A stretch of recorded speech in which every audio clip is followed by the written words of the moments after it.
Good morning. Good morning.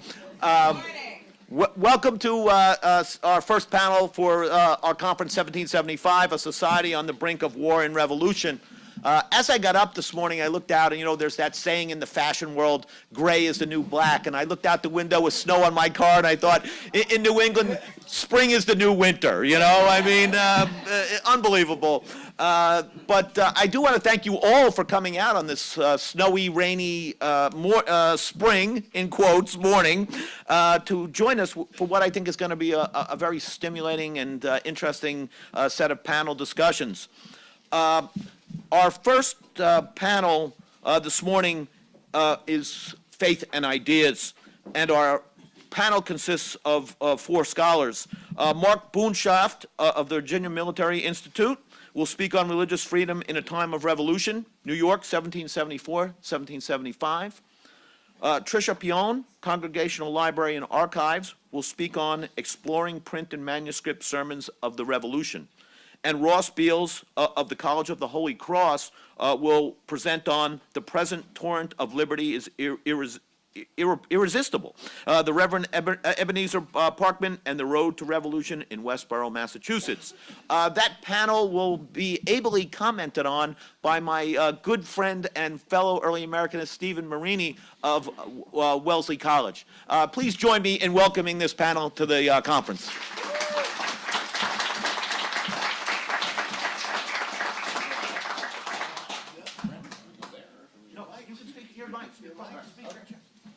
I'm first? Yeah, as in the program. Yeah, I don't, I'm deferential, Brendan. That's what you should be. Yeah. Well, thanks to everyone for being here this morning. Thanks to Allison and Brenna and Cassie for all of the organizational efforts, and Brendan for the vision, and others for the vision. So greetings from the other Lexington, Virginia. So I wanted to start kind of by thinking a little bit, because I'm just going to assume everybody read every word of every paper. Thanks. By reacting to something that came up in the conversation last night between Kate, Serena, and Bob, and that was sort of, where's the break point? When's the inevitability moment come? And there was a conversation about the Massachusetts Government Act, and right. How big of a deal was it? Obviously, it was a big deal in Massachusetts because it changed the nature of the charter. It gets rid of, essentially, the framework of government for 80 years. But as Bob pointed out, it also reduces Massachusetts to a kind of government that is not all that uncommon in other colonies. And so I had a one-word answer to what becomes the break point, and that's Quebec and the Quebec Act. Because, right, if maybe people are, or maybe people aren't all that in the weeds and in the nuances of, what does this do to Massachusetts' government? Does it make it more like New York or South Carolina, or is this some great innovation? Quebec is the great innovation, right? Quebec, in terms of government too. So, right, Quebec Act provides for religious toleration in the area that, Canada all the way through the Ohio Valley, but it also provides for governance in that region without a legislature. It provides for types of law that seem foreign in a British world. And so to me, Quebec is the kind of thing that makes the Massachusetts government, Quebec is the thing that makes the Massachusetts government act, and all these other laws that change the nature of how people are being governed in places like Massachusetts seem all the more threatening beyond Massachusetts. And so the paper that I uploaded is really about how Quebec kind of sets New York onto a more radical revolutionary course. And New York is a useful way to see this because, we were talking about days of the week last night, but I mean, on a kind of week by week, month by month basis, you can see this. The coercive acts arrive in New York in May. There's a special issue in Holt's New York Journal in the middle of June where they publish the 4 main acts, and then Quebec, just rumors of the Quebec Act start arriving in late July, and I think it's sort of finally published in the first issue in August. And that changes the ballgame in New York, clarifies the threat, makes any of those nuanced questions you might ask about what does the Massachusetts Government Act actually potentially lead to, there's your answer. It leads to absolute Catholic absolutist tyranny and no popular government whatsoever. That is potentially where they're headed. clarifies the threat. I think it overrides a lot of these nuances in the debate. And so, and it also portends a lot of violence and coercion, right? So it actually seems more coercive than the coercive acts. And so the paper is sort of my attempt to think about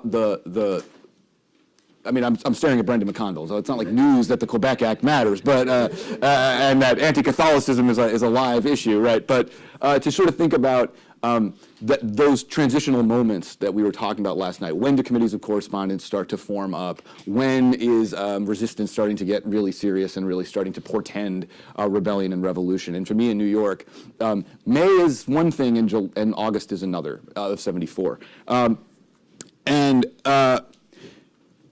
That is, I think, an intervention perhaps in and of itself, and I think if you look at sort of, again, Brendan accepted, I think religion has sort of fallen out of a lot of the scholarship on the coming of the revolution for a generation or two, and so I think kind of reintroducing this and thinking about it in a place like New York is useful. But the other thing for me is that what I'm driving at a bigger level is I'm doing a larger project on violence and constitution making in revolutionary in New York. New York is the case study. And to me, it's an effort to basically make the very simple point that Americans don't write any constitutions not against the backdrop of war and continued political violence, if you think about the federal constitution being a reaction to Shays' rebellion or something like that. And ratification is a violent process. And so I'm tracing this sort of story from 1774 through the implementation and ratification of the federal constitution.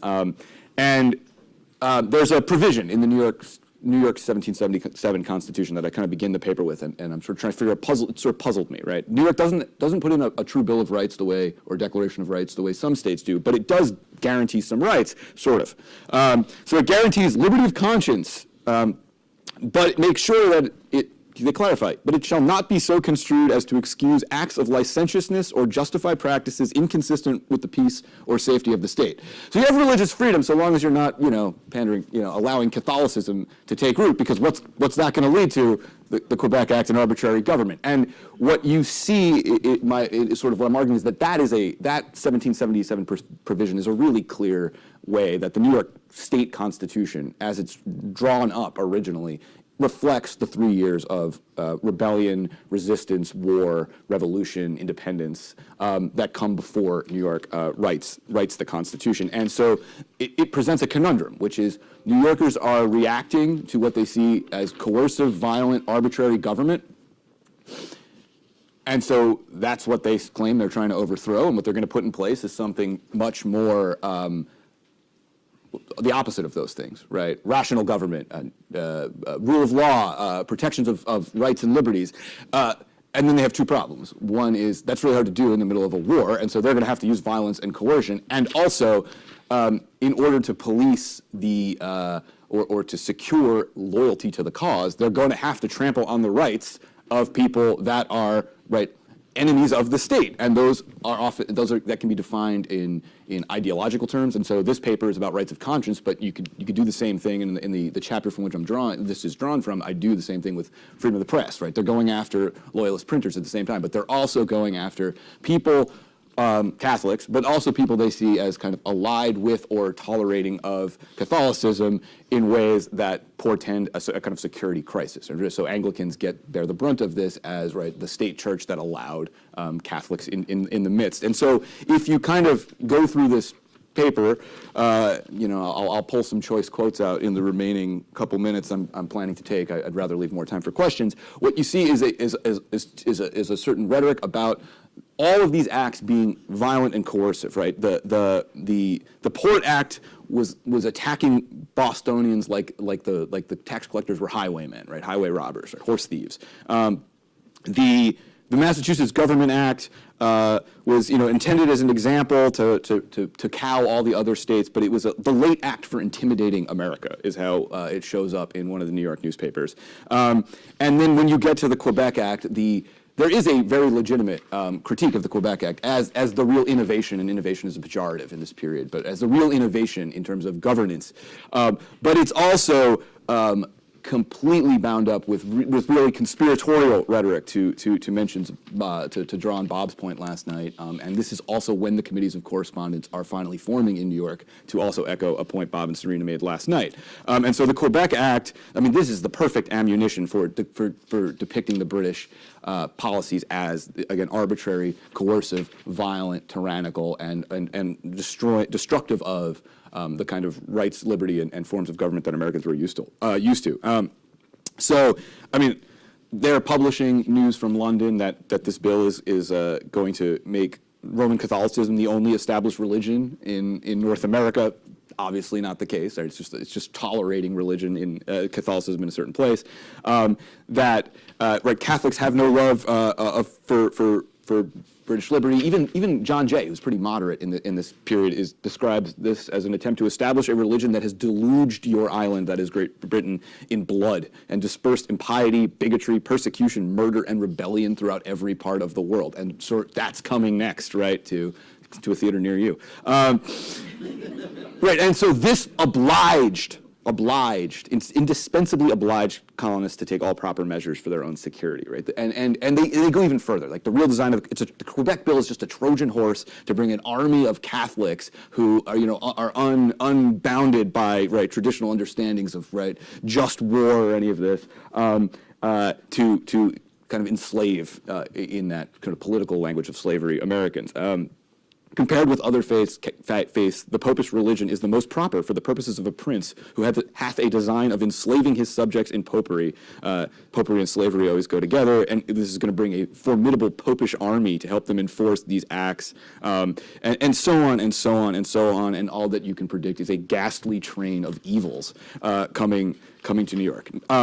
Loyalists push back. I think another way to see how important the Quebec rhetoric is to note that loyalists are constantly trying to push back and say, that's not what the bill does. If that's what the bill was going to do, we would oppose it. We are good Protestants too. We're not going to let, the return of James II on our watch, even if it's through part, they'll bring him back from the dead. I mean, they do it with Whitfield, right? You grab his hair, and Jurassic Park this thing. But then the result becomes that New Yorkers are really on guard about this kind of religious threat, and they really do persecute Anglicans. They really do. They're real skeptical of Baptists. They're really skeptical of Quakers. And so a loyalist piece in Rivington's Gazette in early 1775 sums it up. Patriots think, quote, the Quakers are a very pernicious and anti-Christian sect. Every real member of the Church of England is in considerable degree tinctured with the spirit of Toryism, and the Baptists are at best but troublers. Right? This is liberty of conscience under New York's provisional governments in the mid-1770s, and it just doesn't end there. When the day the New York Provincial Congress opens is April 20th. 1775, the day after Lexington and Concord, and it opens in the wake of the New York Assembly kind of sending a petition to Britain and then adjourning for, it turns out, the last time. The Provincial Congress even flags this as the Quebec Act as a real problem. It has given uneasiness to the minds of many of your Majesty's American subjects. This is the indulgence granted to the Roman Catholics.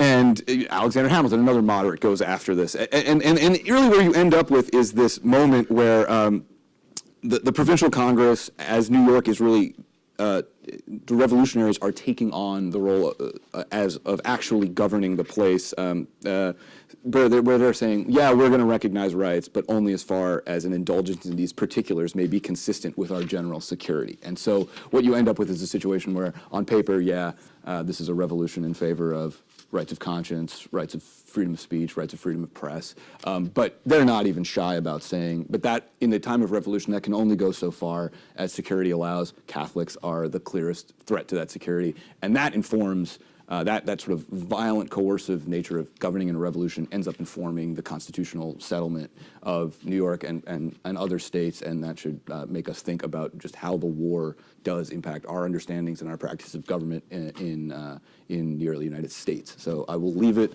there, hopefully under time. So thank you all, and look forward to the questions later.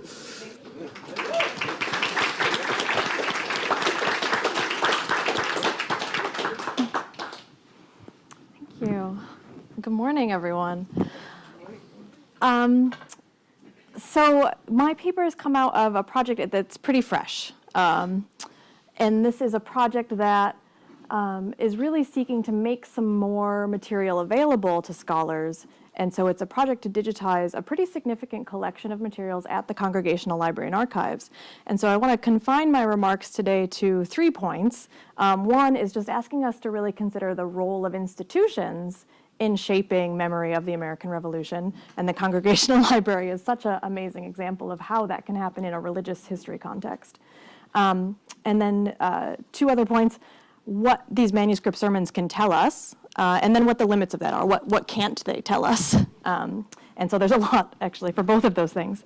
So for those of you who don't know, the Congregational Library and Archives, we're located at 14 Beacon Street in Boston. And since its founding, the CLA has collected and preserved church records, sermons, other materials that tell the story of Congregationalists, mostly in New England, but more broadly, they're really telling a story that is New England and is New England history. And it's a library that was created for ministers. Most of the collection really speaks to that.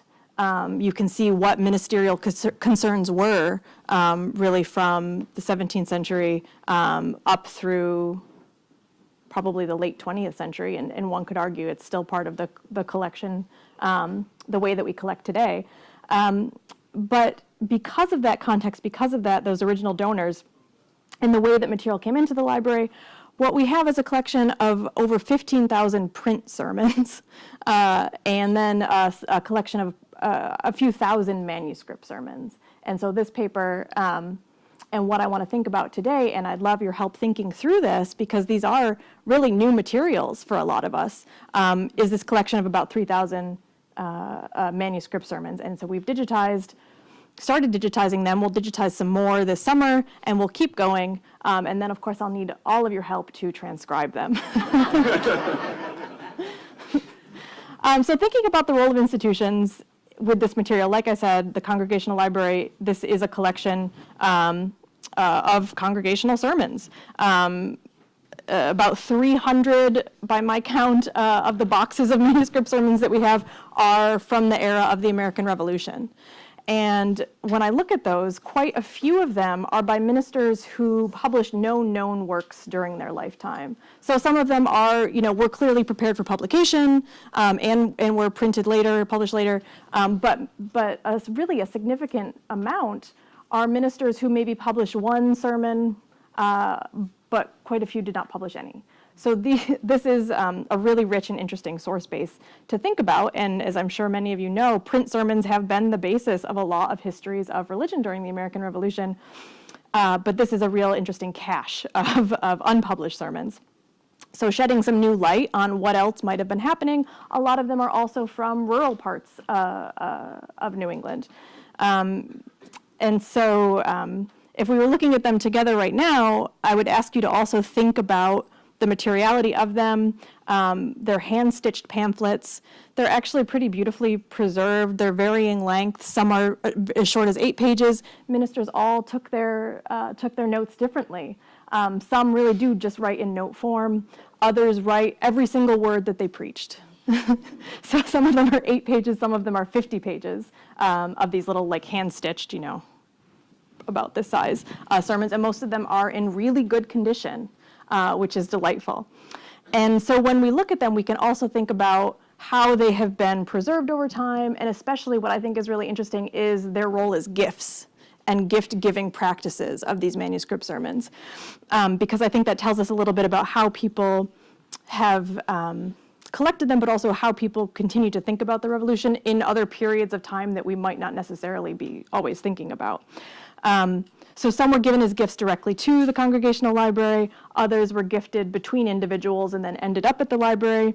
But some of these letters are really interesting. For many of them, we don't actually know all of the provenance, but a letter on one of them was glued into a manuscript sermon. And so the letter is addressed to the third librarian of the Congregational Library, Reverend Isaac Langworthy, and the letter is from an E.W. Hooker in 1878. So the donation included 3 sermons by Reverend Jedediah Bushnell of Cornwall, Vermont, And the letter says, quote, "I commit these manuscripts to you for the library, not knowing whether it is desired to have such manuscripts deposited and collected there." And he said he received the manuscript sermons from another minister who had grown up in the same town as Bushnell, where he had preached, and was inspired by them. And then he goes on to say in this letter to the librarian that he was assigning some special significance to the fact that these sermons are from the Revolutionary era, that these are sermons that were preached during the American Revolution. And his hope in donating them to the Congregational Library was that other ministers would then come in and study them, right? And draw something out of them that they could learn from them. Some of them we know were donated or gifted by descendants and then donated to the library. So quite a few will have a note saying, these were acquired from a descendant of Reverend whoever, and that's how they sort of came to the library, right? But that they're kept in families up to a point and then given as gifts. Which I do think is interesting to think about that too.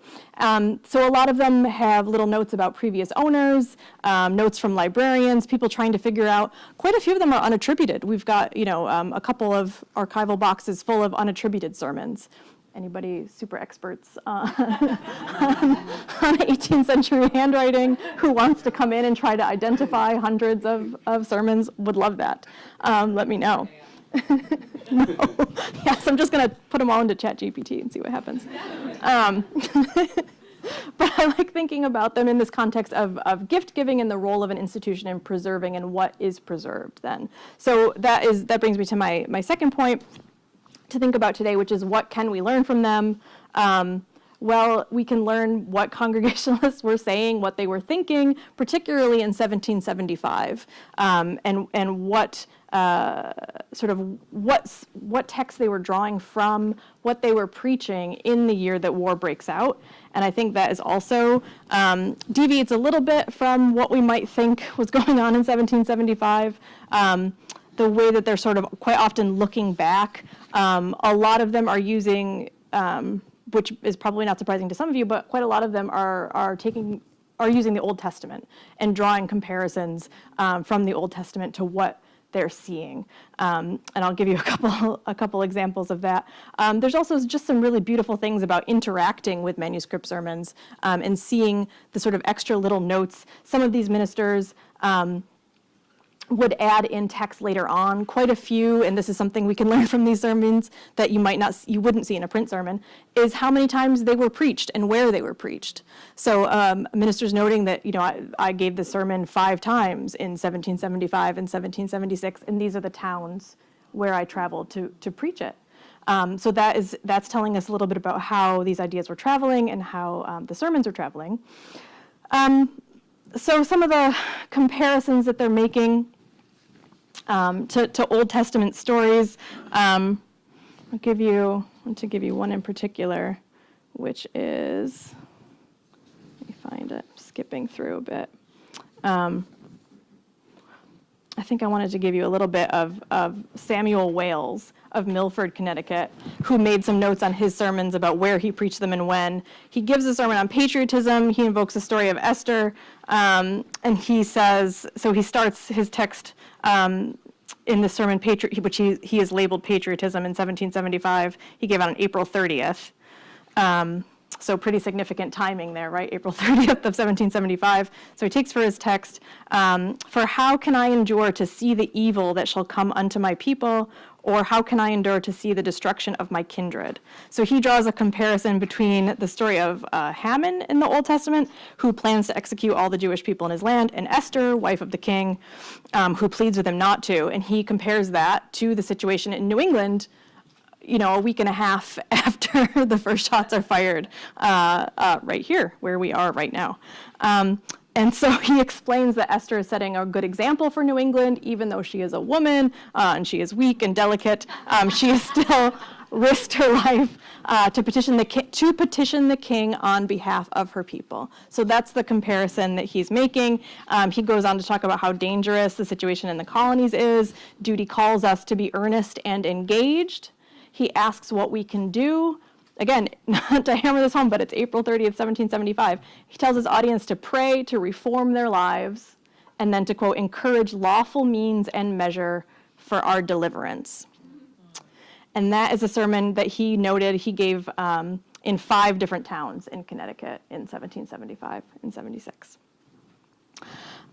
So some really interesting material that we can draw out from there. I would love very much to hear what you think about these sermons. I would love for all of you to come and take a look at them, but you can also look at them online in our digital archive.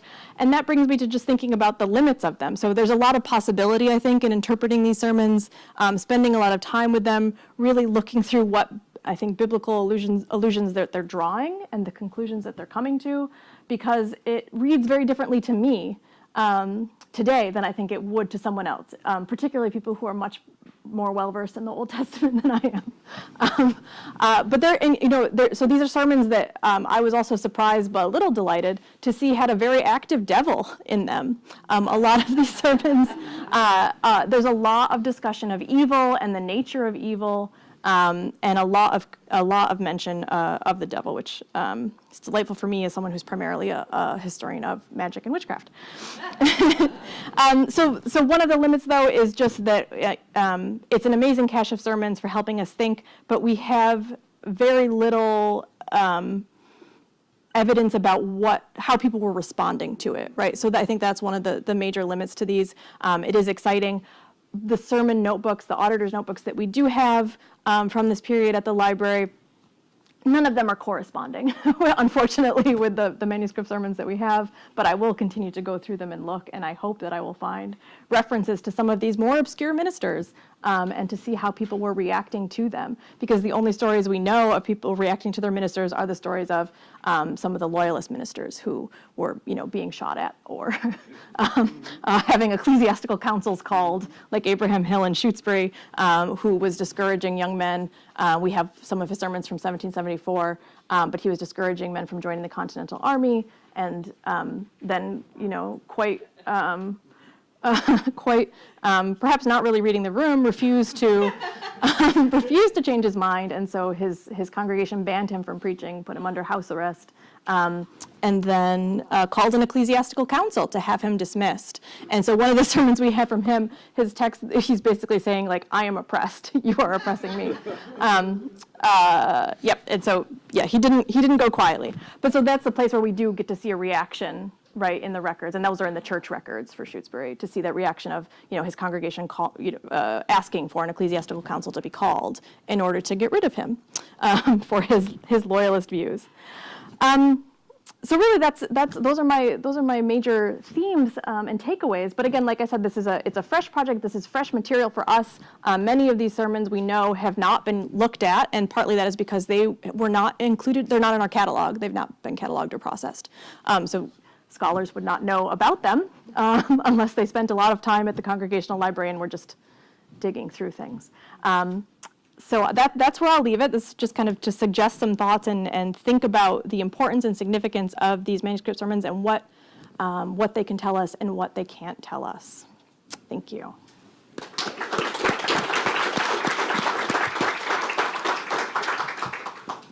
Sermons, yes. The minister that I'm dealing with is Ebenezer Parkman of Westboro. He was born in 1703, died in 1782. The American Antiquarian Society has upwards of 1,000 of his manuscript sermons. He published only 2 of them during his lifetime.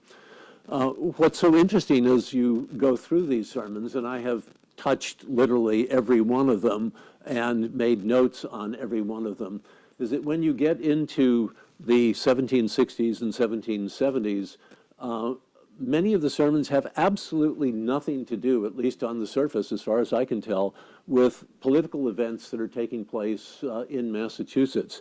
They are dealing with matters of faith, matters of conversion, regeneration, and the like.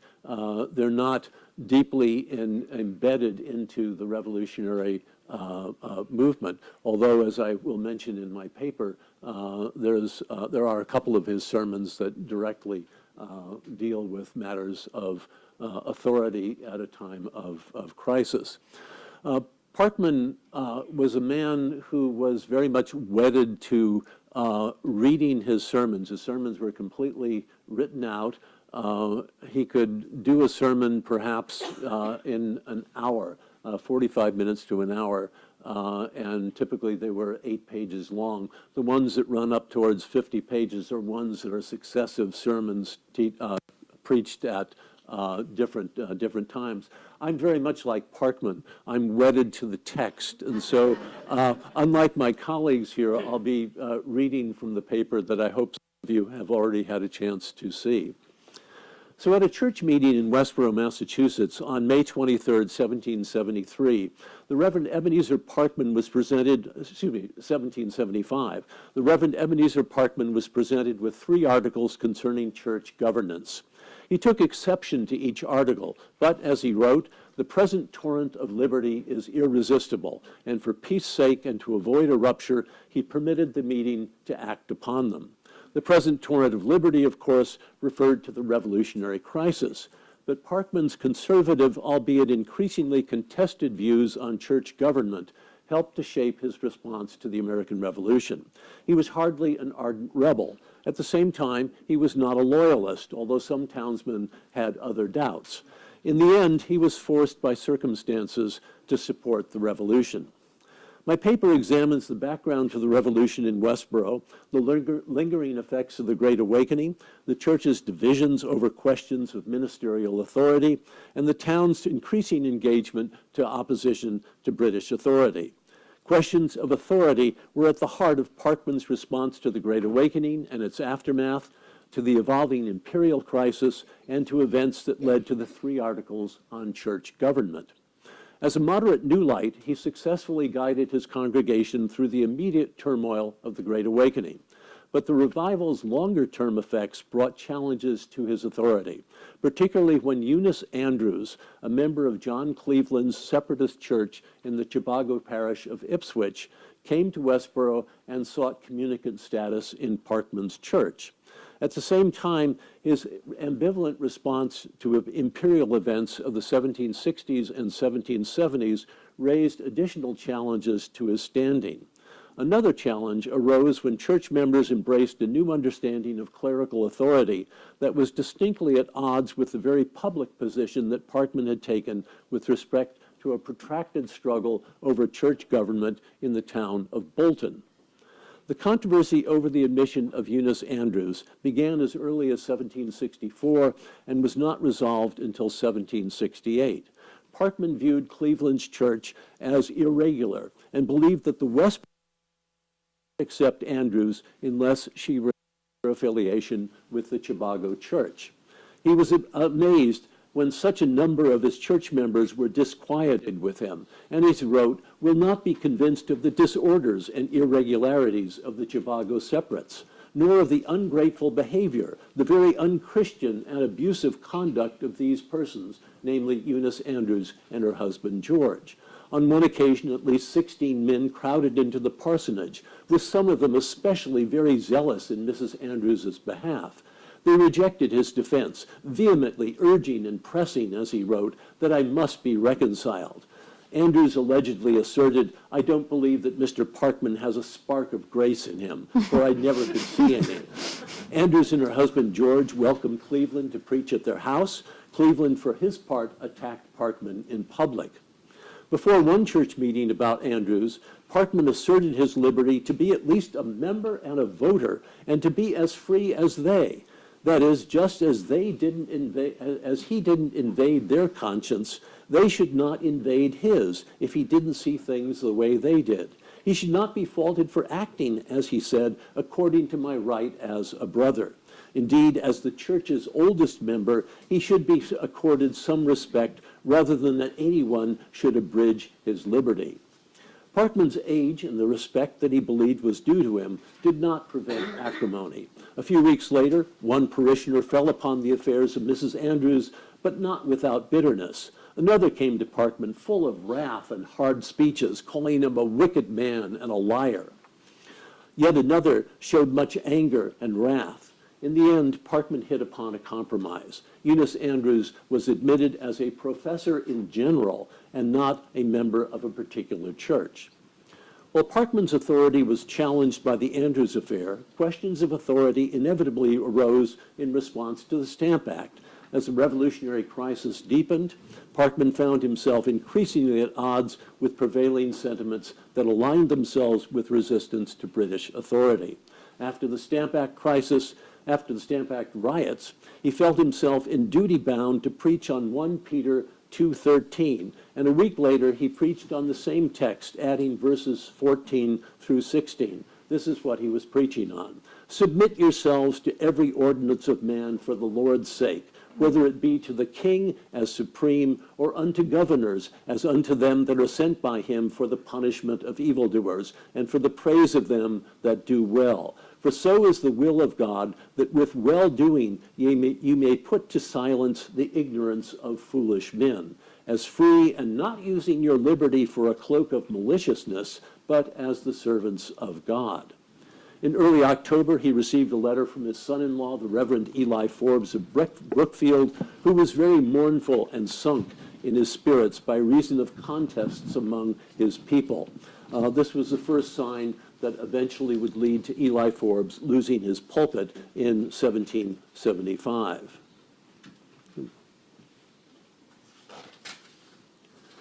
Residents of Westboro met on October 21st, 1765, to instruct their representative, Francis Whipple.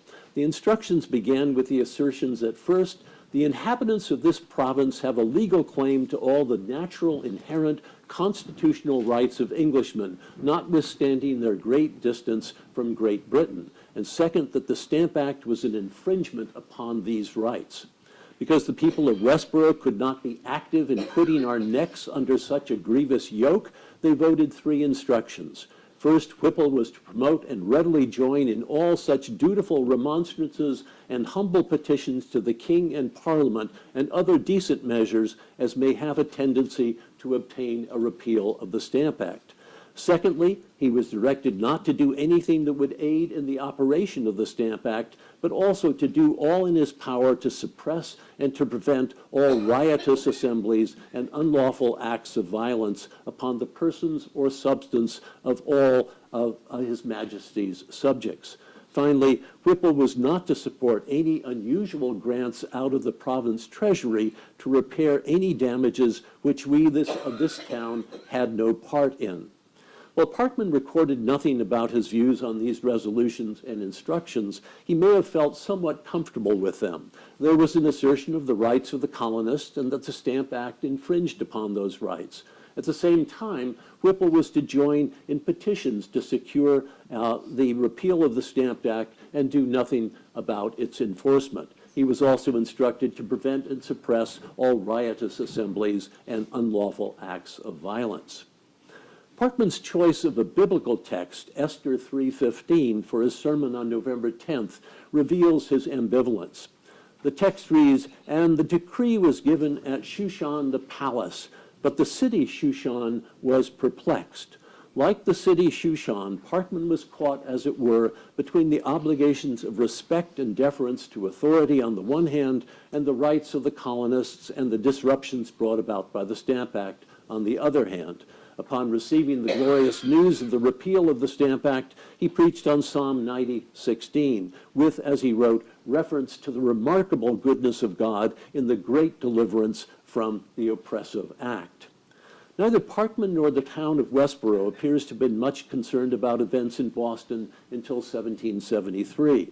On January 4th, 1773, the town appointed a 7-member committee of correspondence and issued a report in response to the Boston Committee of Correspondence.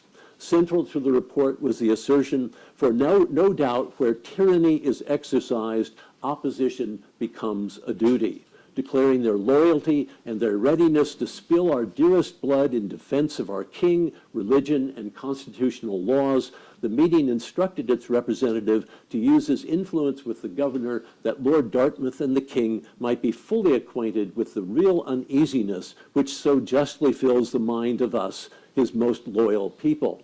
The representative was to join in such measures as might obtain redress of their grievances and the procuring to this loyal people the peaceful enjoyment of their just rights. Parkman was very much out of the loop.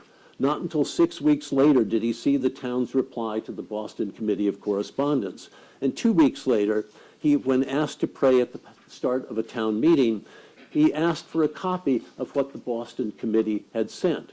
As he noted, "I would seek the peace and welfare of this place, of this province, and of the British realm on which we are dependent, but I could not hear of said pamphlet."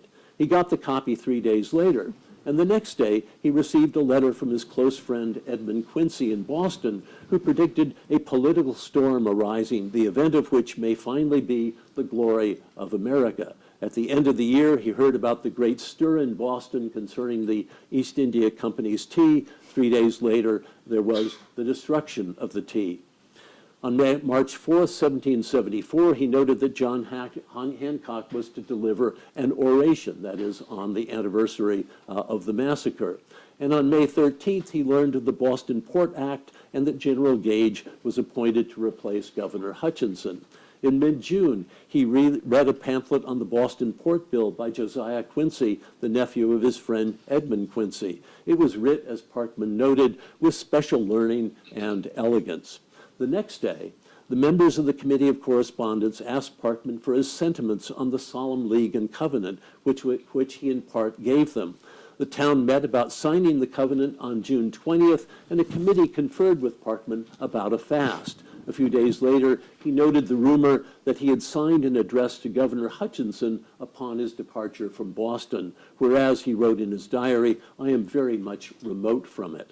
On July 1st, he wrote, "All those expressions in the public newspapers which are further irritating to authority are my continual grief. But I would willingly, heartily promote whatever is lawful, constitutional, and consistent with wisdom and prudence under our unhappy circumstances. And that is our duty under our Christian obligations to undertake for our relief and for the restoration of our privileges and liberties, that we may again enjoy under God our wonted peace and harmony with Great Britain." On July 4th, when the town met to consider the Solemn League and Covenant, the moderator asked Parkman for his thoughts.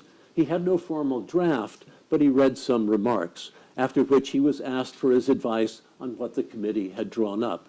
To this he replied, "I did not care to meddle with it, for I conceived it was not safe to do it, neither safe for me nor for them, especially by reason of the governor's proclamation." He urged them not to be hasty in everything. After all, he asserted, Boston had adjourned its meeting until July 19th, and it might be best to wait until after the Continental Congress had acted.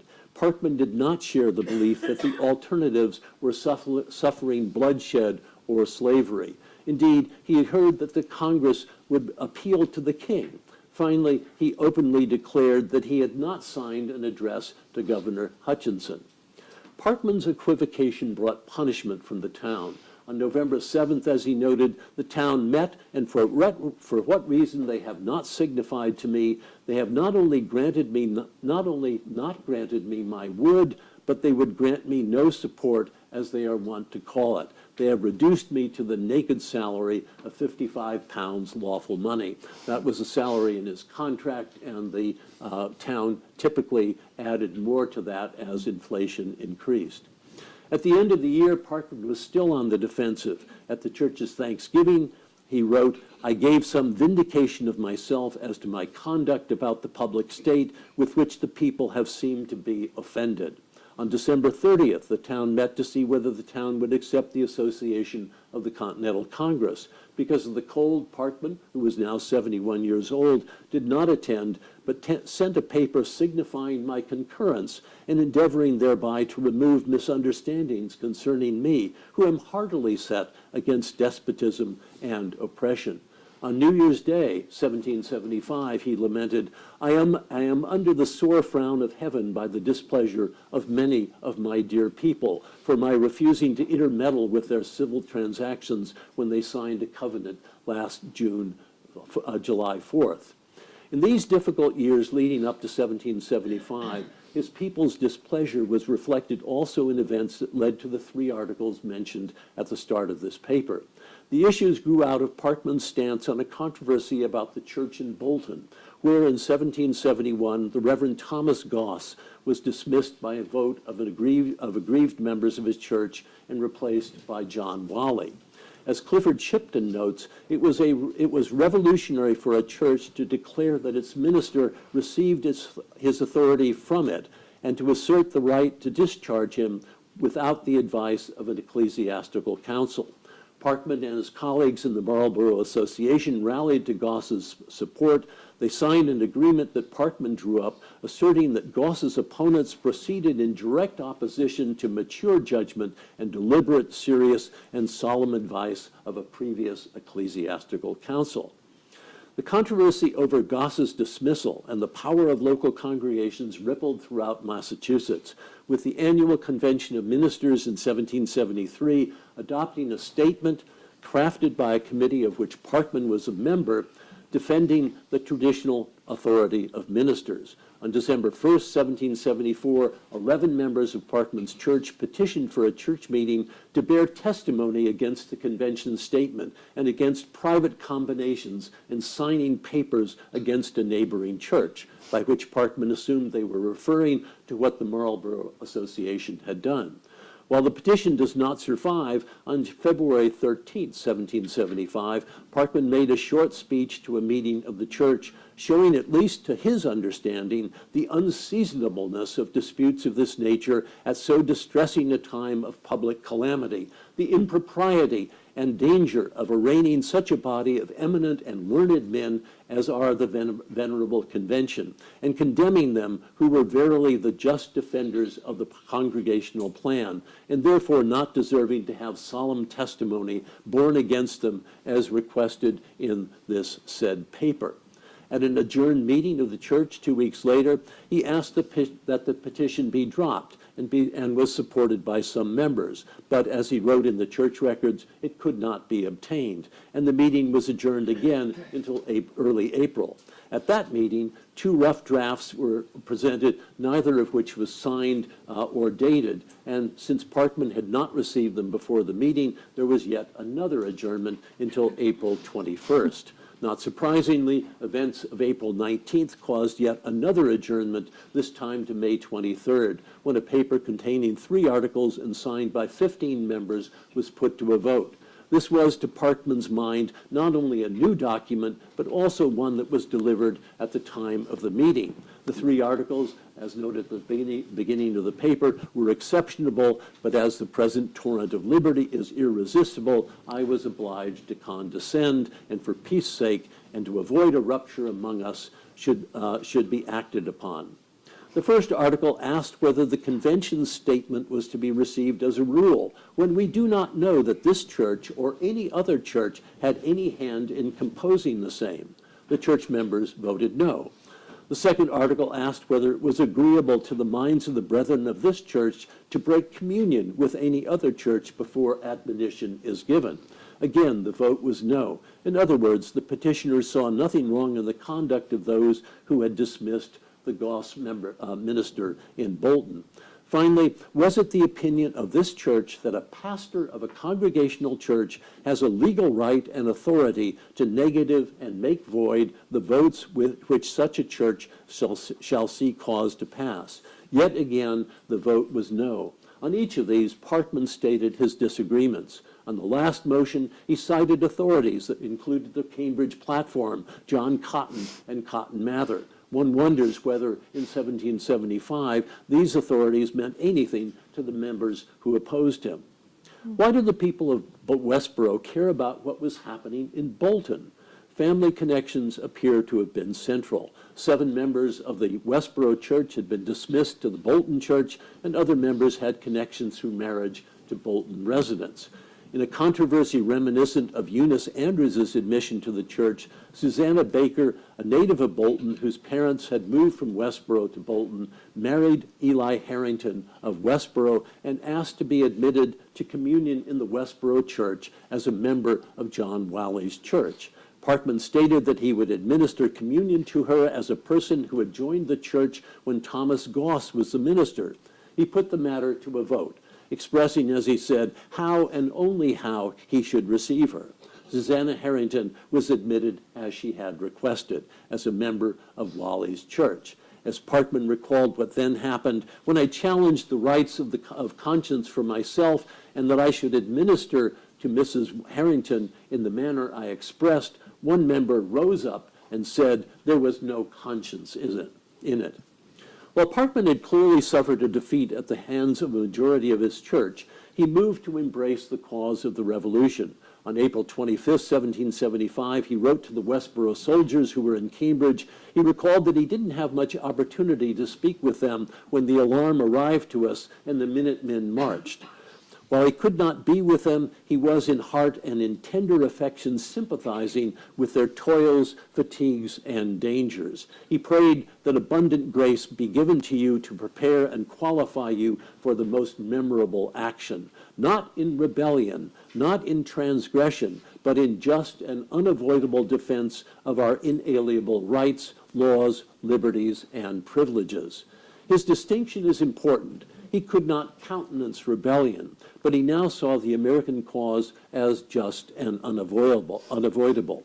Once torn between obedience to authority and the effects of British policies on the colonists, the defense of invaluable rights, liberties, and privileges was now unavoidable.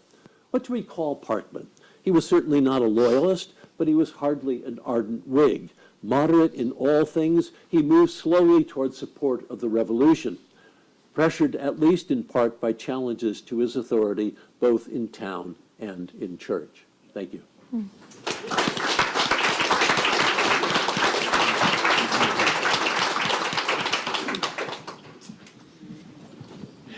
Well, good morning again.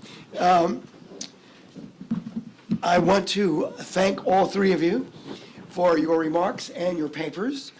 And they are very stimulating and give, I think, collectively, a different perspective on 1775 and specifically on the relationship of religion, which is my field, to the political rebellion. And the rebellion in 1775 looked quite differently to a religious perspective, the history of religion in, say, New England and New York, than the political. So I will be emphasizing that angle as a supplement and a commentary on what three papers have given. I'm also a Parkmanian. I will read what I wrote, and I've been adding things to it as you have been riffing your own papers. Okay, so here goes. These three papers make critiques of received historiographic claims about political unity and respect for rights in the revolutionary moment of 1775, specifically in terms of religious culture and its interaction with politics. Tricia Pioni sets the context in Massachusetts by describing the range of ministerial opinion about resistance and war among the New England Congregationalists, while Ross Beals illustrates the ambiguities about war and ministerial authority in the career of one of those ministers, Ebenezer Parkman of Westboro. And Mark Bunshoft finds analogous tensions to have been endemic in New York, where revolutionary committees and congresses, which consistently regarded religious liberty as secondary to security and repeatedly violated it under that justification, especially after the Quebec Act.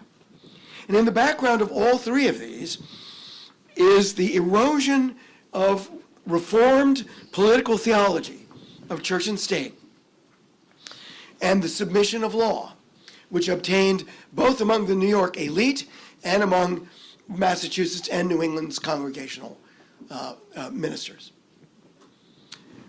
So Tricia's account of manuscript sermons in the Congregational Library and Archives opens the issue by selecting from an archival collection that reflects the wide range of Congregationalist opinion about the revolutionary movement and the concurrent conflicts within its own polity.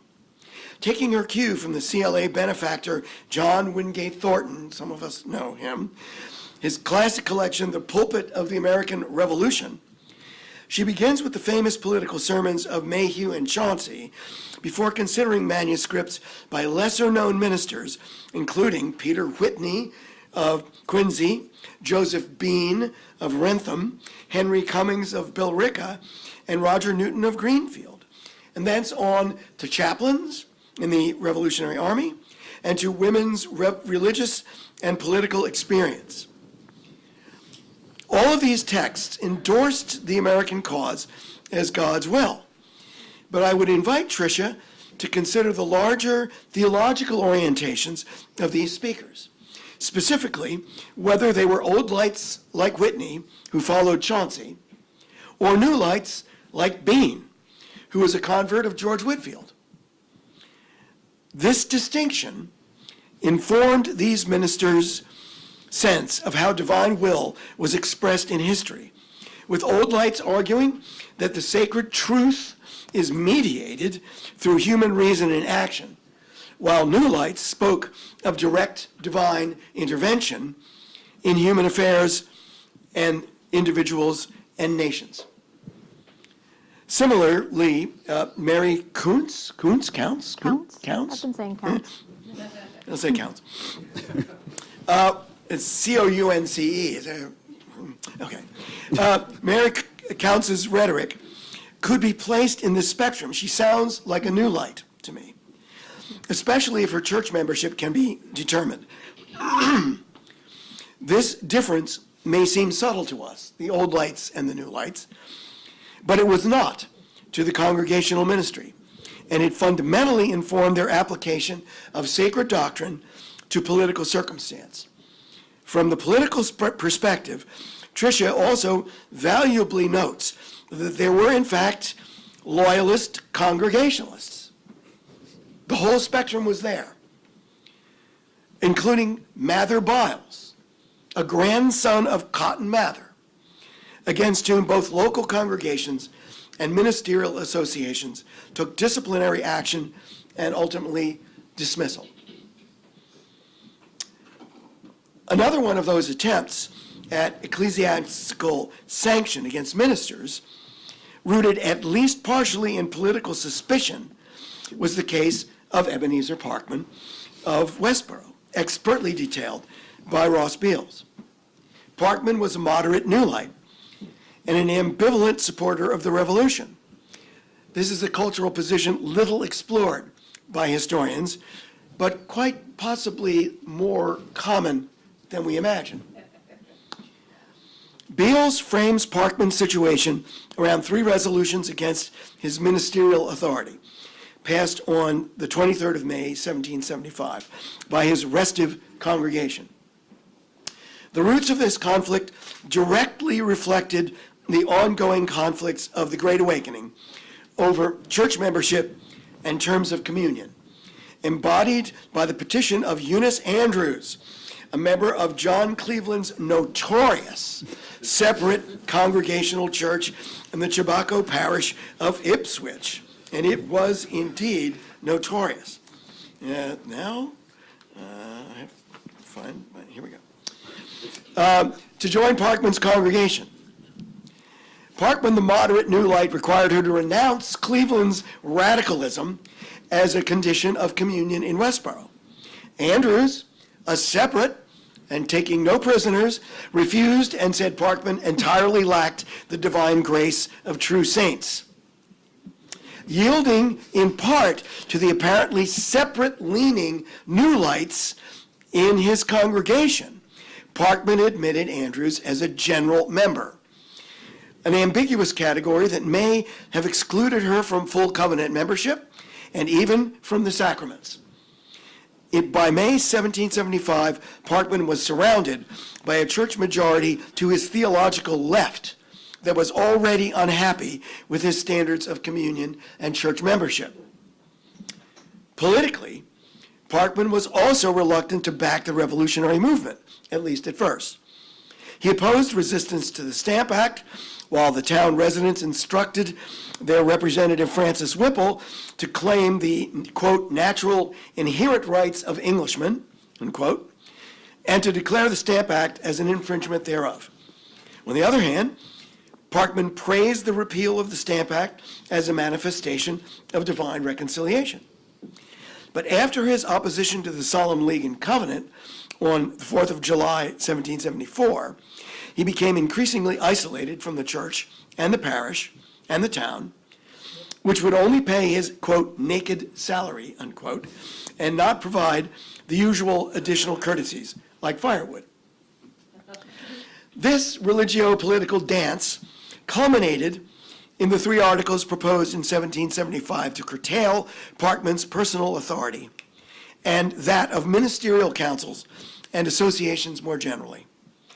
The cause for the articles was yet another admission question, this time whether Sarah Barker Harrington should be admitted to Parkman's church, seeking to withdraw from the Bolton congregation that had replaced Reverend Thomas Goss, who had been endorsed by a ministerial council, and replaced by John Whalley, who seems to have been more New Light than Goss.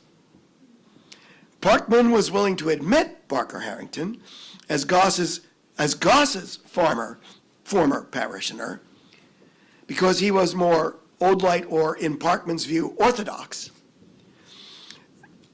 But he refused to admit her as Whalley's, who seems to have been a New Light, perhaps even with separatist leanings.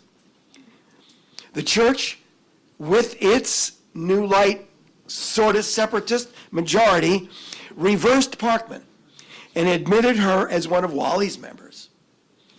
This is how it worked. It was very... The 3 articles went further, contesting the authority of Parkman and the congregational clergy by demanding that local congregations be heard in such matters, attacking the prerogatives of the local ministerial association and the Massachusetts Ministerial Convention, and above all, denying that Parkman had the power to reverse congregational resolutions. To the separates, this was not at all revolutionary. It is part of who they were. They were more egalitarian than either the New Lights or the Old Lights. So we have the 3 branches of Congregationalism all involved in the Parkman case. Parkman protested, but was helpless to resist the congregation's majority. Parkman eventually granted that the American cause was just and avoidable, but his appeal to the Cambridge Platform of 1648 and other traditional standards of ecclesial authority fell on deaf ears. His congregation seems to have been more divided on theological allegiance than it was on political revolution. While he stood for the larger magisterial Puritan concept of a stable, mutually informing relationship between church and state. He therefore resisted any proximate political or theological reason for disruption or breaking the law. Did the revolutionary movement disturb the politics of local towns more than the legacy of the awakening disrupted its churches? It's a question that hasn't been asked. Both seem to have been true in Westboro, to the grief of the hapless Parkman. Finally, Mark Bunshoft makes the argument that in New York, military and political security prevailed over religious liberty during the critical years between 1774 and 1777. His paper highlights the Quebec Act of 1774 and its dramatic impact on New York leaders. In his telling, the Act's grant of toleration to Catholics and the assertion of royal control over the Ohio Valley galvanized proto-revolutionaries like John Jay, who denounced it.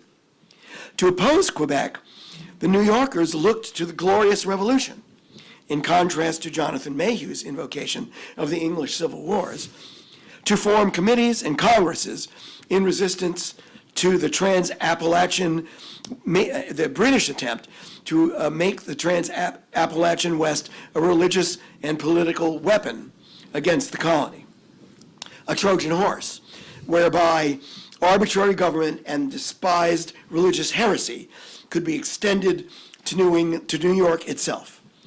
Boonshoft recounts the anti-Catholic hysteria of the moment, but you might, also consult William Livingston's newspaper, The Independent Reflector, which during 1752 and 53 planted fears of an Anglican bishop in America as a crucial prelude of religious propaganda against the crown and against Parliament. This is a long story, and especially in New York, of all places. Yep.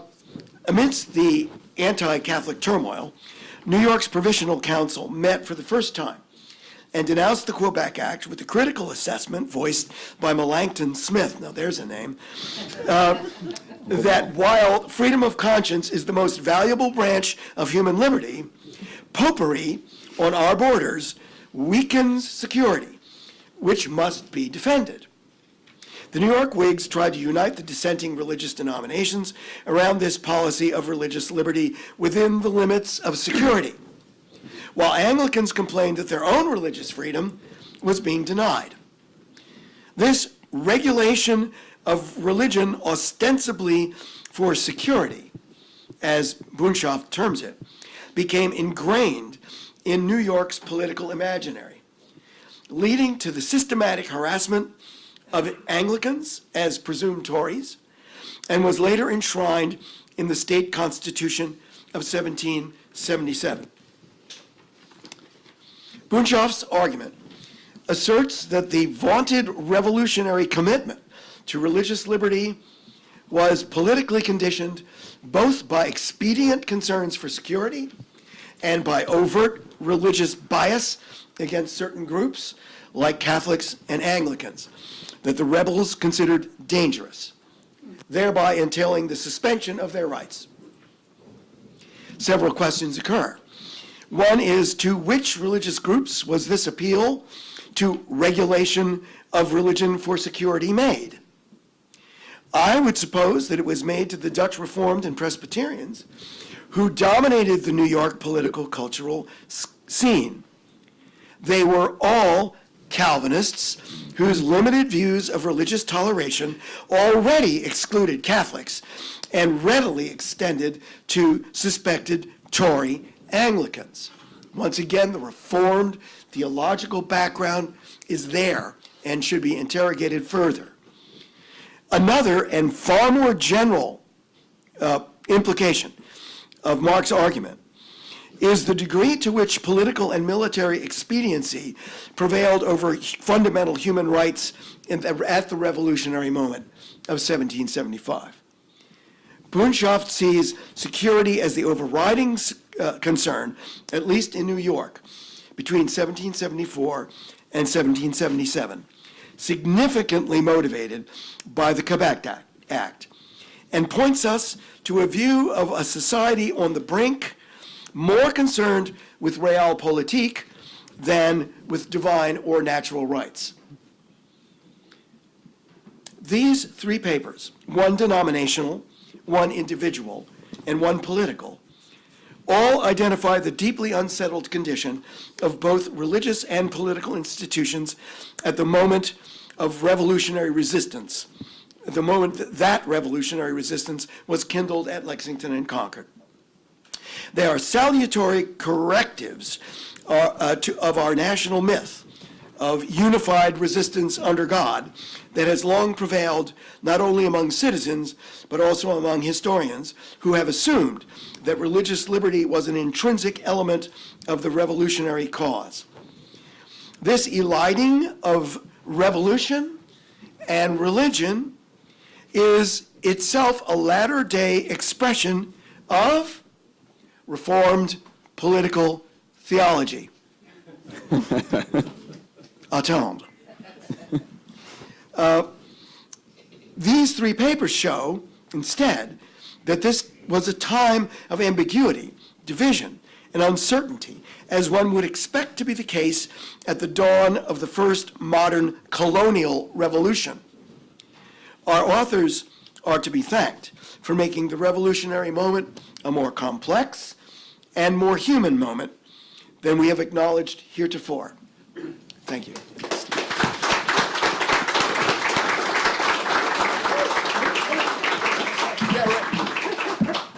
Questions for them? I'll answer one if you have them. To pass the mic around. Oh, yeah, pass the mic around. Please. Who was it? It's like Don. Oh, sorry.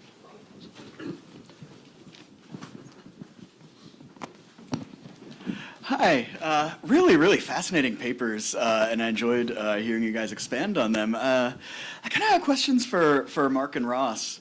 For Mark, so I buy the argument of your paper. I think it makes sense to me, and it's well argued and well proved. But then what happens when Catholics get incorporated into the Revolutionary Coalition, right? And I mean, we have Catholic founding fathers in Maryland, and then a whole bunch of French alliance, Catholics, come in and I know there's a riot in Boston, but there's not much violence beyond that. So how do they then kind of switch gears so quickly and kind of accept, this Catholic alliance? And for Ross, I'm really curious, reading this account of Parkman, and maybe this comes out of my own kind of looking at the types of people who are on these committees, but they never asked him to be on the committee, which really fascinates me, because that's a lot of these places that they're looking at, the local minister, local reverend is always at least invited on the committee, even if, they don't serve. So I'm wondering, why that is with Parkman. It's a great question, Don. And this is like one of the amazing, I'll point to Brendan again, is one of the only people who really addressed this in that there's the volume on anti-Catholicism that Evan Haefele did, where Brendan's got an essay on this. But to me, security actually helps answer the sort of the realpolitik kind of actually helps you answer the question, right? Which is, to a certain extent, once the French join in, right, the Redcoats seem more Catholic than the French in a certain weird way, and then there is a lot of back and forth in the New York Convention about how far to go with that provision. I won't bore you with the details here, but I do think that the through line there is actually kind of helpful for answering the question. And and then also just necessity is the mother of invention, and right, you've got to win the war. But it's a great question. There's nothing explicit about why Parkman is not invited to be on the Committee of Correspondence, but remember that this is in the aftermath of the controversy over Eunice Andrews, and so there may be some suspicion about whether he's a reliable person. Parkman typically did not participate. He attended town meetings only to pray, and then, as far as I can tell, he removed himself from the meeting. But I think that's an excellent question compared with other committees of correspondence. Thank you. Other questions, please? Hi, thank you all three for these papers. I enjoyed all of them. I'm eager to go into the archives. I feel like what they really did was give us an entrance into a mentalite that we often overlook in our current moment. So in that way, I think they're fabulous. I wanted to pick up just a little bit on Mark's point on security, because as I was thinking about your paper, and thinking back about, if I may say, so embarrassing, but my own work in New York in 1741, that of course, that's a moment when New Yorkers use these anti-Catholic laws really to, suppress a suspected slave rebellion, right? And it makes me think that these laws that represent anxiety around Catholicism really are about power more than they are about security. And so they really get used, as you show in your paper, for people who are trying to put together a state to claim power, right? To claim the right to define what is the security problem. It's not the security problem itself. And so I might push you just to think about that in its longer context. Yeah, the short response is like the opening anecdote of the book is fear of another arson by enslaved black New Yorkers. The day the U.S. Constitution is printed in New York, there's rumors of an incendiary running rampant, and so those fears of that internal enemy, the Haudenosaunee on the frontier. I mean, there's stuff in here a little bit about that, but they sort of get cast as this set of undesirables internally, right? That is racialized and religious based, but like 100% full send. Yes. One more. We have time for one more. We have one more.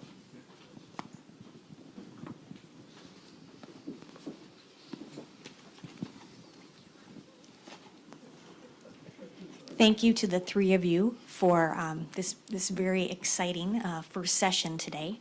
This question is for Tricia, and I will confess I have not yet read the paper, but you brought us exciting news this morning about these archival materials.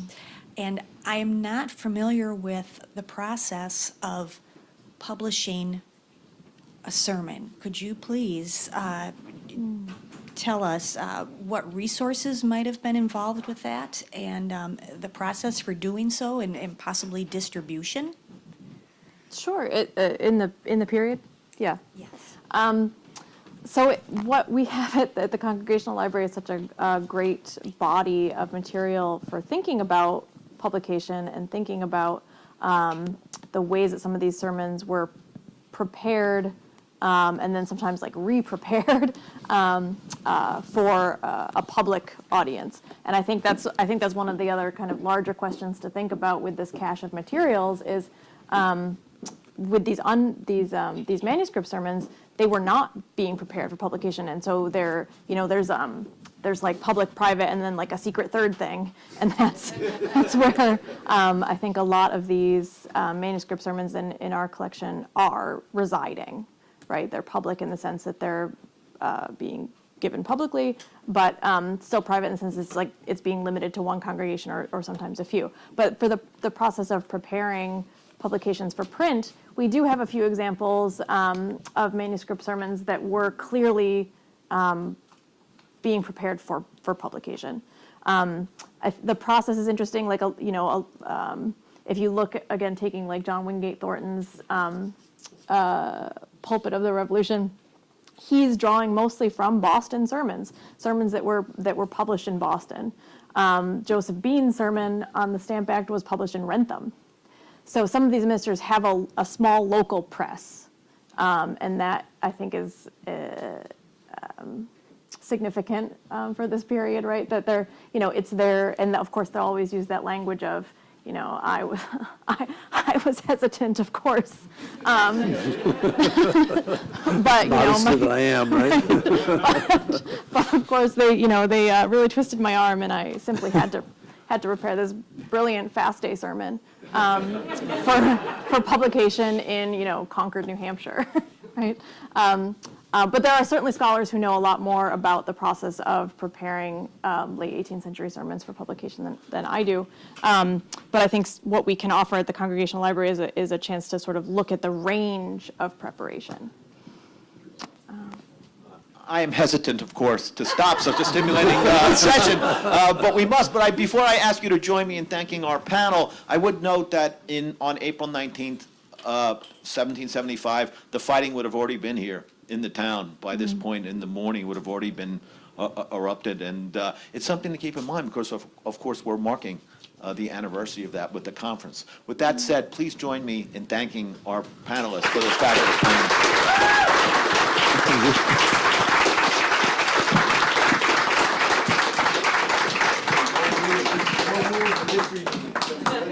You okay? I think it was a good start. Thank you for those comments. I just didn't have time to really get No. I was going off the paper. Yeah, I know. And, yeah, all the glorious revolution and Anyway, yeah. there's a few things. No, Bishop. So now we have to get unwired, right? Well, no, I know, but yeah. So did Parkman, you mentioned a Huguenots, sermon yeah. after the Stamp Act repeal. Yeah. Was it Parkman, Right. and one of the quotes was using liberty as a cloak of maliciousness? I'm sorry? What the hell else? Using liberty as a cloak of maliciousness in one of your, Yeah. that was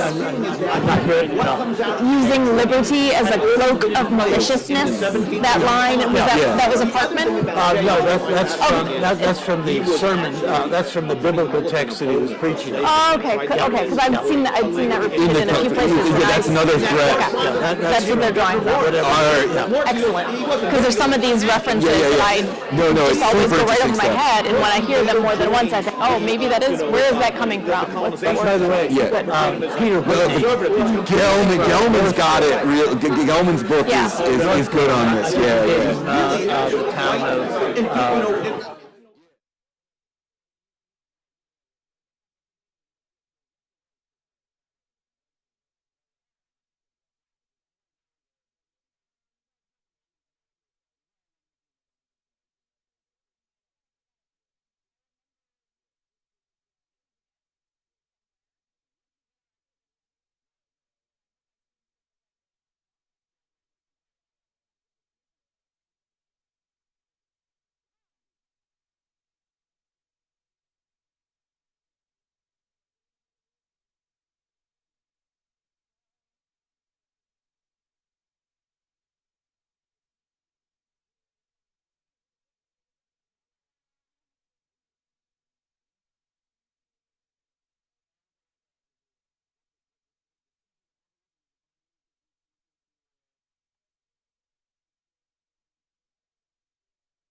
Please return to your seats.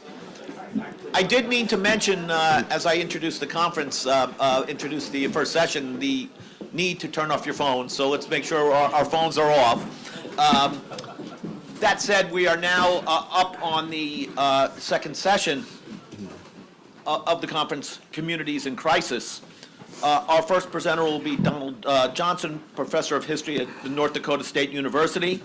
The second paper will be given by Sarah Perlman Shapiro, Visiting Assistant Professor of Brown University. And the third paper will be given by Kevin Sweeney, Professor Emeritus of Professor Emeritus of History at Amherst College. The comment will be given by J.L. Bell of Boston1775.net. With that, I will turn over the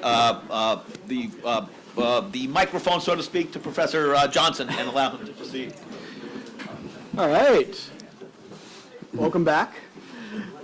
So thank you again, and I'll just repeat the earlier panels. Thank you to all of the organizers, to Brendan and Allison and Brenna and Cassie and Kid and all of the folks who put this really fascinating meeting together. And I was just I came out of last night's plenary kind of buzzing with thoughts and out of the last panel as well. So I'm looking forward to this discussion.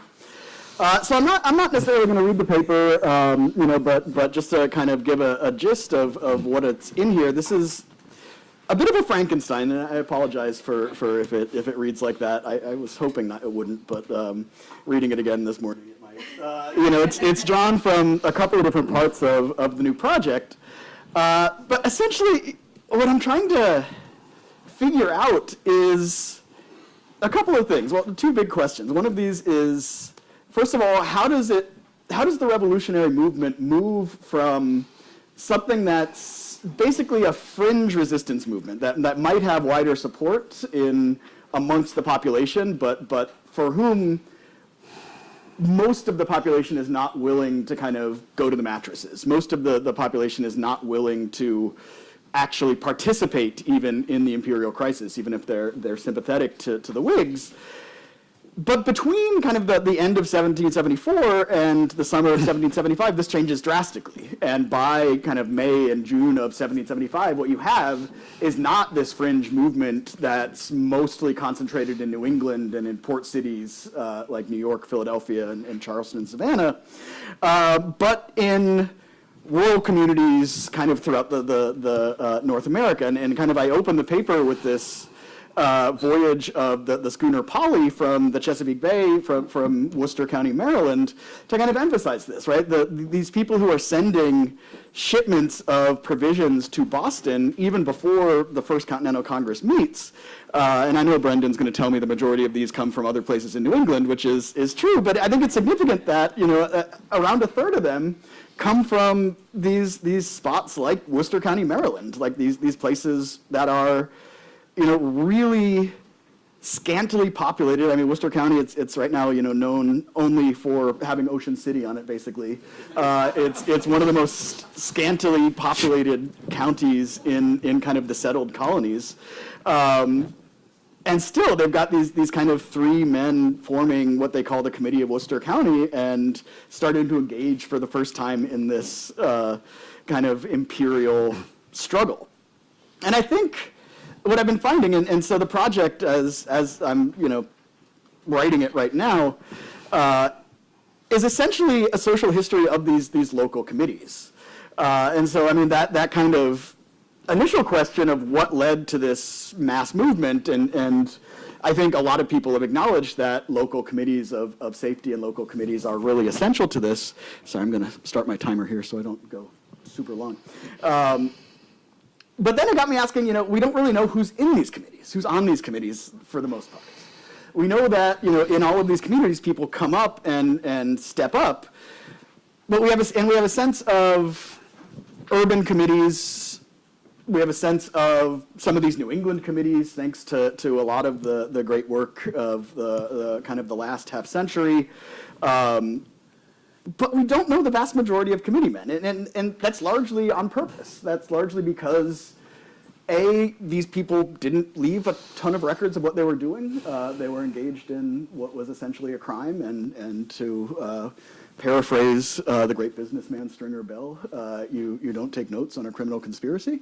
There's not, the existing committees with like extant, actual records of what they're doing are few and far between, and even those records, you kind of have to look a little bit between the lines because they're trying to kind of self-justify themselves.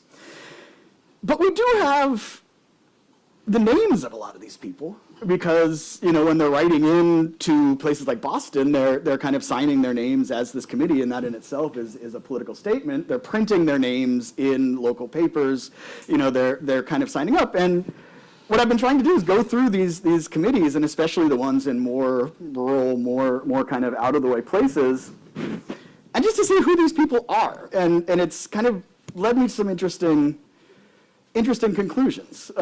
So a little bit into that, just kind of, I'd give a little bit in the what you all read or have about kind of who these committees were in the two examples I used, kind of Lancaster County and Tryon County.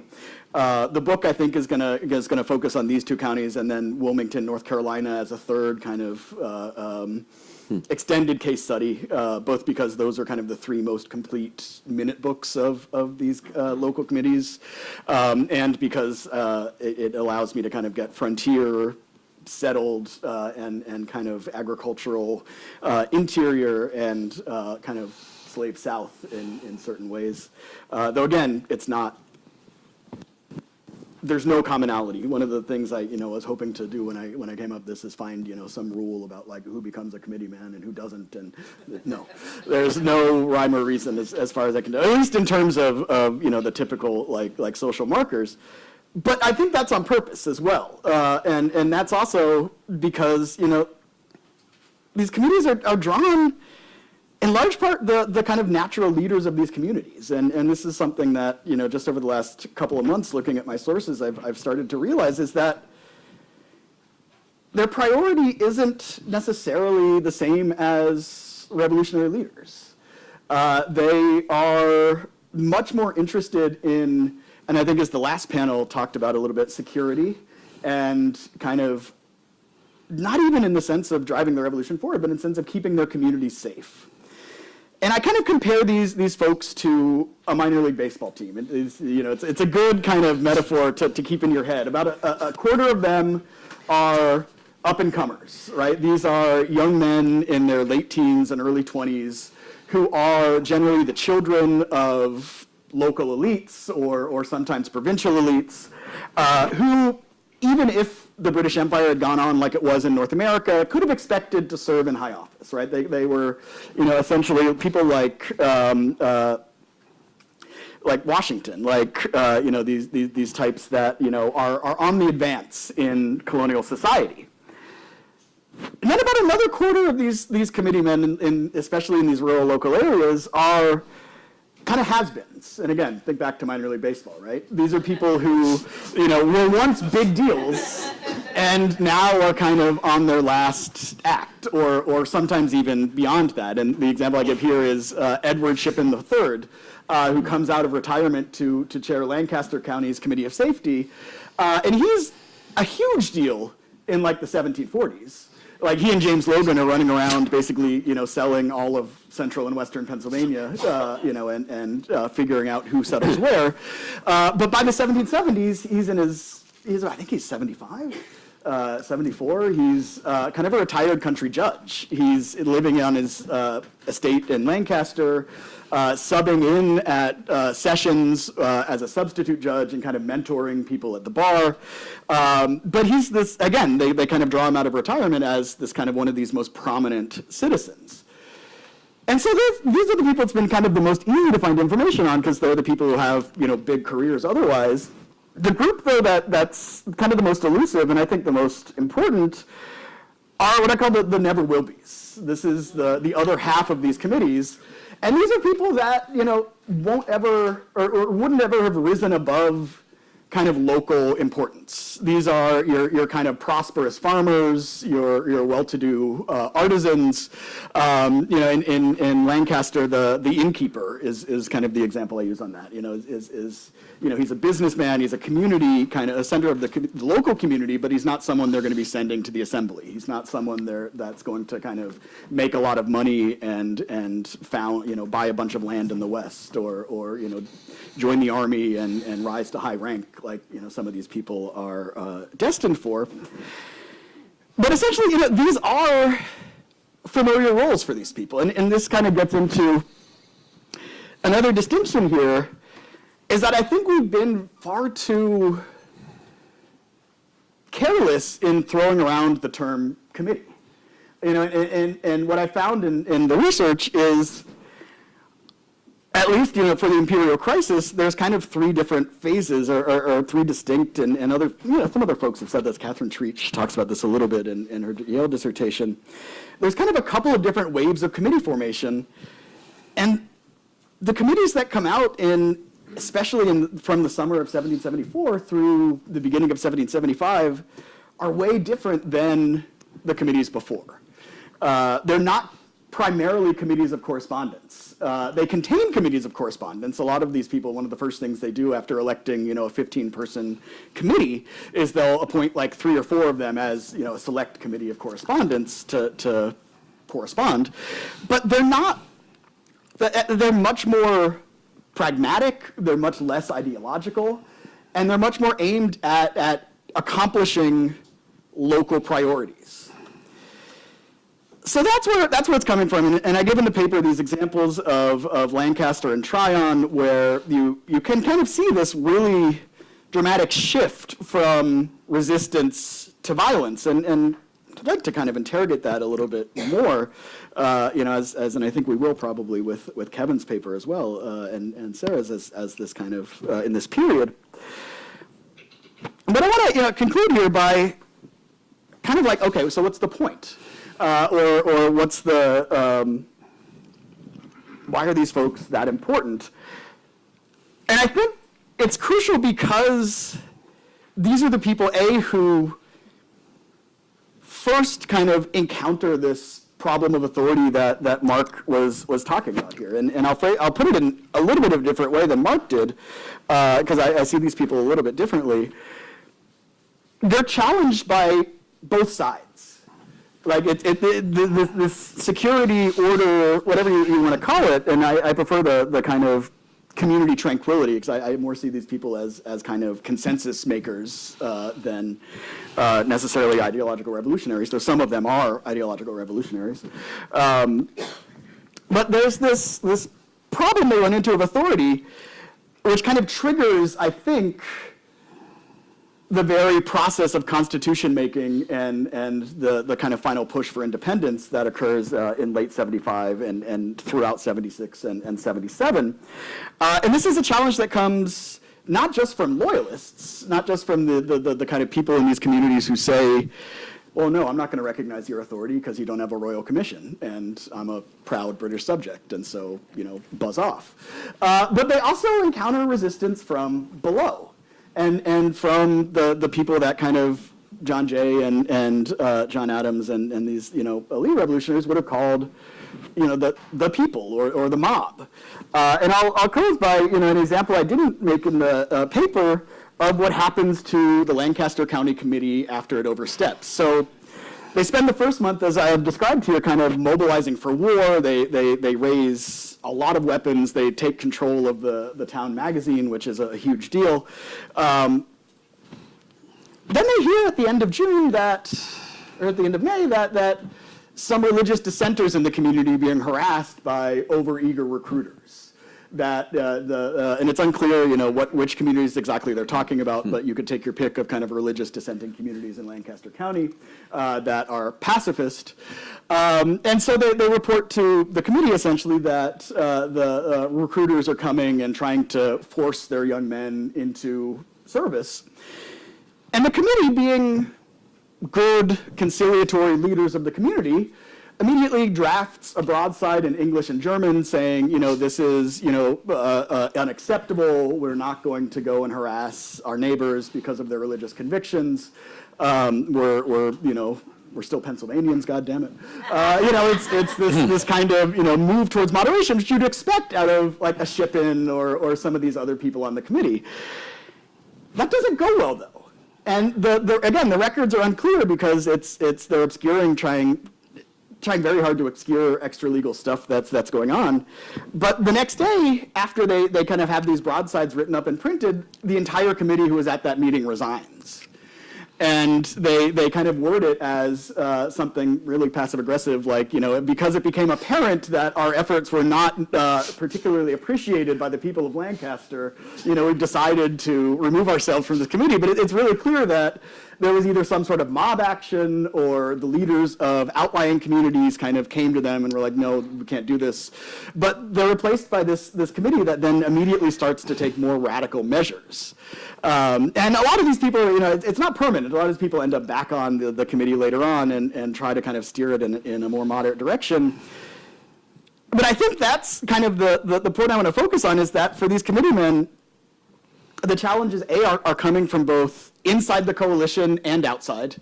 They've got people who, and the Lancaster County is also, it's triggered by this one of the triggers of it is this delegation from the town of Paxton, which immediately is kind of, sends this message like a week after they start organizing that says, well, you told us to raise one company, we raised three, and we'd please like some guns and ammunition from the powder magazines so that we can start marching towards Boston. And the committee's like, no, we're not marching anywhere. Don't, it's only May, it's only mid-May. We don't know what they want from us. Like, we're just going to organize and try to keep our community safe.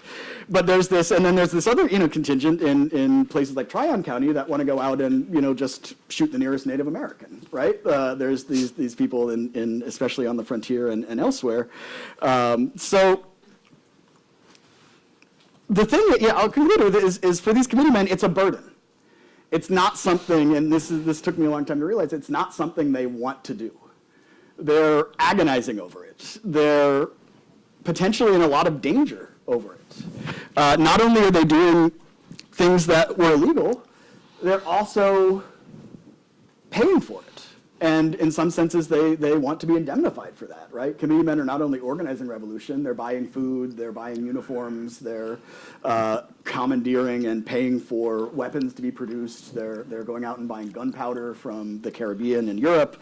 They're putting in a lot of money here, as well as their reputations.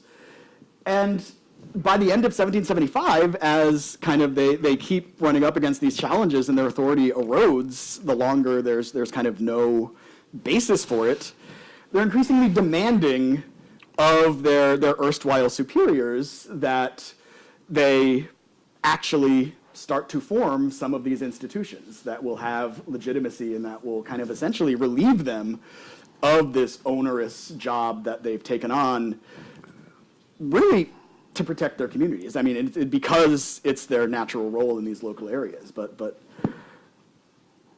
yeah, it's a burden. They don't want to necessarily dominate. They want to kind of fade back into the background. Most of them, at least. So I'll end there. I'll be happy to chat more in the Q&A, but I think that's about as long as I should go.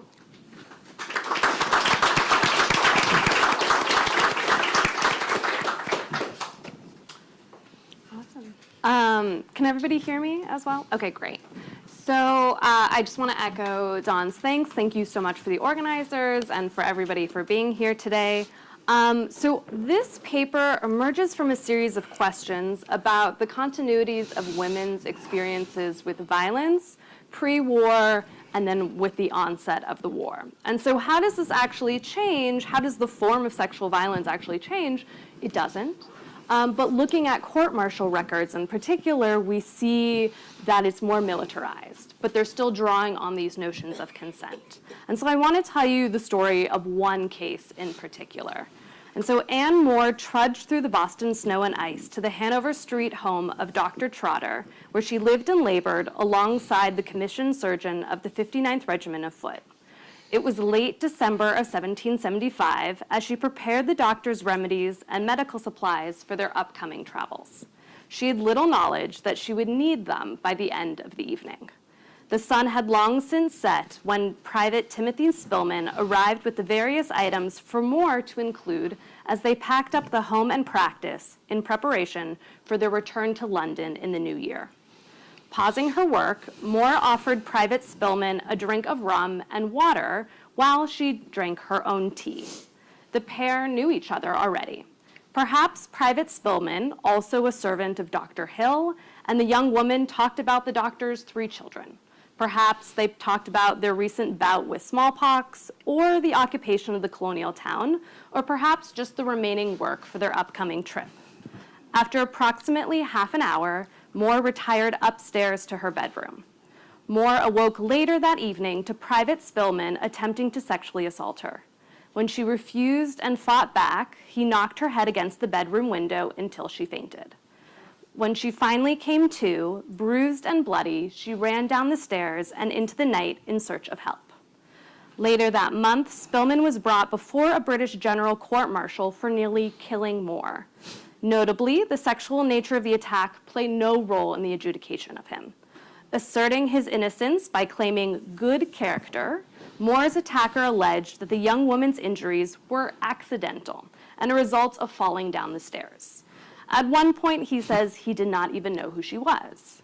Yet, with evidence drawn from Moore's own testimony alongside administration of medical care, Spillman was sentenced to 1,000 lashes. Fragmentary records of Anne Moore's case serve as the basis of this paper. Only through rare surviving testimony can we know about the aches, pains, and lasting injuries, not to mention the fear Moore endured that night.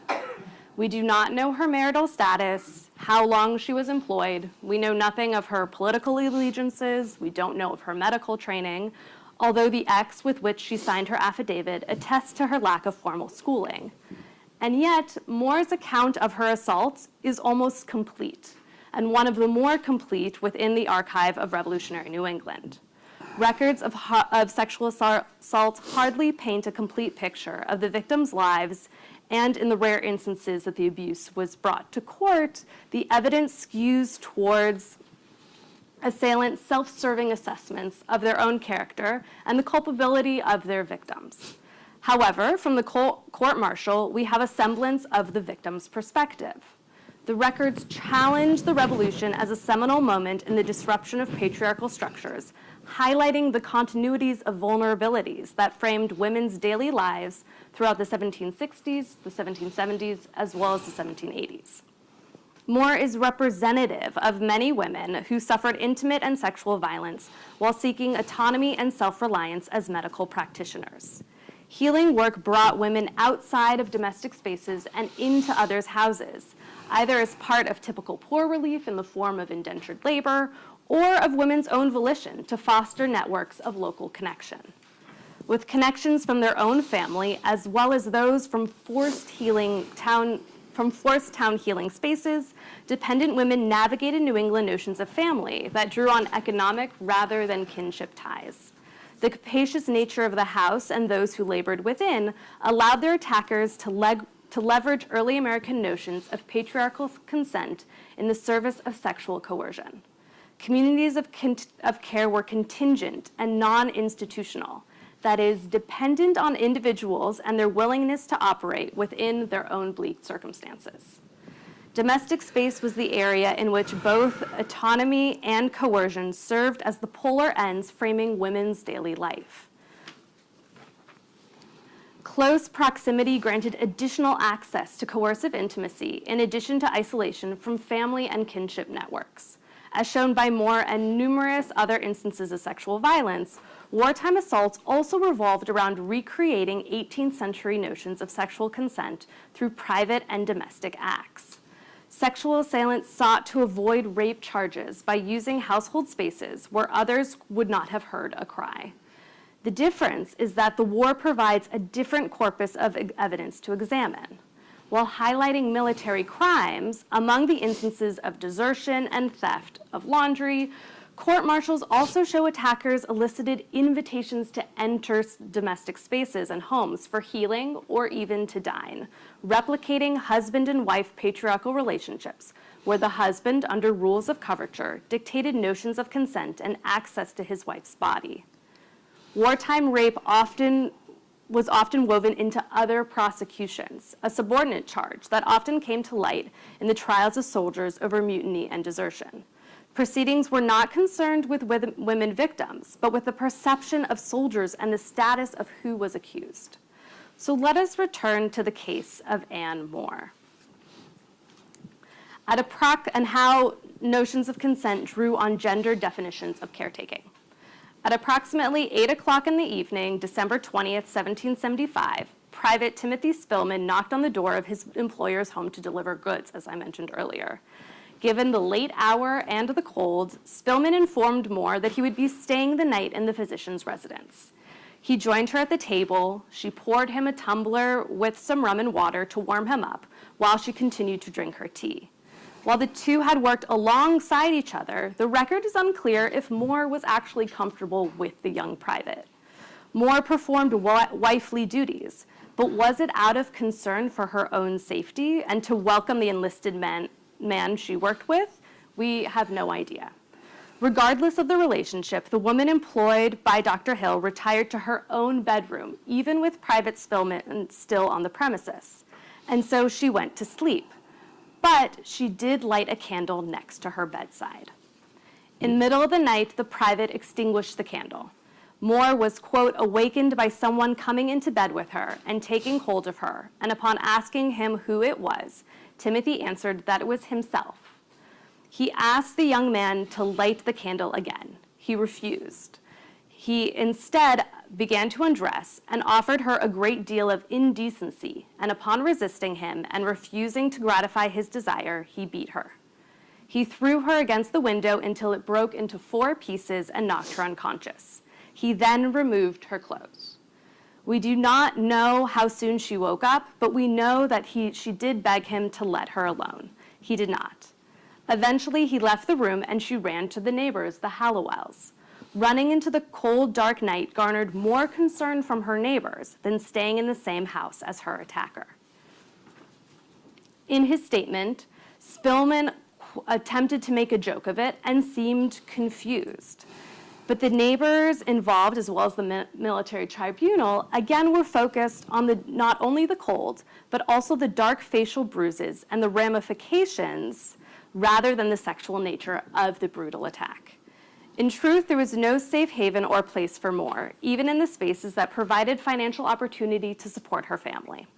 While Private Spillman knocked on Dr. Hill's door, he already had access to the domestic space as a servant and officer in the same regiment of foot as the doctor. As enlisted in the British military and an officer, the hierarchies of war and gender placed Spillman in a position where he could provide Moore with orders to follow and subsequently the means to sexually assault her. Care work in domestic spaces did not safeguard women's bodily autonomy, and if anything, made women sexually vulnerable, regardless of war or peacetime. Moore tended to the domestic requirements of the physician's home. She performed those mundane duties of healing, the cooking, the cleaning, the laundering.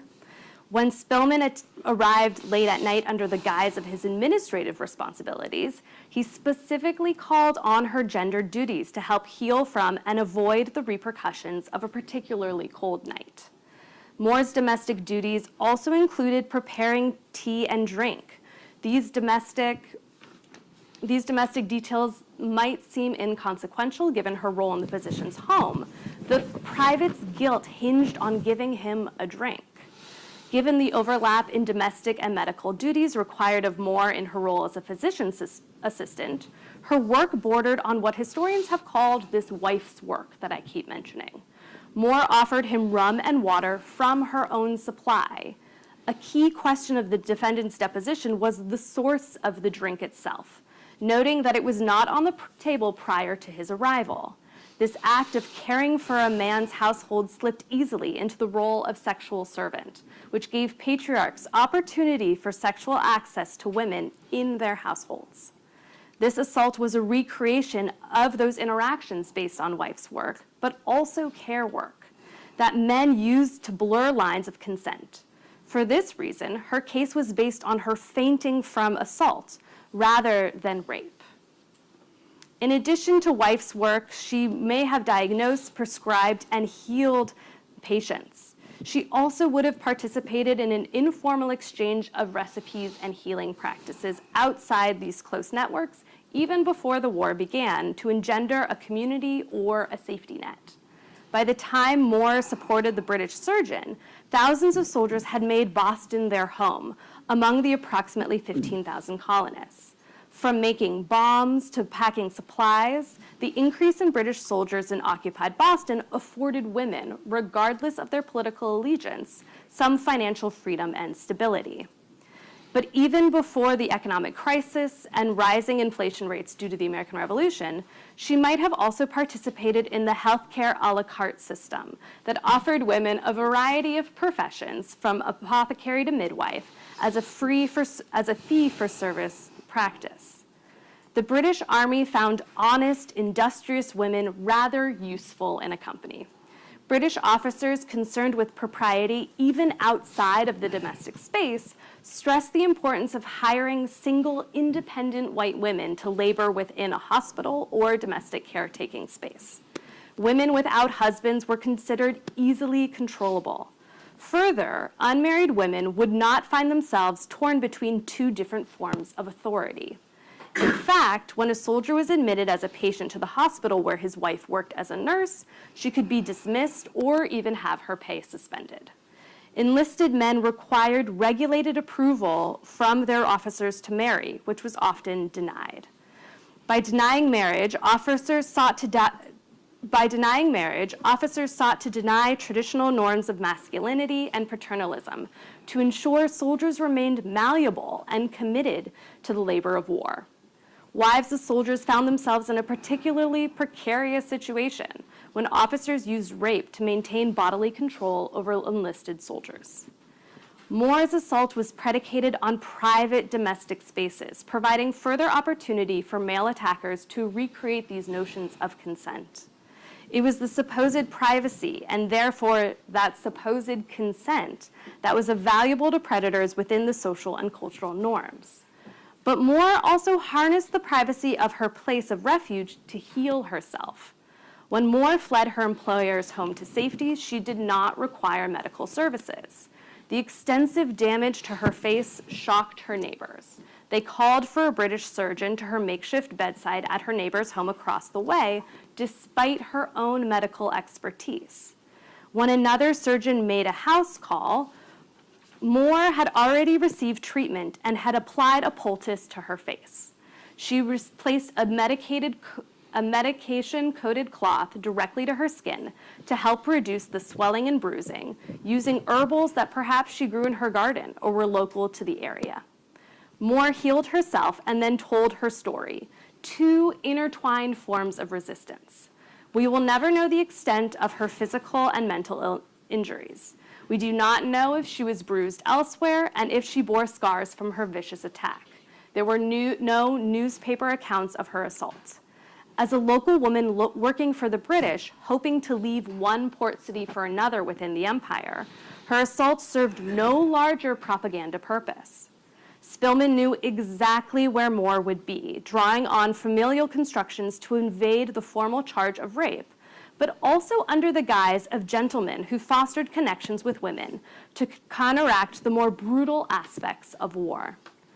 New England women throughout the 18th century feared both structural and punctuated violence upheld through quotidian structures of misogyny and paternalism.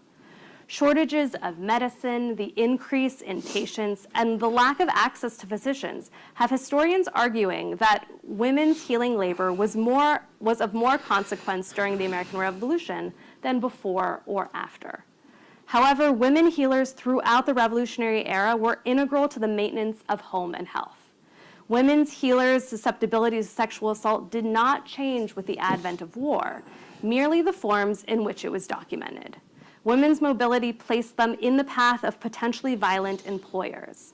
And by incorporating women's medical practices to combat sexual assault and violence, alongside these practices, made women particularly vulnerable. And I want to argue that understanding this vulnerability is necessary to highlight the continuities of sexual violence during the war itself. Thank you.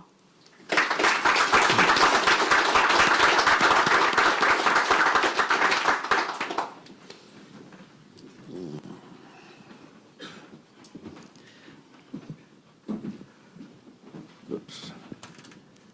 So I need both of those. Thank you. I'm going to go full Parkman from the pulpit here. This is, however, an abridged version of my paper, and thank you, yes.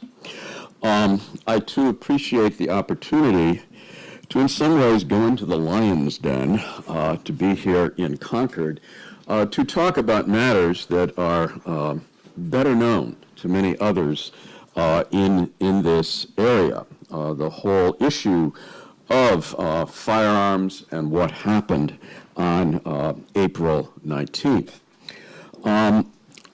This comes from a much larger piece of work I am engaged in. This actually comes from the introduction of a book-length manuscript that looks at what I call part-time civilian soldiers and how they were organized and armed from the late Middle Ages in England to the eve of the War of 1812 in America. And as part of that, one has to deal with what happened here on April 19th. Because if Americans know anything about militias and part-time soldiers and the kind of arms they had, it's because of what happened here and what has gone on to be one of the most iconic statues, Daniel Chester French's 1875 sculpture of the Minuteman leaving his plow with a gun in hand. It's iconic, although at the same time it is somewhat misleading in giving this sense of a kind of leaving directly from farming to engage in fighting. As we know from the work of Bob Gross, David Hackett Fitcher, John Bell here, the kinds of things Don was talking about, there was an awful lot that went on before the fighting started. And that's not there. The young man's musket that he is carrying, his ready access to it, in fact, the particular type of musket that he has also does not ring true. It appears to me that it's a British Shortland pattern musket that would have not, of a type that was not issued to British troops until 1777 and 1778. Alternatively, Joel Bowie suggested that it's a post-Revolutionary War musket made up for militia service from some English parts acquired during the war. In nearby Lexington, identifying this particular weapon is what my college roommate would have called a no-brainer. This is in Henry Hudson Kitson's 1900 Lexington Minuteman. He stands guard with what's often called a French Charleville musket that has on it depicted a lock that was not introduced until of a type not introduced until 1763. In fact, it actually looks like a lock from 1774. Neither of these particular muskets depicted in these statues would have been carried by any Lexington or Concord Minutemen or militiamen. So what kind of weapons were there available? And this is what interests me. And there are various ways of going about trying to figure this out. One is looking at estate inventories taken after males died. This is from a series of about 400 analyzed from different parts of New England, showing that up at the top, almost 2/3 of the inventories from Hampshire County in Western Mass had a firearm, down to a little bit above a third in Worcester County. Great deal of variation, and that's probably the best thing to walk away from with this. The average comes out to a little under half of the inventories having this, but the main thing is the great variation itself. This variation is due in part to differences in wealth. This is cutting the pie a different way. It's the same 400 inventories ranked from the wealthiest on top down to the bottom, going from, again, around 2/3 or so to down to a quarter. There was a strong economic relationship in one's ability not only to have a firearm, but to have what you used in it. Oftentimes historians count firearms, don't think about the ammunition. That's rather integral to the process. These are returns from March of 1775 for 12 militia companies, again out there in western Hampshire County. This was in response to a colony-wide request from the provincial Congress. Again, you see wide variation, 77% up in Sunderland, down to, again, a little over a third in hardscrabble Hilltown, Greenwich. An average, there is about 7 ounces of powder per gun and 15 balls. Maybe enough for 15 rounds, not the 30 rounds that was suggested. So what's going on here? Why are these effective males, as they're called, there's 866 of them, why do only about 56% of them have a firearm? Part of it is perhaps due to differences in wealth. Poor men, as I just showed you, were less likely to own firearms. But there's something else going on here, and this really has to do with age. About a fifth of the militia unit was males between 16 and 20. 25 is the average age of marriage in New England, so anywhere between a quarter and a third of the males who were in the militia were probably still living at home. Did they have a firearm? Well, this suggests perhaps not. This is from a May 28, 1775 list of about a third of the men in Abraham Dodge's company being recruited for 8 months of service in a provincial regiment that would subsequently be adopted into the Continental Army.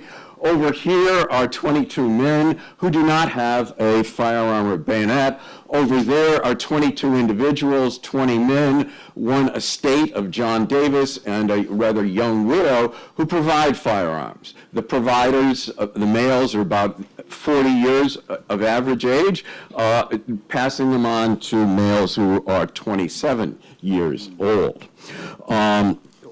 Walter Sargent has argued that the American Revolution, at least in Massachusetts, was not a poor man's war, but from its very outset, the Revolution was a young man's war. And this was a problem. There were firearms around, but they were not necessarily where they were most likely to be used. And this is how that occurred. Again, this is another of those things that happened before French's Minuteman left his plow and grabbed his firearm. Somebody probably had to give him a firearm that he could grab. So this is going on, and it's much further advanced. In eastern Massachusetts, these are 3 companies from Sudbury. This is the lower part are from the 4th Bristol Militia Regiment. Some of them are Minutemen companies down at the bottom. Those in the middle are regular ordinary militia companies. 2 companies did not provide returns, so this is not complete. But as you can see in general, there's a much higher level of preparedness in eastern Massachusetts. Again, there has been talk about unevenness in politicization and engagement, while there was also unevenness in getting ready to do the actual fighting at this time. Okay, this gives us some sense of distribution, availability, need to redistribute firearms, but it doesn't necessarily say a lot about what these firearms were. We tend today to call any muzzle-loading, smoothbore 18th century firearm a musket. But as Benjamin Franklin informed the readers in Philadelphia in the mid-1740s, musket is the name of a particular kind of gun. What you see here is a short land pattern musket. It weighs about 10 to 11 pounds. It is equipped to have a bayonet on the end of it. It's a nominally a .75 caliber weapon. This was the standard, what is known as Brown Bess. This is a different gun and a different individual. This is actually a descendant of Amos Locke holding a type of French Charleville musket, which I suspect is what Kitson used as the model, with some artistic liberties for his 1900 statue in Lexington. A bayonet made a musket more than just a firearm. This is important. We think of that's a gun, it shoots. Well, no, a musket did more than this. You put a bayonet on it, it was a spear. And if things got really desperate, you could club somebody over the head with an 11-pound club. It has been called by one historian, the musket with bayonet, the first universal infantry weapon in the Western world. It was more than just a gun. At the same time, it was a very robust and soldier-proof gun. It was hard to wreck, and it could survive the rigors of campaign in a long, long war.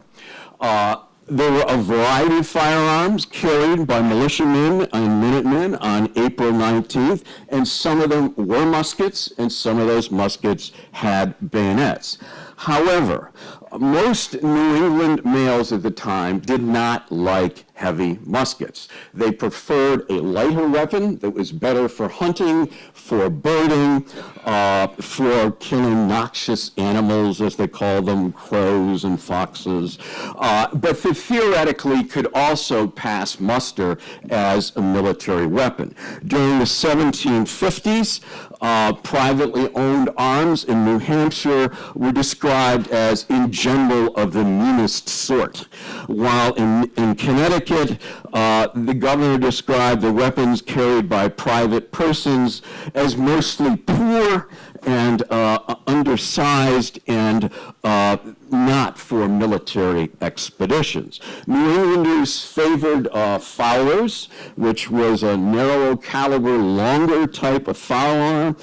They also would get imported English fusees, which was a kind of light, narrower bored musket, or what they really liked, if they get them, were French hunting fusees. They weighed about 7 to 8 pounds, and they were about .597 or .625 caliber.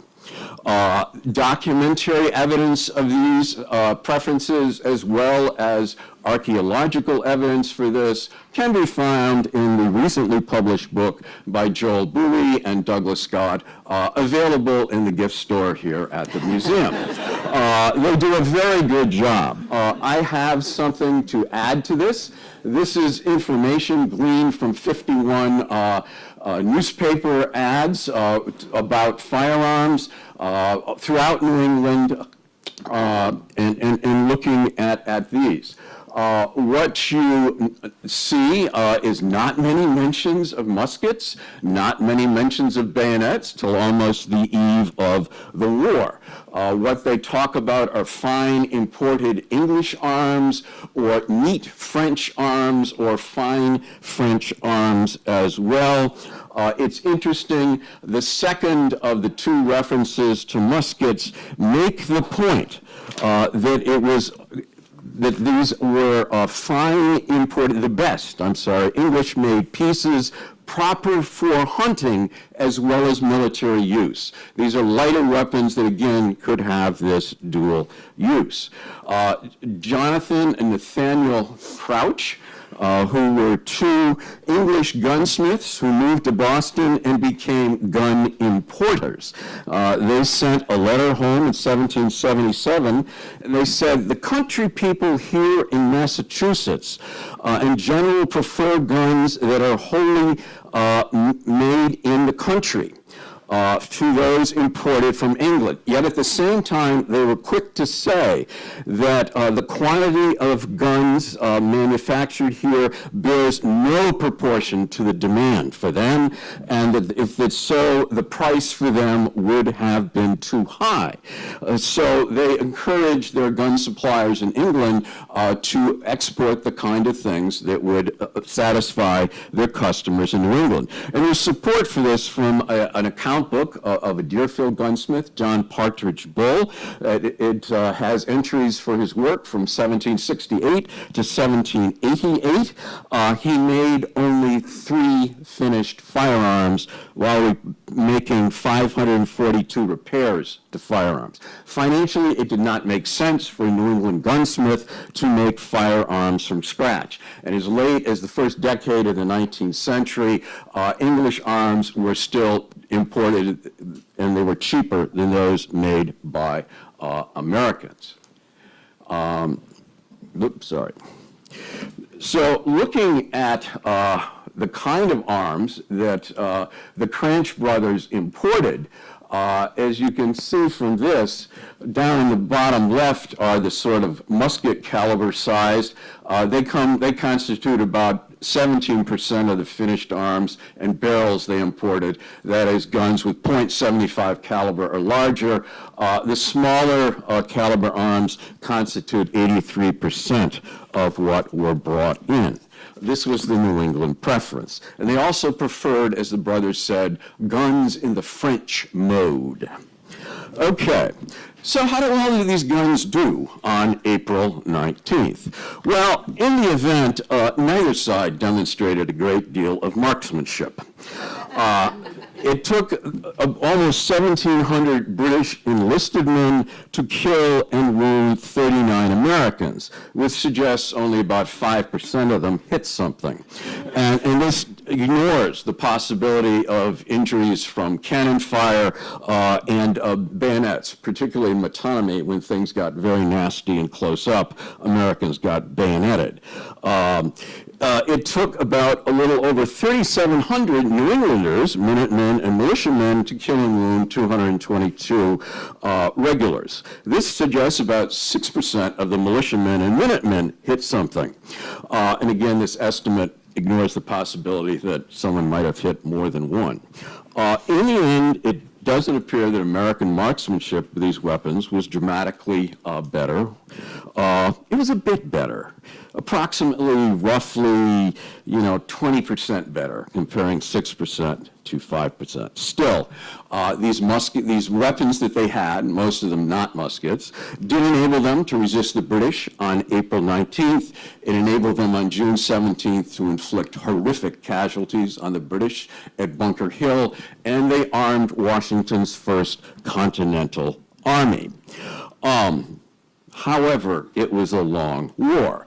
And during that, New Englanders and Americans found that a widely armed population was not necessarily a well-armed population from a military standpoint. In 1777, George Washington dismissed all light smoothbores as trash and light arms.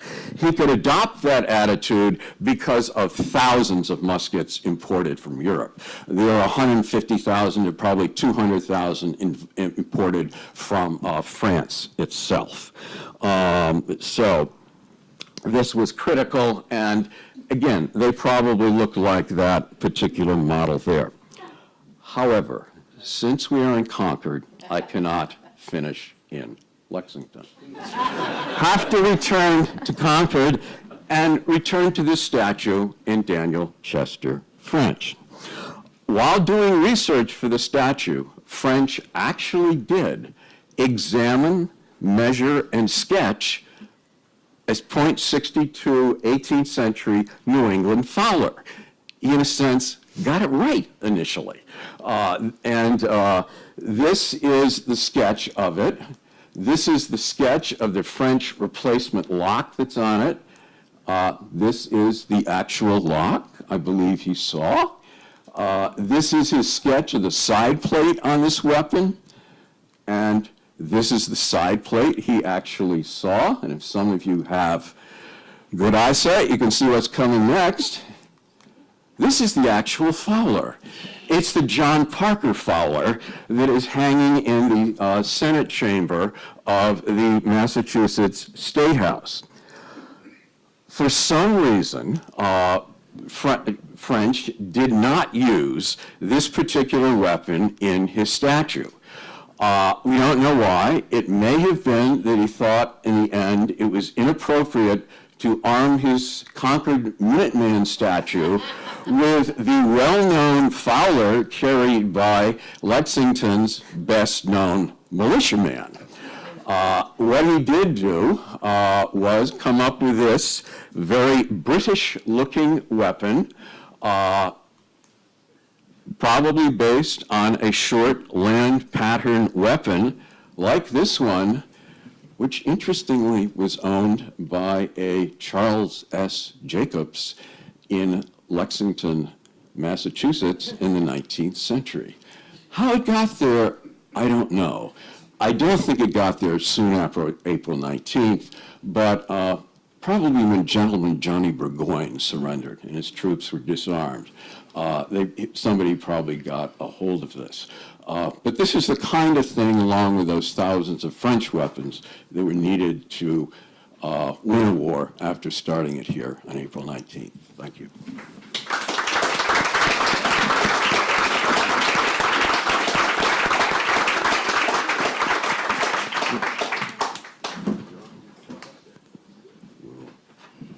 Move back to that. Thank you. Thank you to all our panelists, to Don, to Sarah, and to Kevin. Thank you all for being here as well, and to the committee for founding us. We have very disparate looks at communities here, communities in crisis, as the panel says, starting with Don Johnson, looking at rural communities in two very different types of counties. Rather established and wealthy Lancaster, and the frontier county spread out, sprawling of Tryon in New York. And these are also both very different from the sorts of counties and communities we see here in eastern Massachusetts, because they were relatively new and because they were rural, and therefore their committees are quite different from the committees that I'm used to seeing coming out of the Boston town meeting and such. My favorite footnote in Don's paper talks about how the name of the Lancaster Committee kept changing from the Committee of Correspondence to the Committee of Observation to the Committee of Observation and Inspection, and finally to the Committee of Safety when, as he spoke about, security, local security became the most important factor. But it also sounds like they would shift back and forth depending on the needs of that particular meeting or who was taking the notes. There also is the wave of committee formation he discussed, and not in the paper but here, about how there was a complete turnover at one point in this committee, and yet it's the same bunch of guys getting together, the same bunch of guys who probably also, inspected the roads the 2 years before the war, so it is an interesting sense of local authority and establishment. At one point in the paper, Don writes that the Lancaster Committee initially drew their mandate from the Congress, and yet he also says that that committee was formed initially to elect people to the Congress and instruct them. So there was this feedback loop that I'd like to hear more about, think more about, and then what he spoke about today, the push from the locals who didn't like what the committee was doing and forced the committee to change, literally, at a crucial moment, that it's not just dealing with the upstairs, but also with the downstairs, and the back and forth between committee, Congress, and people.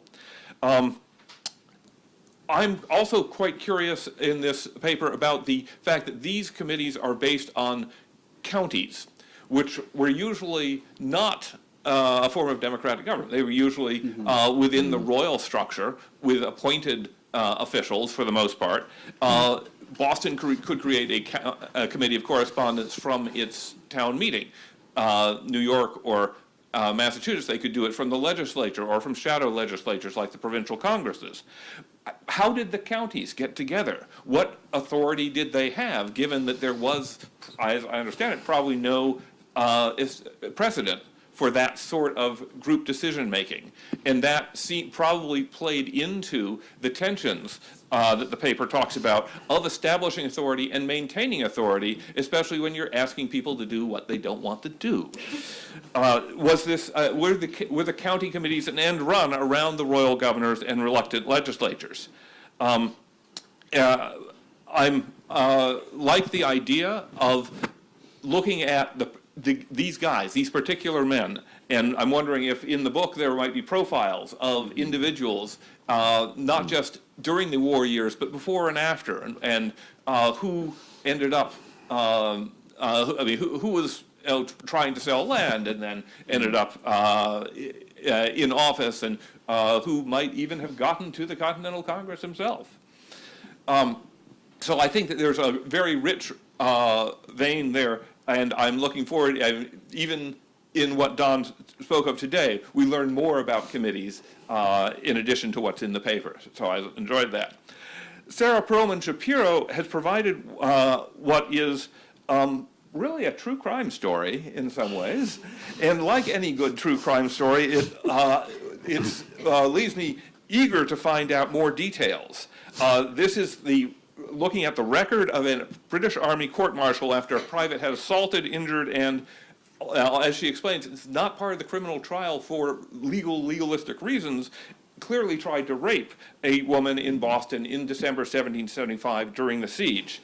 And I think that if we heard in the story, there's a lot of detail in that court-martial record. And then Sarah has brought in a lot of trends, a lot of the legal rules, the general atmosphere and environment for women in communities like Boston in the 18th century. And I think if there was, what I'd like to see more of is the sort of moderate level between those, where we look at the community around this household, if we can.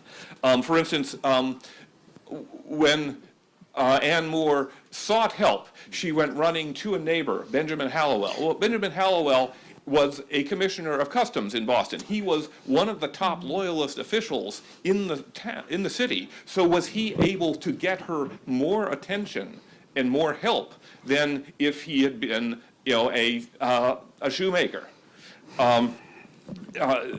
Is there any way to find out more about Anne Moore's background? And I'm sure Sarah would love to have found.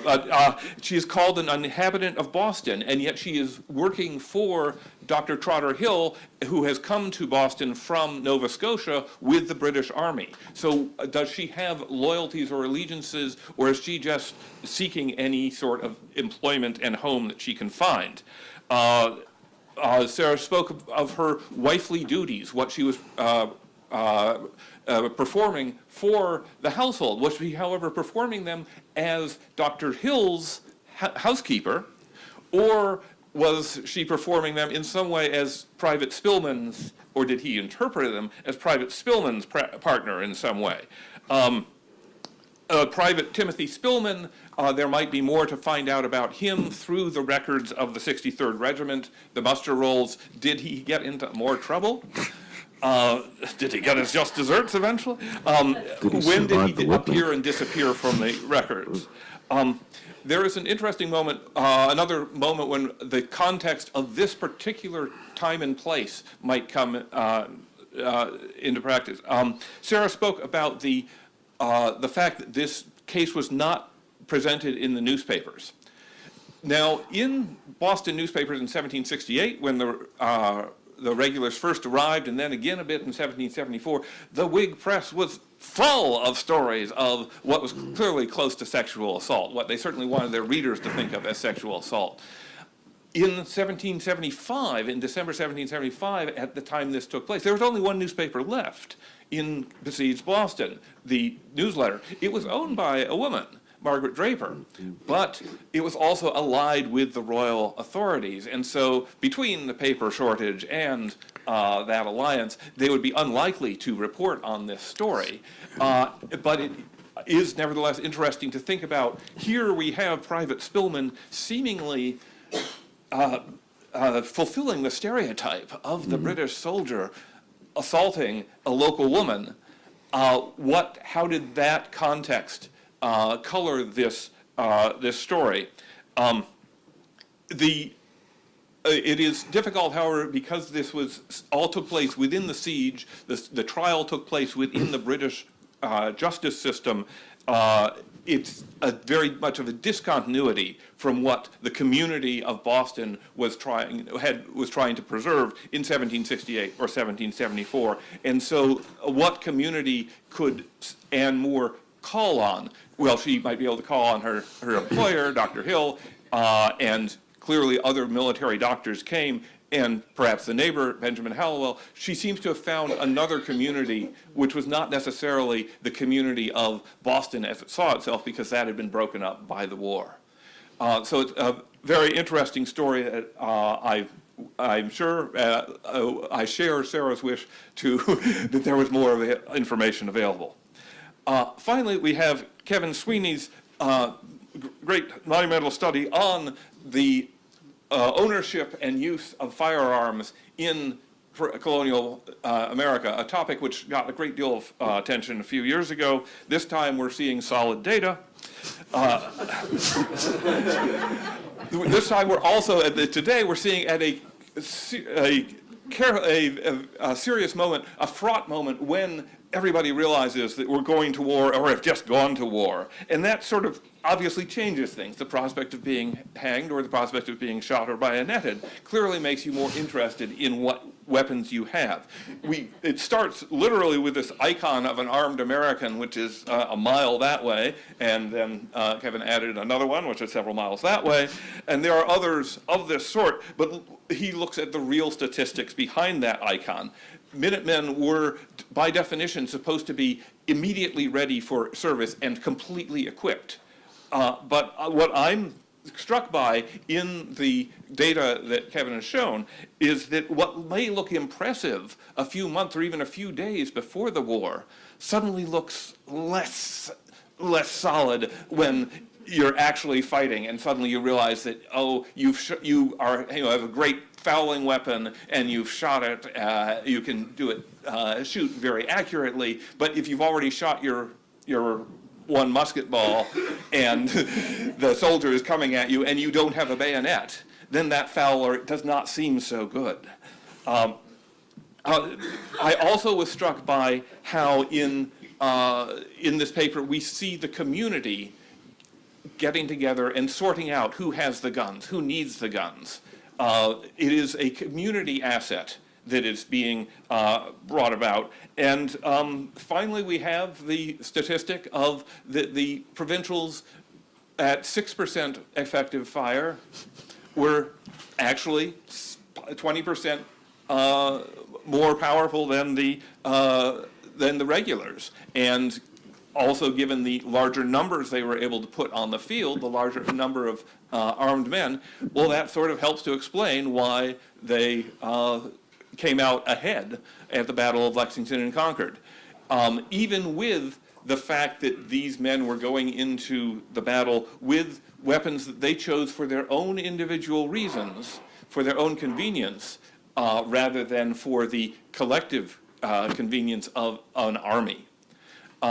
All of these are stories about communities and in balance with individuals, and working in some cases through committees, in some cases through individual or ad hoc groupings, trying to find the the institution, the local institution that can address the immediate crisis. And I wonder if if you can want to speak more to how these communities saw themselves, where they saw their authorities coming from. And maybe start with Don. Sure, yeah, and thank you for that wonderful comment. In terms of where the authority is coming from, I have another piece where I explore that a little longer that will hopefully be out in the next year or so in Law and History. But it's essentially they're drawing it from 2 or 3 different sources, and it changes depending on what source they need to draw it from at a particular moment. They've got a gesture towards kind of constitutional tradition. There's this kind of English Civil War tradition that I'm sure kind of the jurists among them and the people who have this mattering of education are aware of these kind of county committees that are set up by Parliament in England in the 1640s. And then again in 1688, 1689, in order to essentially remove the royalists from power. So these are committees that Parliament puts together of essentially the bourgeoisie in these counties in order to bypass the manorial governments of kind of the nobles in the Civil War. And there's another kind of American precedent of this in New York with Leisler's Rebellion that, there's a committee of safety appointed during that period. So there's this kind of idea that, when governments fall apart, when there's a civil war, these communities are generally authorized or it's the duty of the leaders of the community to kind of come together in this way. And that being said, and I love that you brought out that contradiction of the committees existing before Congress, but then claiming Congress's authority, even though they're the ones constituting Congress. Is this weird mixture? But they're desperate for some kind of official higher up stance, right? So when they say, we're acting in the name of the Grand Congress, a lot of them have no idea what the heck that means. But it sounds better than saying we're acting on our own behalfs as kind of these extra legal folks. The other part, and I think you made the exact point that I would make, is that, these are the people who, were always the people who got, called on to be, Bob was saying the other night, right? Like hog reeves and road inspectors and foremen of the street cleaning, group, crew and these kind of unglamorous jobs that that people took on as a responsibility, right? You were a member of the kind of local notables. You served your 2 years or 3 years in the assembly. You served, your terms as justice of the peace or as, whatever kind of rotating office. And I think they saw that as part of the committee work that they do as part of this tradition, right? They're the ones who need to step up when there's a crisis. But they also expect to be supported by higher ups, and that's that kind of thing. They expect to be supported by their representatives in provincial conventions and in the Continental Congress, and that, when that's slow to happen, they start to get a little more radical. Okay. Sarah, just quickly, Ann Moore seems to be alone in her, but your thesis about the communities of care, did she have any groups to call on that you can sense? I would hope so. I would hope so, but I also want to say that because of her injuries, she's not actually able to leave with her employer and go to London. They actually say she's too injured and she cannot continue to perform her duties, and so she's forced to stay in Boston when they leave the next month. It's unclear if she stays with the Hallowells. There is talk of staying with neighbors again when they leave, but it's unclear I'm assuming there is this community that she can draw on, but as I'm still continuing to try and find evidence of her or find more about who's actually living on a block-by-block basis as well, there are numerous other women who are being paid as medical practitioners in the area, and so I would assume that she would be able to draw on that community too when she's left behind. Mm-hmm. Okay, just quick response, Kevin, on the questions of community and authority. No, it's a very similar situation. It had always been a similar situation with Anglo-American militias once they were found. There is always a higher authority. An area that did not send in any returns in March of 1775, there's a long letter explaining why they didn't do anything.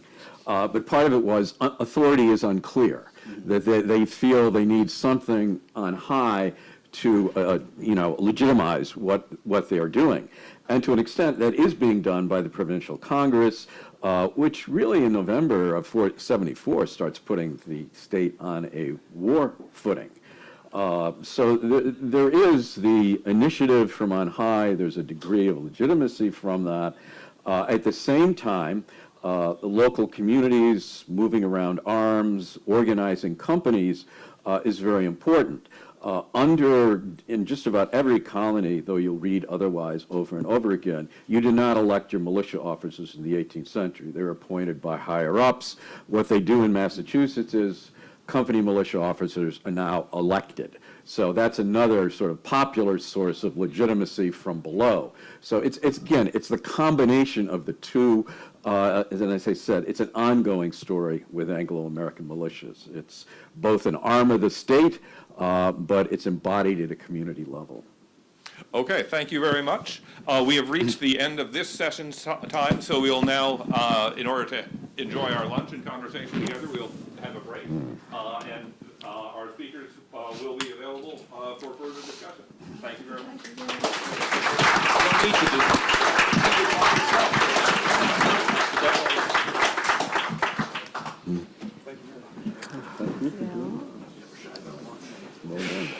I'm probably getting tired of those.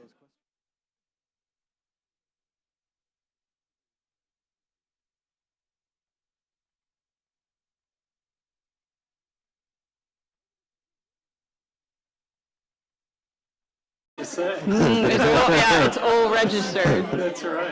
Yeah, you're right. Oh, let's just get some water. That sounds. Sorry, I'm just. No, all good, all good.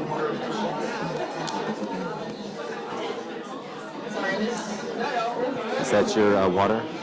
No, mine's over here. Oh, okay.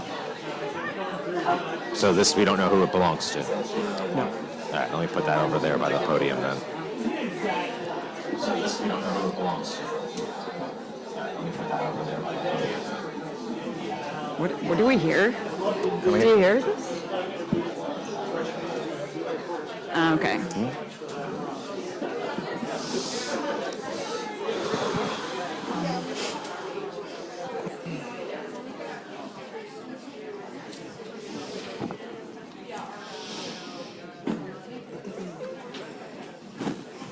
Oops. Trust the silence.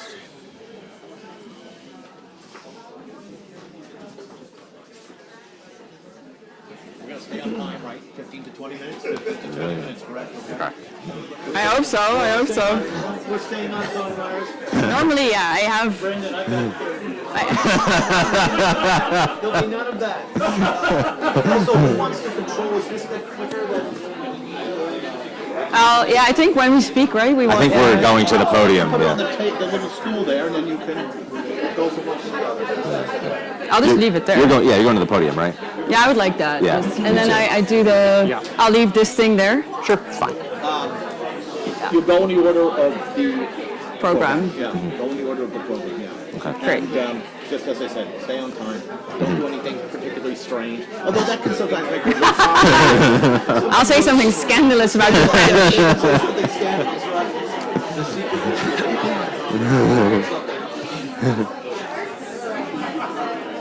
Nothing scandalous, unfortunately. So wait, we have 20 minutes each. I'm gonna try to figure that out.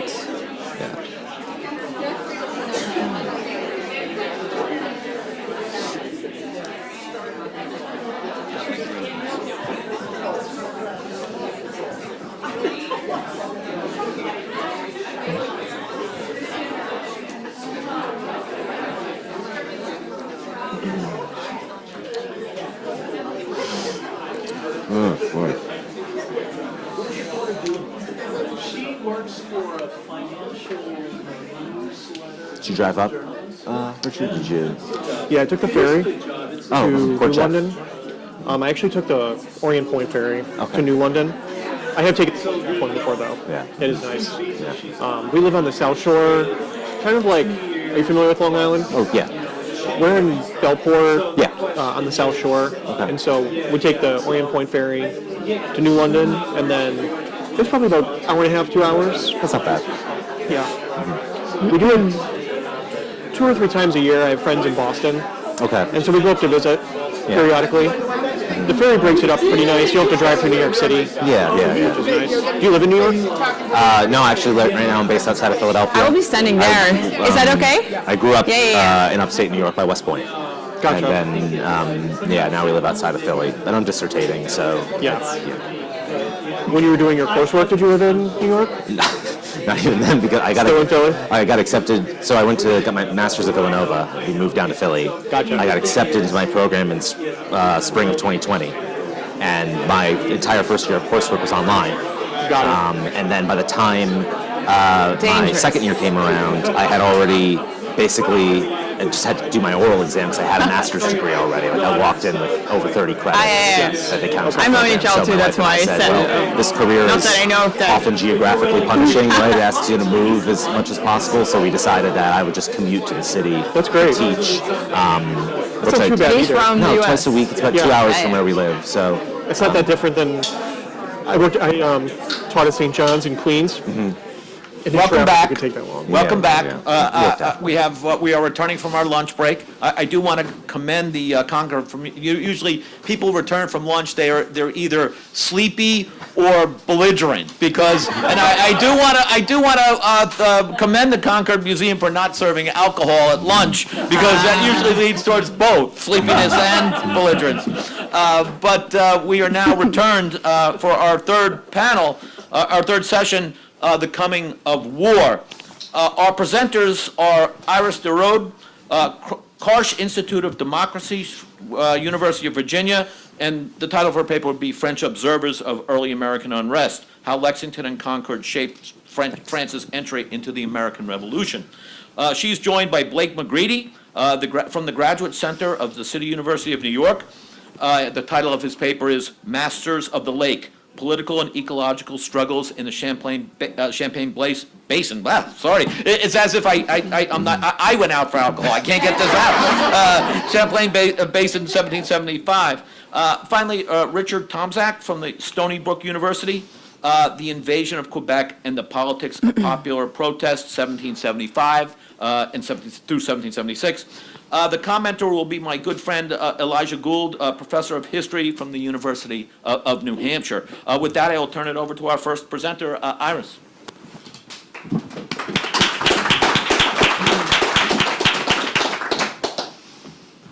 Well, thank you. Thank you for organizing, to everybody that was involved, and thank you for inviting me to speak on the French and Lexington and Concord. And thank you, of course, to Lige for commenting later. I don't know. We'll see. So of course, Lexington and Concord, we all know, and we are at Concord. I was very excited yesterday to go to the bridge for the first time. Having studied the American Revolution for about a decade, it was a very special moment. So I was very happy to do so. And so I want to tell you about how Lexington and Concord was perceived in France. And when I started this research, I was convinced I was going to find a lot, but it was in a different way than what I will present you today, what I had expected. So I'll tell you more about that. But I want to start with the French intervention and what scholars and most people would associate with the real beginning of French involvement, which is often said to be Saratoga. The Battle of Saratoga would have shown the French that the Americans could win, and that if they would help them, they could really win their war for independence, which, according to the story, Louis XVI saw as the opportunity to join or to send his army and his navy. But today I will argue that that's incorrect. It started way before that. And so Although typically relegated to the periphery of Franco-American diplomatic history, I will argue that Lexington and Concord marked a I can't speak anymore, decisive shift.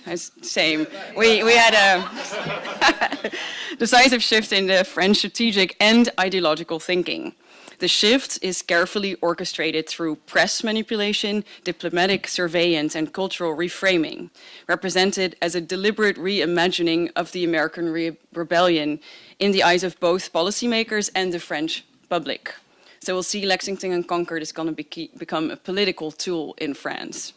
So at the center of this transformation was Charles Gravier, Comte de Vergennes, who is the Minister of Foreign Affairs under Louis XVI. And he harnessed the ideological momentum sparked by Lexington and Concord to reorient French foreign policy, one that would culminate in the 1778 Treaty of Alliance.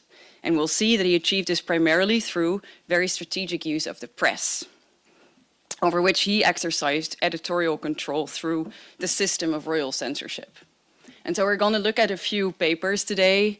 And I will talk about the context before, during, and after Concord. And we'll see which role particularly Concord and Lexington, of course, played in the French imagination of the American Revolution.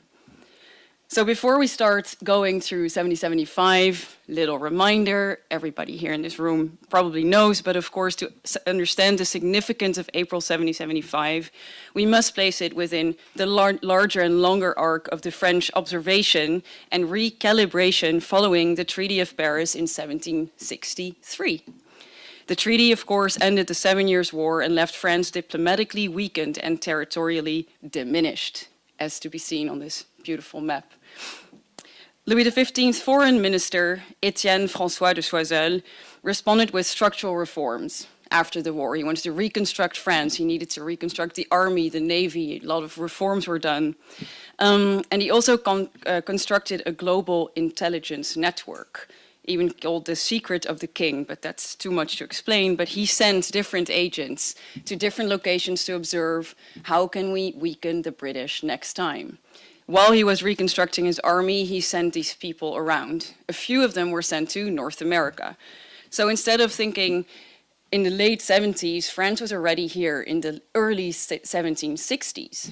So he sent figures such as, we can see here, to observe the early tensions, of course, that would finally culminate in this American Revolution. One of the earlier agents, or you could consider it spies, arrived in 1765 already. So we're talking 10 years prior to Concord, obviously. And one of these agents, called de Pont-le-Roi, warned, England must foresee a revolution. There's a whole story here. Another one, Charles Murray, who was a Scottish agent but still sent by Choiseul, was at Patrick Henry's famous speech, "Give me liberty or give me death." And so you can see here that he's describing the stamp duties, and he was present during that moment. So this is what Louis XV, and particularly his Minister of Foreign Affairs, were highly informed of what was going on in the British colonies at the time. Other people were, here's the one that I said before, England must foresee a revolution, 1765, but also de Kalb, who would of course become a famous general under Washington later. He was also already here in 1768, and he was also referring to this perhaps independent state that will come forth in time. So these earlier French agents that were sent in the 1760s were foreseeing something that they could, of course, use for the French interest, which was, of course, to reconstruct France, to rebuild its prestige on the world stage. They had lost such a humiliating war against the British that they wanted to show their power again, and they saw that, they thought, of course, that supporting this new sort of rebellion tensions might weaken the British Empire. So, of course, all eyes were turned to it. And Choiseul in particular really believed that this would be a great opportunity to restore France. And so at the end of Louis XV's reign, however, France was turning more and more inward, but they did start to receive more and more reports, of course, through the different newspapers. So this is the Gazette de France, which you can see is reporting the events in Boston, and all the events that we all know so well were, of course, received by the French in the press.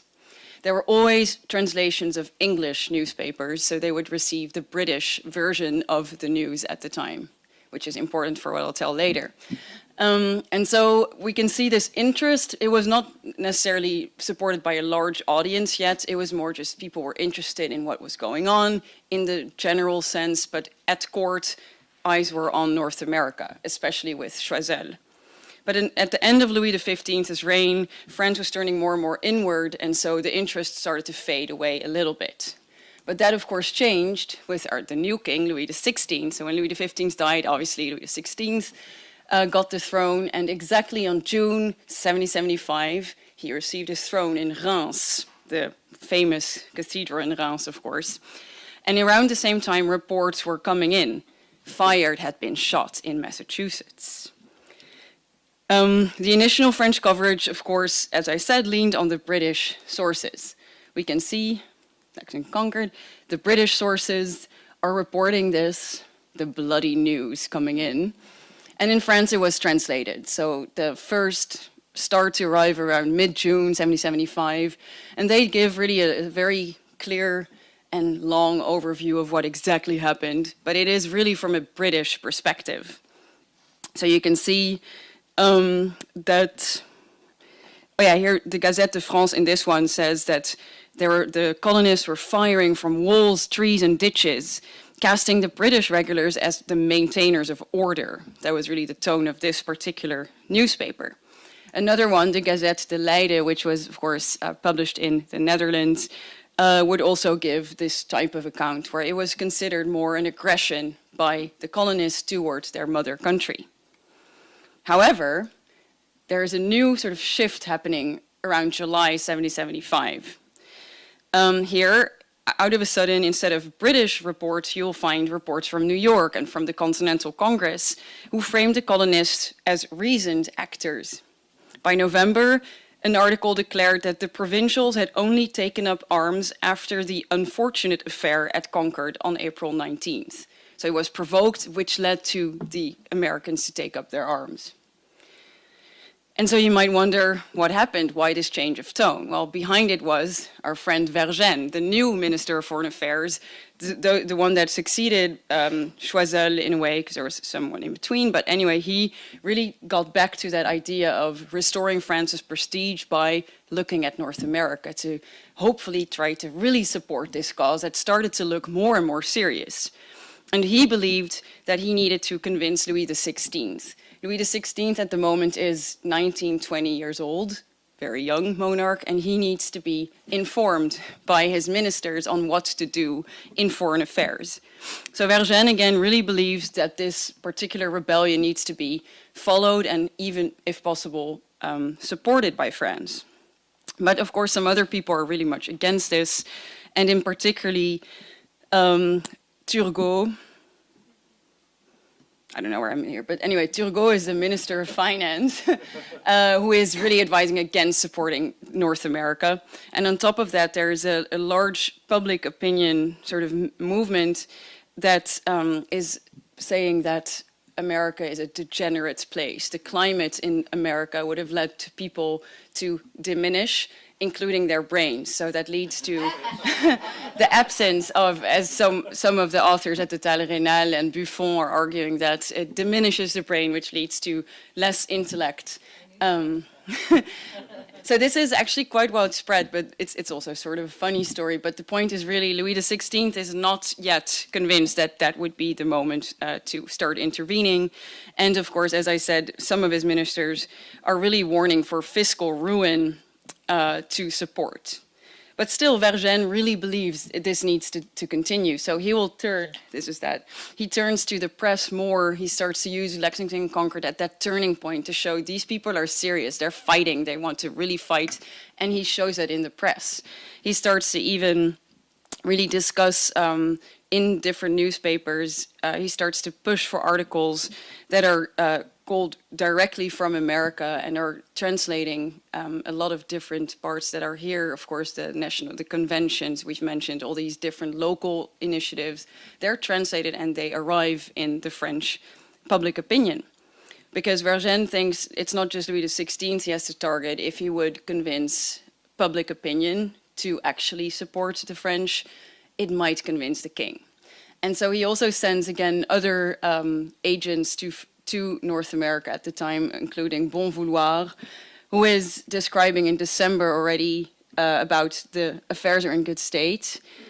He is thinking that there's 50,000 men who are forming the continent or the American army at the time.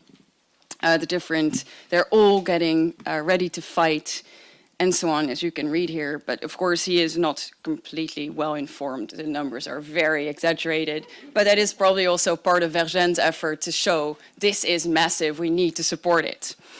And so, of course, this is one of them. Beaumarchais joins the cause, another figure that becomes really important in this story, that also is looking from London and explaining we need to support the cause.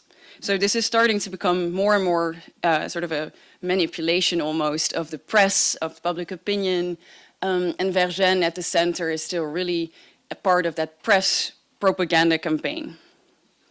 And so it starts to really actually work. The different elements are starting to come in place, we could say.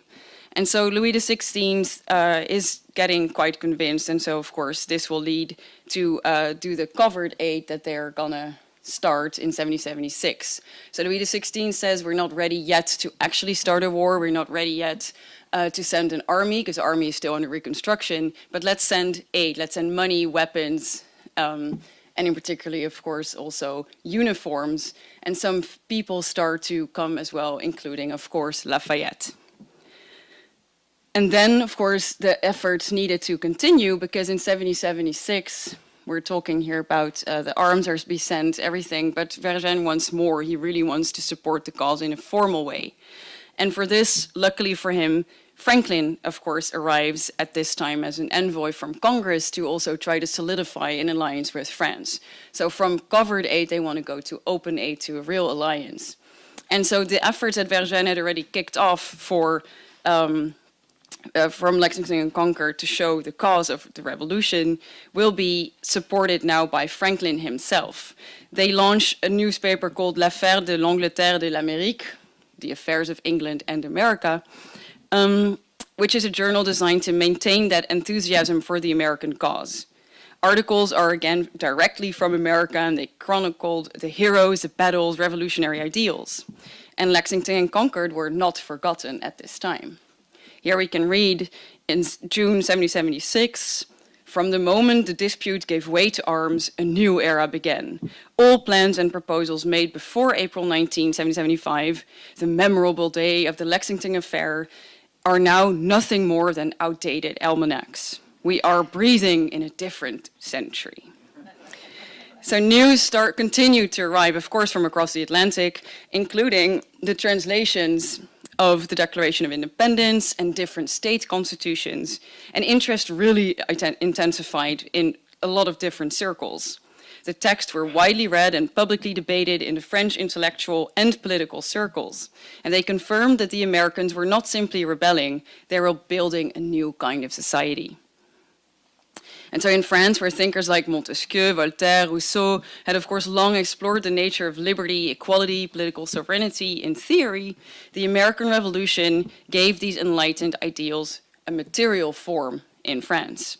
What had previously existed only in treatises and salons was now being tested on the ground. And all these newspapers started to arrive telling this to the people. And so it was not just a war, it was a demonstration of what the Enlightenment could become. This transformation resonated, of course, far beyond academies and learned societies. It penetrated the streets, the cafes, the theater, marketplaces, as of course shown by Robert Darnton. Pamphlets started to circulate, and these newspapers started to become one medium. A lot of others were also spread at this time, really creating what in French is called l'Américomanie, the mania for America. This is a moment when engraved portraits of George Washington, Benjamin Franklin adorned Parisian mantelpieces. Women wore Liberty wigs. Oh, here's Franklin, the Liberty wig, here we go. It's great. So Versailles, you have to imagine, organized their great grand balls, and the women started to arrive more and more with these wigs of the independent ships, but also dresses with a lot of symbolism to show their support for the American cause. Of course, Franklin was one of the main heroes of this moment, and Republican phrases really started to appear in poetry, popular songs, even satirical plays. And so enthusiasm for the American cause created this unprecedented cultural phenomenon, an outpouring of political imagination and identification with a foreign people fighting, as many now saw it for universal rights of men. So in this cultural movement sparked by Lexington and Concord, expanded by Franklin's presence, and sustained by Vergennes' media strategy, that made the revolution not only intelligible to French audiences, but urgent. The revolution ceased to be a geopolitical or just a geopolitical opportunity. It became their own cause. And so this is when in the alliance was signed, of course, 77, oh wait, yeah. So this is when also the news of Saratoga starts to arrive in 1777. So it may have assured many at court that the American success was possible, and by the point as well, it coincided with the French Army and Navy reformed. They were ready to fight. A new Minister of Finance had been appointed, so Turgot, the one that was really against it, was put away. A new one came in called Jacques Necker, and he had reorganized the economy so that they at least believed they could fight the war. And so 1778 is this big moment, of course, for the official French-American alliance, where a formal treaty is signed, which was really very well prepared by Vergennes, that is right now, as you can see on this slide, signing with Franklin the Treaty of Alliance. So in 77, as we said, the Saratoga was an important moment, of course, in the French mind. It was actually celebrated in Parisian streets, but it was not the catalyst for intervention. The cultural and ideological groundwork had been laid. The momentum had already shifted. And by the time the Treaty of Alliance was signed, Vergennes had, of course, reshaped elite and public opinion through a sustained media campaign and ideological reframing that began not at Saratoga, but at Lexington and Concord. Even in 1780, as Rochambeau's troops prepared to embark, the resonance of these early battles remained powerful. One of the generals of Rochambeau's campaign, called the Marquis de Châteauneuf, that wrote this travel diary, who served as a major general but also the liaison between the armies, went to a pilgrimage to Concord. And he wrote this: Concord, the celebrated spot where the first blood was shed, which commenced the Civil War. He calls it a civil war, which could be a whole other lecture. But it's interesting that even for the generals that came to fight at Yorktown, went to Concord to see this special place where it had all started. So you can see it was a moment in French imagination, coming from the earlier reports to some further references in the press to even generals going there. And then this book was published and was spread once more. And so in 1783, of course, with Vergennes present, American independence was signed. It was official. And so he had, of course, achieved his goal, he thought. We all know that it didn't end that well for France. And maybe Turgot, the one that had warned for the financial ruin it would lead to, was right. And also what's interesting to think of is by 1789, a sort of unintended consequence of Vergennes' media campaign was that these ideals had spread all over France. The language of liberty, sovereignty, rights, once championed for the Americans, had become France's own rallying cry. So in conclusion, April 19, 1775 should not be dismissed as a minor colonial skirmish in the French mind. Through the coordinated efforts of Vergennes and his allies, Lexington and Concord became more than the beginning of an American war. They became the spark that helped ignite the transatlantic revolutions. Thank you.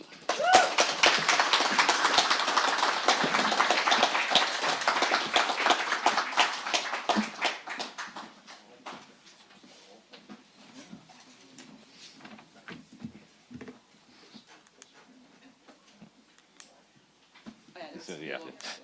There we go. Thank you all for being here today, and thanks so much to the organizers for having me. This is a tremendous honor. In May 1775, New Englanders followed events in the Lake Champlain Basin with enormous interest. Soldiers led by Benedict Arnold, along with Green Mountain Boys commanded by Ethan Allen, captured Fort Ticonderoga near the lake's southwestern shore on the 10th. The following day, they took Crown Point. Less than a week later, Arnold, with 2 small bateaux of 35 men, stormed across the Canadian border and attacked Fort St. John's along the Richelieu River before retreating to New York. "We are masters of the lake," Arnold boasted to the Massachusetts Committee of Safety on May 19th. Despite these early triumphs, however, natural factors quickly exposed revolutionaries' environmental inexperience and the limitations of their ambitions in the northern borderlands. Historians of the invasion of Canada have examined how religious, political, and ideological barriers hampered the revolutionaries' campaign. Generally, however, scholars have not considered how environmental obstacles affected the attempted liberation of Quebec. While historians often depict the district as, quote, an impenetrable wilderness, combatants in the 1775 campaign rarely use such terms to describe the country about them. Instead, their maps, orderly books, letters, and diaries portray a theater with a variety of different environmental features beyond a lengthy lake encircled by rising mountains and vast woods. Furthermore, in more familiar settings on Lake Champlain's southern shores, soldiers could still rely on existing resource networks and navigate recognizable ecological communities. But as they pushed deeper into unfamiliar terrain, these advantages disappeared.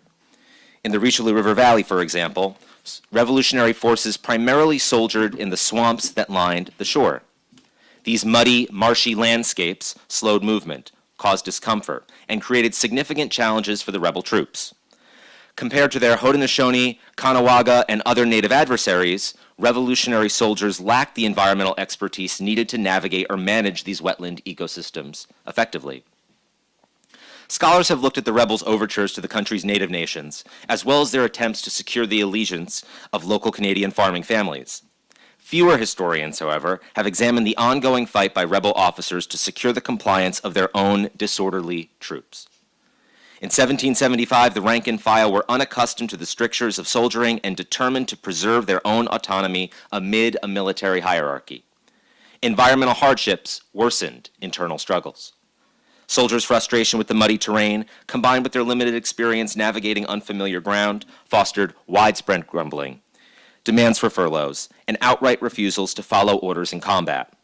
Although rebel forces could have benefited from the environmental knowledge of the basin's diverse inhabitants, officers rarely attempted to cultivate the Army's natural knowledge. In the Champlain Basin, the environment did not merely impede the revolutionary invasion, it unraveled the Army's cohesion and highlighted their lack of preparation for the campaign's ecological circumstances.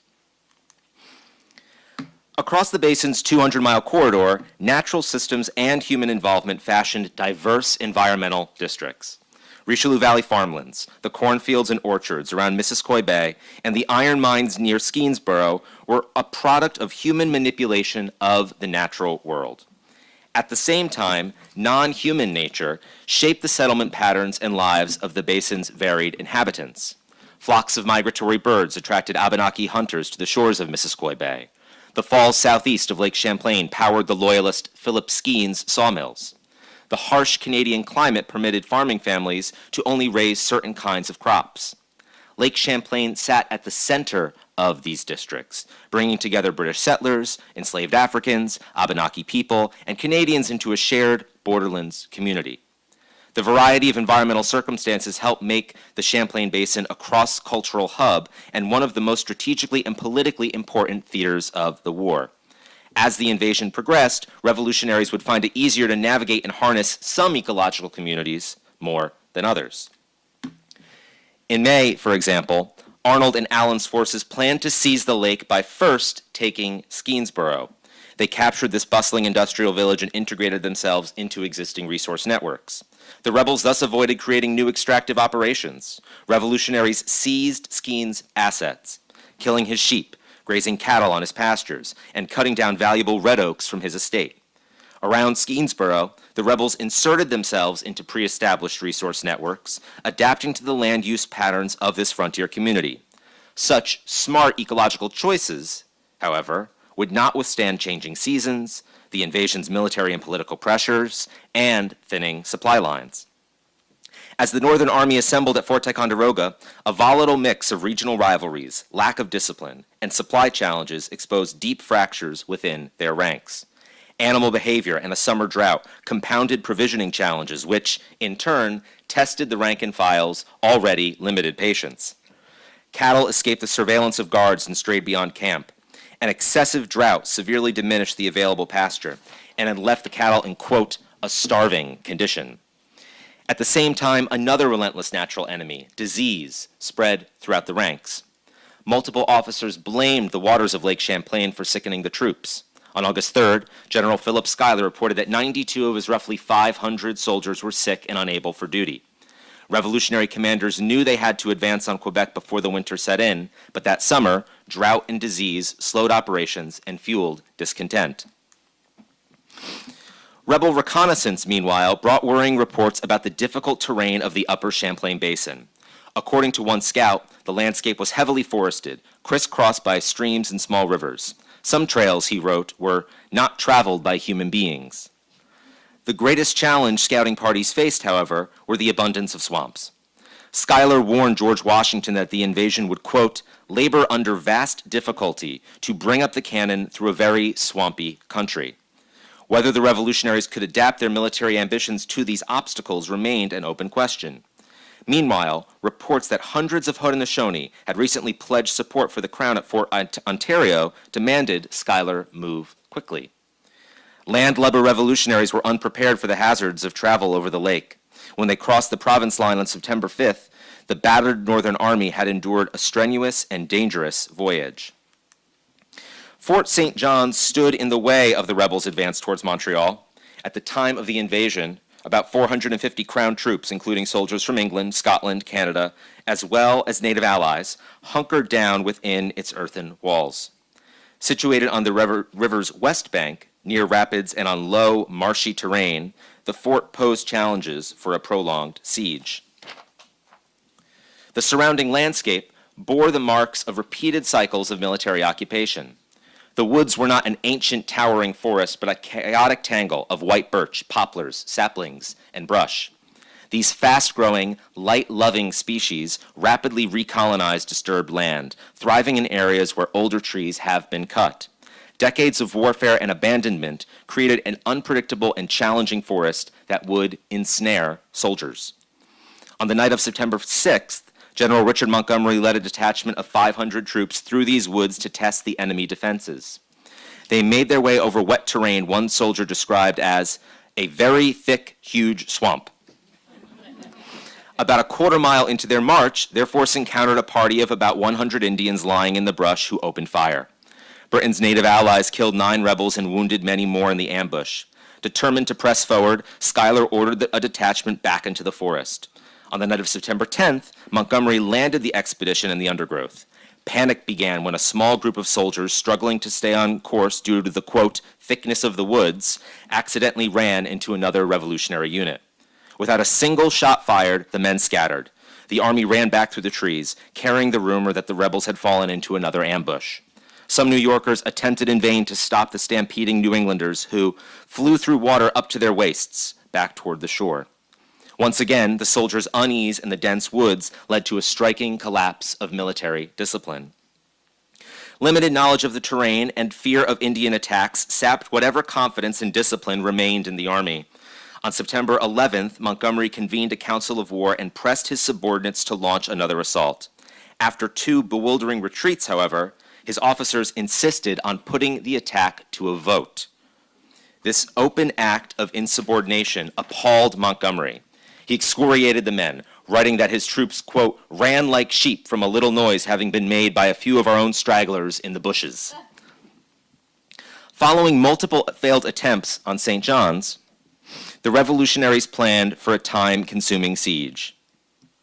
After several days of rain-delayed operations, rebel soldiers took positions around the fortress on both sides of the river, building batteries and entrenchments to prevent supplies from reaching the besieged. Inside the fort, the British orderly John Andre described the difficulties Crown forces faced acquiring supplies through the perimeter. Occasionally, livestock would appear at the tree line, snuck past the rebels by locals. On October 30th, Andre noted that, quote, 9 fat pigs came running towards the fort and were received with great cordiality by the Crown troops. The Richelieu River presented numerous challenges for the Northern Army. The river's water level varied considerably according to the season. The banks retracted during the summer drought, but during the spring thaw and fall floods, they routinely spilled. This map's better. In the siege, water rushed into revolutionaries' tents, redoubts, and trenches. Montgomery summed up the opinion of many when he wrote his wife that, quote, "We have been like half-drowned rats crawling through the swamp." The river also created disciplinary challenge for the commanders, who struggled to keep soldiers from using boats to fish, travel between units, plunder locals, or desert. Environmental factors did not exclusively undermine discipline by aggravating the soldiery. In this case, the river facilitated movement, despite prohibitions. Meanwhile, excessive rains muddied the ground, severely limiting the Army's mobility and field operations. Soldiers could not keep their weapons dry nor execute swift attacks over mud. Variable weather also reminded the men of how far they traveled from home. In early November, the Connecticut chaplain Benjamin Trumbull noted in his diary, "Cloudy but warm and pleasant for this season and for this climate."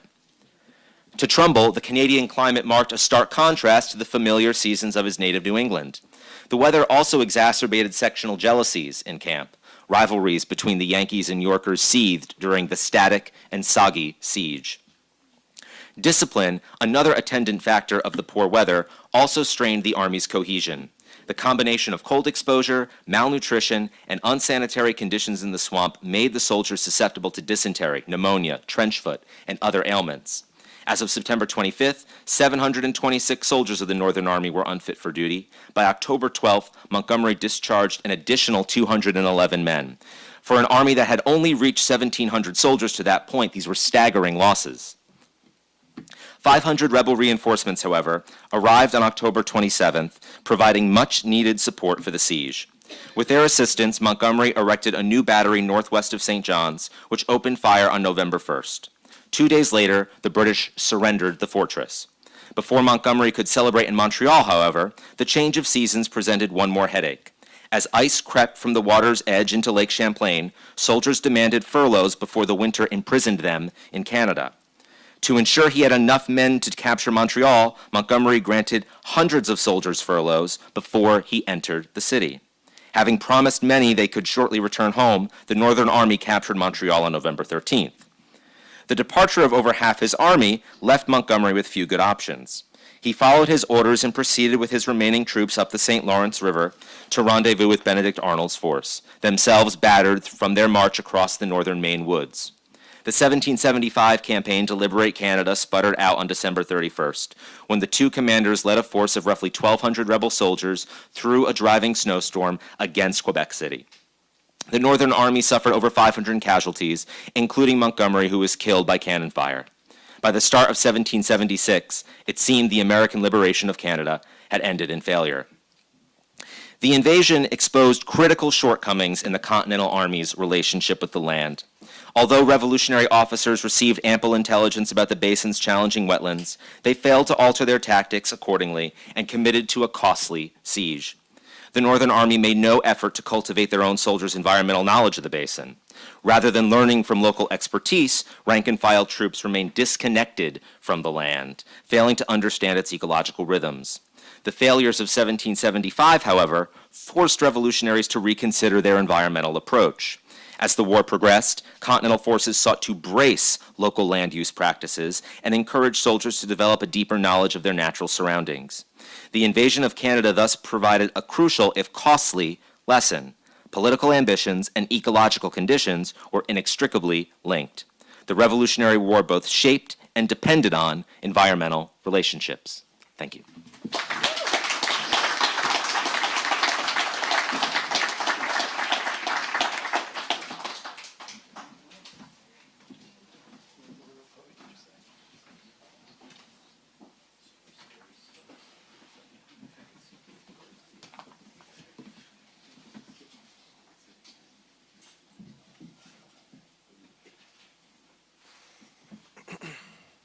Good afternoon, everyone. Is the microphone on? Good. Okay. Good afternoon. My name is Richard Tomzak. I'm a research assistant professor at Stony Brook University, and my presentation is entitled "The Invasion of Quebec and the Politics of Popular Protest, 1775 to 1776." Blake and I did not plan this, but our papers both start around the same, in the exact same region, around the exact same event, and then divert very quickly from the American perspective to the French-Canadian habitants. In May 1775, a rebel American force under the leadership of Benedict Arnold raided Fort St. Jean. In response, Guy Carleton, governor of Quebec, immediately called upon the seigneurs' duty to raise the militia in their parishes. At the end of July, James Cuthbert, the seigneur of Berthier-Not, dispensed a message to his tenants, referred to as habitants, notifying them of their mandatory service in the militia. The habitants collectively responded that, quote, if he had anything to communicate to them, he might come to them. Sometime later, Cuthbert and his tenants met at a central point on the seigneurie, and he made a peremptory demand of their services based on the French system, being their seigneur. After publicly refusing to take up arms against the Americans, the Canadians took an oath that if one of them offered to join the British government, they would directly burn his house and his barn and destroy his cattle.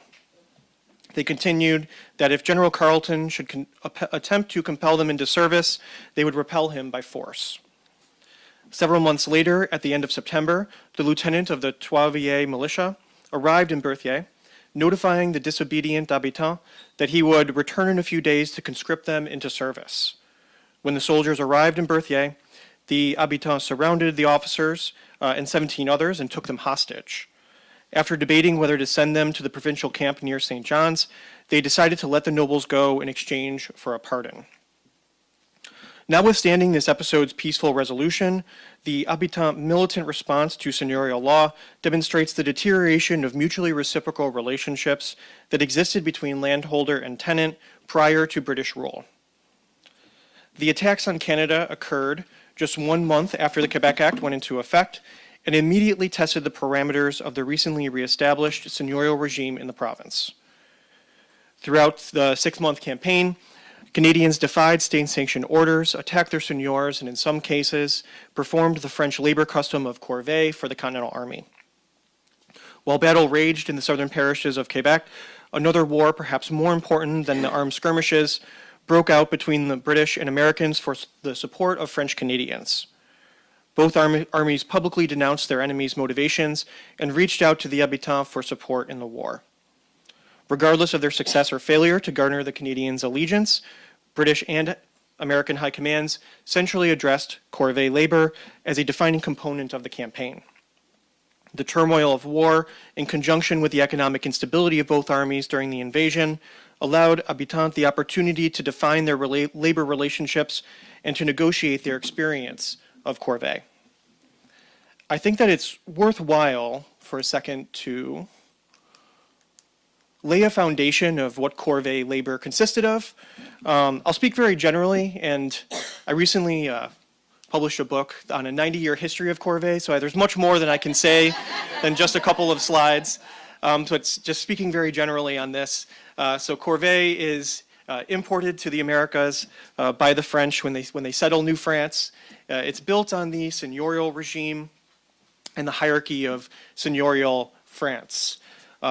The French king owned all of the land in domain, which was then subdivided to seigneurs, who then parceled that land to settlers in rectangular plots. So this is a map of a seigneurie, and these rectangular plots are where, in France, the people who own this land are called censitaires.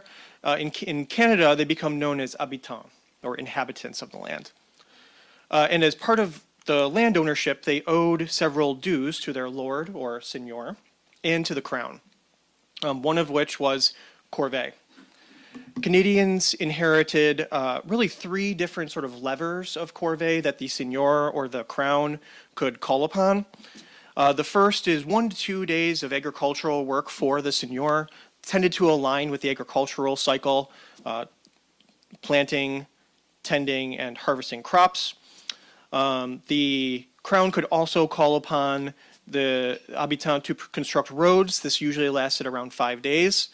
And the way that that worked was, let's take this plot down here, zoom in on it. If there was a road being constructed along the St. Lawrence, the Chemin du Roi, the King's Highway, during the 1730s is constructed along the St. Lawrence, they would subdivide, you would be responsible for the road that was built through your property.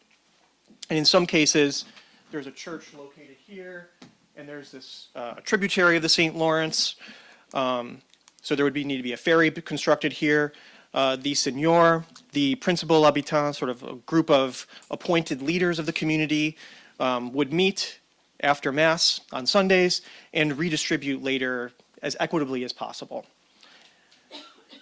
Finally, and I'll keep this brief as well, the French do experiment with mobilizing corvées for during times of martial emergency for fortification construction and transporting supplies.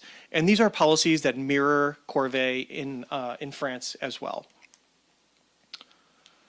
I'll come back to the military corvée in just a second, but this is a depiction, an 18th century depiction of corvée on a Grand Chemin, a 20 to 25 foot road. It's just an excellent depiction of corvée, and I included in this presentation to really just for us to get a sense of the burst of activity that would have taken place. I tried to have people imagine what it would have sounded like, what it would have just been like to be there as people are breaking rubble and limestone, clearing the road of shrubbery. I think importantly, and I'll come back to this too, there are women with spirits and food for the laborers. And there's also just some really excellent depictions of engineers and the seigneur overseeing the project and the different materials that the laborers would have used.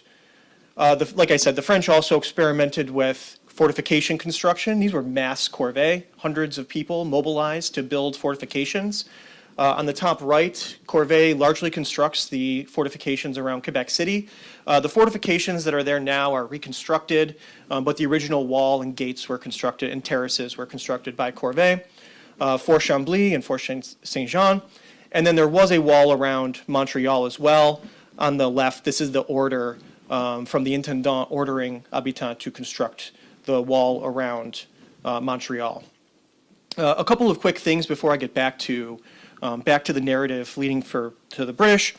The French, there were systems in place that sort of mitigated corvée exploitation, and the British immediately recognized the potential of mobilizing corvée labor right after the conquest. The military governor, James Murray, sends lieutenants into the government of New France or of Canada, renamed districts under the British, and they all report back that corvée is worth keeping, and they tend to mistranslate it as just really any labor or service that the crown needs. And this translation of corvée will end up rippling across the American Revolution. The British also see the opportunity of redirecting corvée towards economic enterprises, and so they appropriate the pre-existing labor relationships, immediately put habitants to work, and then start experimenting with different forms of it. They very briefly use and conscript squads of workers for iron mining and logging. By 1766, however, inflation and corvée had overextended the habitants of the province, and Parliament initiated debate over reforming the colonial law system in Canada. After taking his appointment as lieutenant governor and administrator in 1766, Guy Carleton set out to reform the political economy of Quebec. Determined to integrate the province into the empire, Carleton and leading colonial lawyers deliberated the consequences of knitting feudal laws into that of their own, quote, free English procedures. They argued that the social relationships established under the French regime instilled order, obedience, and obligation in Canada. The resulting legislation, the Quebec Act, received royal assent in June 1774 and reorganized the power structure of French Canadian landholders. We usually see the Quebec Act, I think in the United States especially, we imagine the Quebec Act as a political document, a geopolitical document that reframes North America. Also the religious toleration of Catholicism, the consequences of that, but I argue that it's also a social It does also reorganize the social order of New France.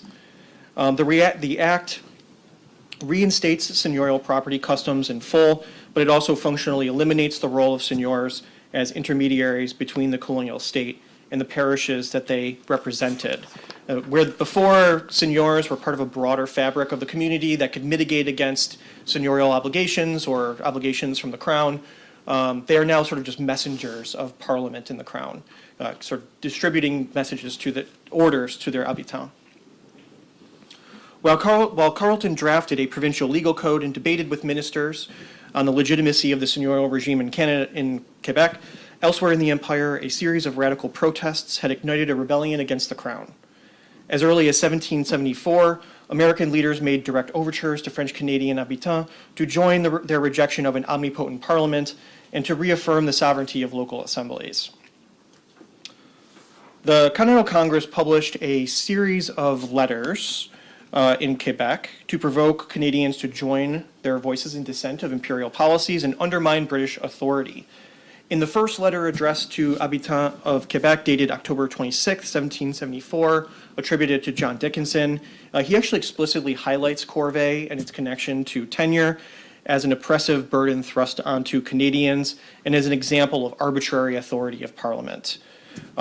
The best example in that letter, he points out that a right that all men should possess, quote, consists in the possession of land by virtue of slight annuities and not by rigorous and oppressive corvée, which often force the possessor to leave their family and occupations to do what in any well-regarded state should be the work of people hired expressly for that purpose. This call to action was not just rhetorical or peripheral to the American war effort or to the American protest effort, but he formalized Congress's plea to join Congress in their effort to oppose Parliament. This anti-British sentiment certainly resonated with large groups of habitants. In the coming years, they would demonstrate their dissatisfaction with British policies in public arenas through protests, petitions, and mutiny. Canadian leadership, however, for a variety of reasons and different factions, would not entertain Congress's appeal to join in opposing Parliament's imperial jurisdictions. Armed conflict in the imperial borderlands erupted in May 1775 after Benedict Arnold and Ethan Allen captured Fort Ticonderoga. The attacks occurred 11 months after the royal assent of the Quebec Act and just 1 month after the law code's formal implementation in the province. Ultimately, the broader conflict, referred to as the American invasion of Quebec, generated a series of Canadian protests against corvée labor and militia service that the British believed they could exploit to curtail American aggression. During the invasion, outright rejection of feudal obligations, such as corvée, illustrates what historian Sergio Cyrilnikov describes as the politics of insurrection. In these protests, Canadians began to articulate contractual notions of legitimacy that challenged the local landed elite. Colonial hegemony rested not on the dominance of alien institutions, but on the power of defining the meaning of such institutions, like corvée.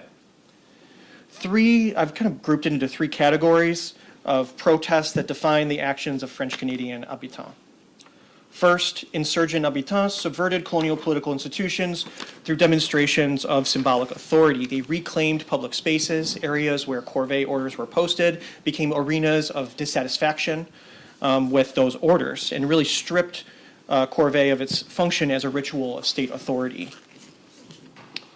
Second, ritual acts of insurrection condoned public performances of violence against seigneurs to invert the social hierarchy. Canadians imprisoned, held hostage, or attacked militia captains, as well as mid-level British military officials. The imprisonment of seigneurs suggests a symbolic reassertion of moral accountability in which habitants played an active role in deciding the distribution of their labor. I will also say very quickly that most people participating in these protests are men ages 16 to 60. They are they are fathers, they are sons and brothers, but they are also, women do participate in the protests and instigate the protests as well. Third, political acts of resistance also function to undermine the foundations of the colonial regime and thereby strengthen the military prowess of the invaders. For parishes that openly sided with the American war effort, Only by eliminating any sign of British colonial dominance could habitants claim sovereignty over their individual communities. In the Richelieu, the invasion prompted several Canadian parishes to join the rebellion against the Crown.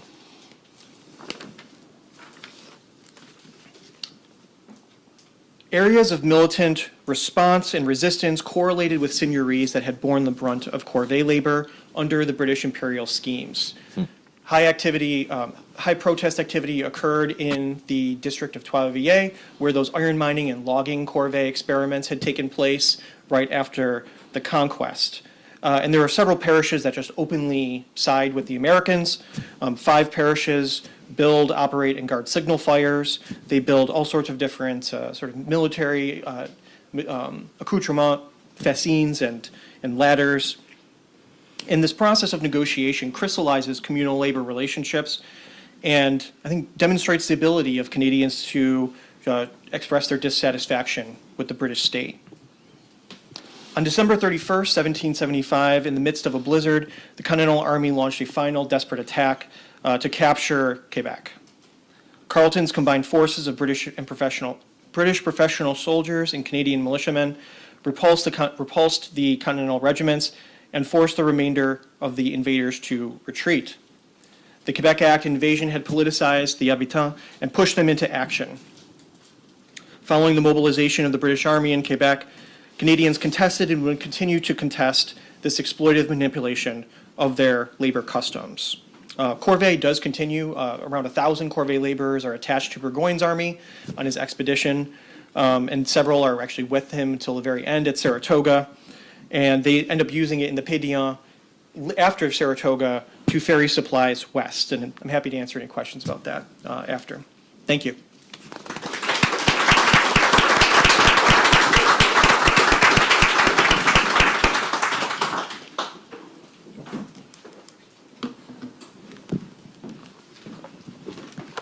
All right, well, thank you very much. These are 3 fabulous papers. We've already encountered the French and France quite a bit before lunch, and now we have 3 papers. So I don't know what's ahead in the final panel, but this may be the denouement. Anyway, sorry. I'm going to try to keep the French jokes to a minimum, but anyway. But what these 3 papers together remind us is of just how important that French context is, both in 1775, after 1775, and before 1775. And I'm going to talk quite a lot, well, not that much, but try to leave time for Q&A. But I do want to focus on the pre-1775 part of the story, especially here in New England. Something like a third of the male population of military age had served in the Anglo-French wars of the 1740s and 1750s. These are big deals. They're of course global wars, but they're also wars that mobilize the population in a big way. And that service was a major reason why New England becomes ground zero for the resistance to British taxation. New Englanders deeply resent being taxed to pay for soldiers doing what they had already shown during those wars they could do very well for themselves. And the Cape Breton expedition, 1745, is enormous in this regard. So are the expeditions against Nova Scotia and Quebec during the 7 Years' War. That disproportionate effort would continue during the Revolutionary War. No region, no state supplied more men, more war material for the Continental Army than Massachusetts. At the end of the war, no state, apart from South Carolina, was more heavily in debt. And no state did more to secure its own borders in the east, in Maine and Nova Scotia, but also, as Blake and Richard remind us, to the north in the Champlain and Richelieu River valleys. So this is growing out of a very deep history, a history that New Englanders know very well. There's a reason why Congress starts sending letters to Quebec in 1774. Part of it, of course, is the Quebec Act, but it also grows out of this much deeper, entangled history. It's also, of course, why the alliance with France, of all the revolutions that happen, we talk about diplomatic revolutions. That's a diplomatic revolution. Brendan's written about this too, of course. As Iris reminds us, it's already taking shape. By the time of the shot heard round the world, I love the actually agents there to hear Patrick Henry, give me liberty or give me death, translated en français, off it goes to Paris.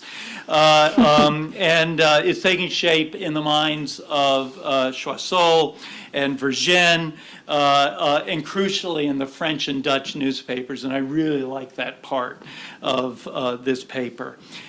So it's revolutionary, but it's also controversial.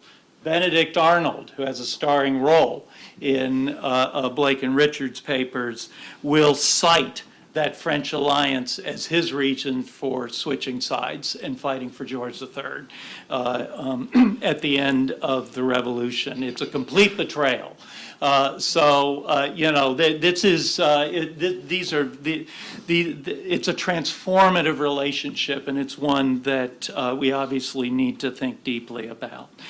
So I have a couple of questions for our three paper givers. For Iris, I'd like to know more about how Choiseul and Vergennes envisioned France's relationship with the United Colonies, soon to be the United States. France, of course, is a driving force behind the Articles of Confederation. They're only ratified in 1781 because France threatens to withdraw naval protection in the Chesapeake if Maryland doesn't agree. So France is a major role in the creation of the Union. The question about whether there'll be another expedition against Canada is also hotly debated. Lafayette is involved, relations of the Caribbean, Indian country. Vergennes, of course, says he wants to hold the western border of the United States with the Appalachian Mountains, but they're French politicians with investments in land countries out there in Indian country. So that too is complicated. So I'd like to hear a little more about that. You mentioned Franklin, and Franklin, of course, is hugely important. The quintessential Massachusetts man, John Adams, also plays a big role. Let's just say Adams and Vergennes don't get along. They make each other's heads explode. And in fact, it's interesting, we don't think of Adams in this way, but he's a gifted propagandist in his own right. And when he's in Amsterdam, he is writing and having translated into French and Dutch fascinating propaganda pieces. Some of it, the French are reading it. So Adams is a very interesting player in this. And of course, the French alliance formed in 1778 would become the very model of the entangling alliance that Washington in his farewell address warns Americans from engaging in. And we can be sure that his vice president, John Adams, agreed with that. And in Adams' administration, of course, the United States would get caught up in a quasi-war with the French Republic, an undeclared naval war. So I'd like to hear just a little more about how they're thinking of that relationship. It's a complicated one. A question for both Blake and Richard is how this longue durée of the Anglo-French history play into your stories. In neither case, neither for the French or the habitants resisting the corvée, nor for the invaders giving them the opportunity to change the terms, this is not the first time they've been there. So for Blake, I want to know, are there soldiers in the invasion force who had participated in the expeditions of the 1750s? Does the Ranger tradition, that is Rogers Ranger, it's the figure wearing a green uniform in Benjamin West's famous portrait painting of the death of General Wolfe before the gates of Quebec. Does that tradition play a role? And if you read about how particularly Rangers comport themselves in Quebec in 1759, it's not a tradition to be proud of. They're pretty brutal. In the 1780s, John Trumbull would make the death of Montgomery the second of his national paintings, the first, of course, being the death of General Warren at Bunker Hill. It's a very self-conscious homage to West's masterpiece. So this is part of the American imaginary. I'd like to know how that fits in. And you know, it's not the first time they've been in these swamps. You know, do they just have to learn it all over again? Maybe. But that wouldn't actually be surprising. But and for Richard, I want to know how the memory of the British conquest in 1759 affects events 16 years later. How much awareness is there of New England participation in that conquest? We know that in Nova Scotia, there's a certain amount of Acadian support for the Patriot cause, for the Massachusetts soldiers. One of my ancestors, actually, Louis Doron de Gold, fights with Massachusetts soldiers, but you know, a lot of the soldiers who had participated in the Acadian removal are New Englanders. So it's, you know, it's a complicated relationship.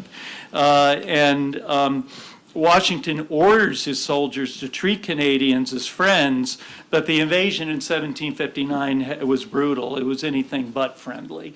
So again, and a final question for all three of you is money. You know, your final point, Iris, is, yeah, Turgot was right.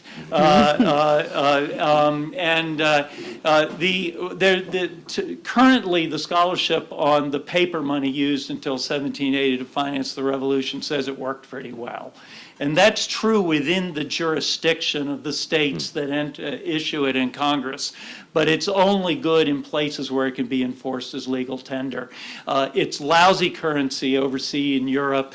Native Americans want nothing to do with it. Neither do the French. So particularly with a corvée, I'd love to know how that's interacting. I mean, the story I've read is that, or, I mean, a sort of an added twist in the failure of the invasion is that, you know, these soldiers are trying to pay in continental money for goods that the French wanted hard currency for. And, you know, and corvée labor must be connected to that. But again, three wonderful papers, and I really learned a lot from them.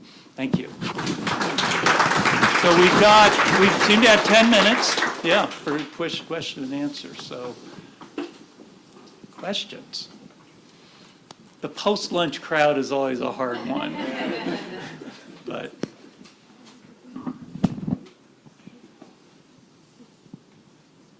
Well, how about the questions you asked?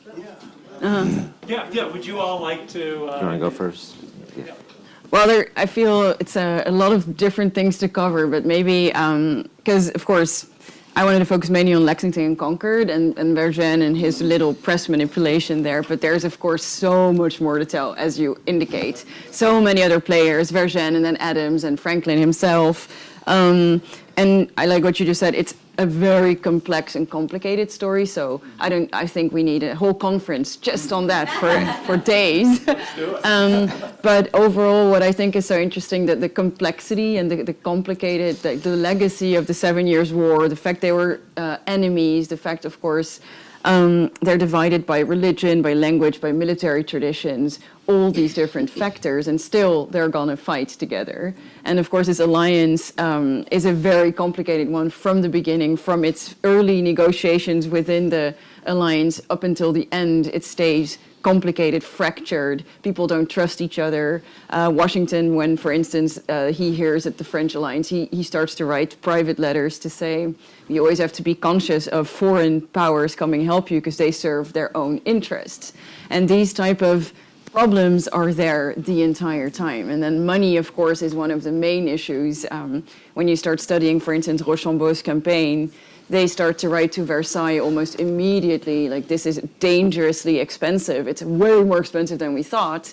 And what I like there, too, is when they arrive, the French army arrives, they realize that agents have been manipulated by American parties and groups that, of course, needed the French aid, and they exaggerated their numbers, they embellished their victories, and so on. And so when the actual generals arrive on the grounds, some of them start to write to Versailles, we have been lied to. We have been dragged into this alliance, but what is this? And just to illustrate the point you wanted to make of the complications, the self-interest of both of the nations that do work together, Vergennes that hoped a lot of different things, but that also changed. He felt very betrayed at the end when the Americans and the British started to negotiate amongst themselves. So there's so many things to discuss here, but I do think it's very interesting to elaborate on that and still always remember Concord and Lexington.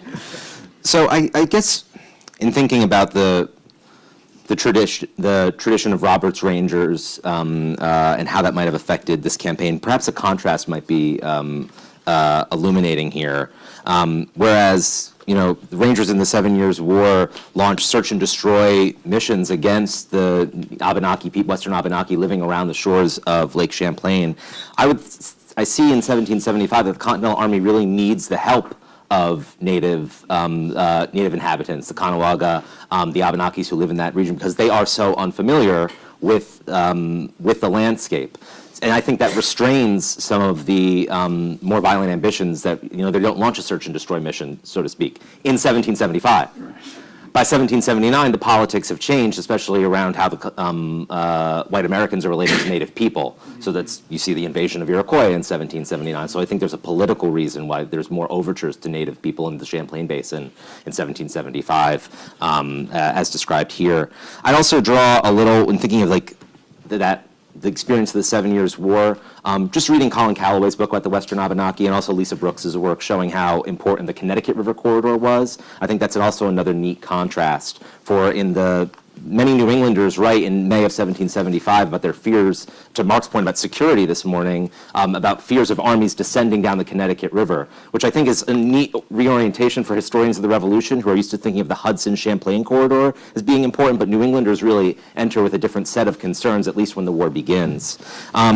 I don't have much to say about money. I can look at the sources and see how the Army is purchasing supplies. I'll briefly say, though, that some historians have written about the campaign in 1775. Maybe you've seen this a little in your research, Richard, that the Army was relatively restrained in how they were plundering in the fall of how much they were plundering in the fall of 1775. I just briefly say I think that had an important environmental component as well, because so many soldiers are sick, they're unfamiliar with the ground, they can't launch large foraging raids in this country. So I think the environment really restrains those ambitions. I don't know if it was necessarily just that they were trying to win converts among the Canadians, but rather they had these ecological circumstances they had to deal with. I appreciate the questions. I think that I'm actually going to try to connect both of the questions together, because I think that they're actually tied to a much larger narrative post-conquest and why Canadians might have felt allegiant or might have been unsympathetic to the British conscription for militia or corvée. And this starts with the local level agricultural disruption that's caused by the conquest.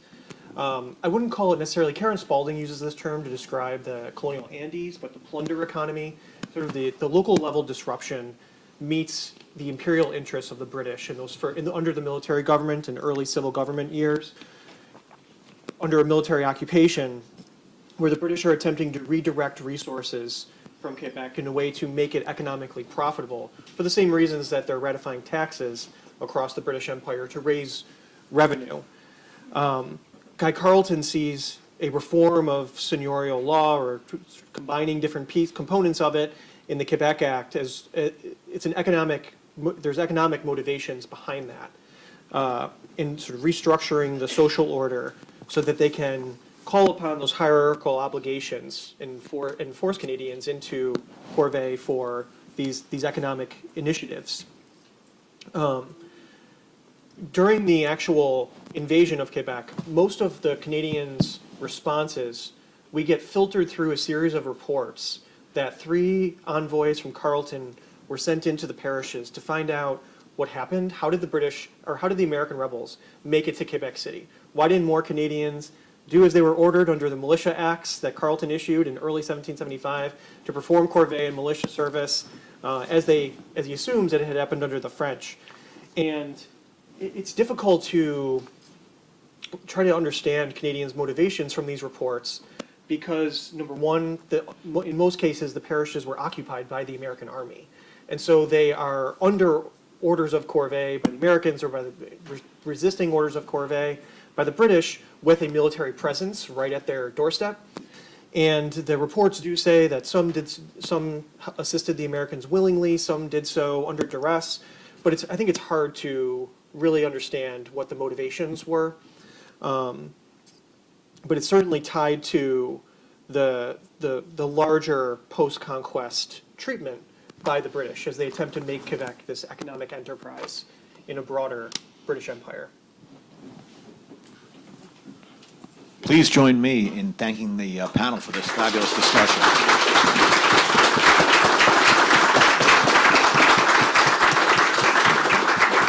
We will break for 15 minutes, and then we'll come back for the 4th session. Thank you. That was great. Perfect. Thanks, everyone. I gotta take these things off. Jewelry. Our paper started at the exact same spot. I didn't put the same 3 words in May 1775, right? Feels like you need to write an article together. Well, when I mean, hey, there's something to be said about labor and environment. But when your slides went on, I was like, oh, dude, how many are we gonna have overlapping images? Or I know, I thought the exact same thing. Yeah. I know, and there's definitely things we can connect about too.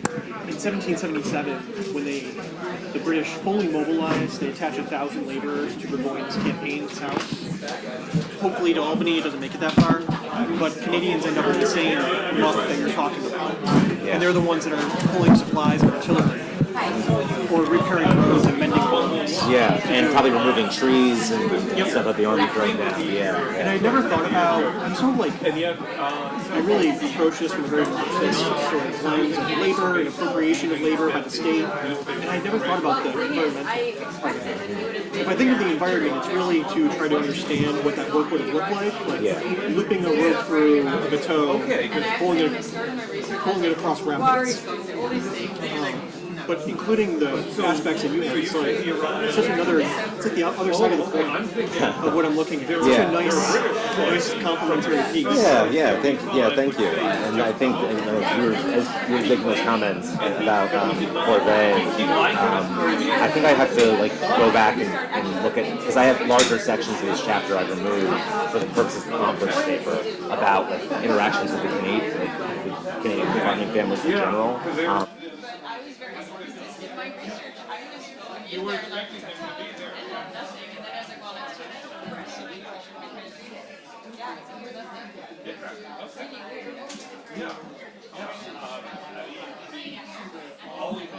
London architect.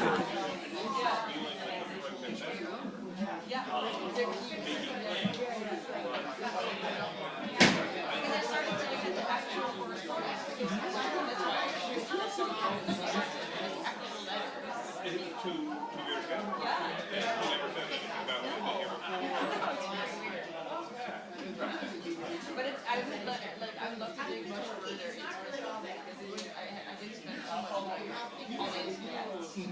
it's also not really part of my book or anything, so but it was for this particular article that I was like, oh, okay, that's in Concord, and then you actually able to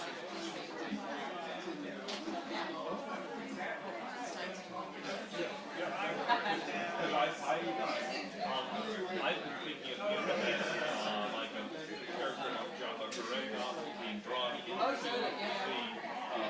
espionage that's being abandoned by their death.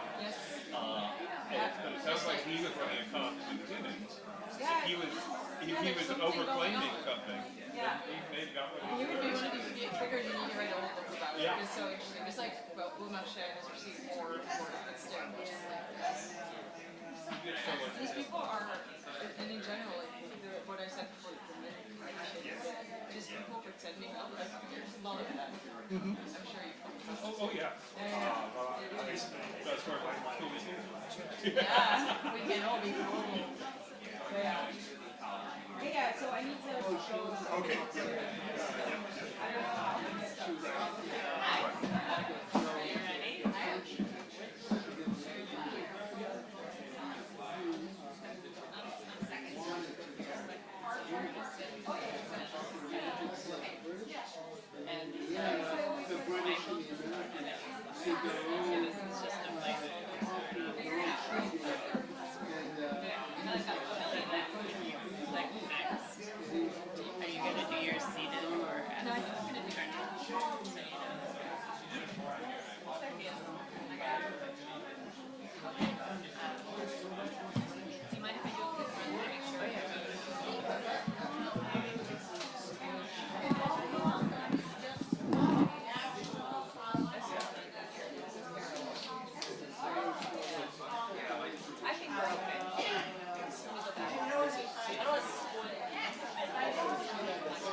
That's right.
sides? One's for the recording and one's for the house.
Oh, yeah, put it anywhere.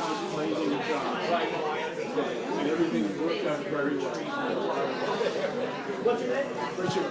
Good to meet you, Richard. Thank you. I actually need to get my water bottle.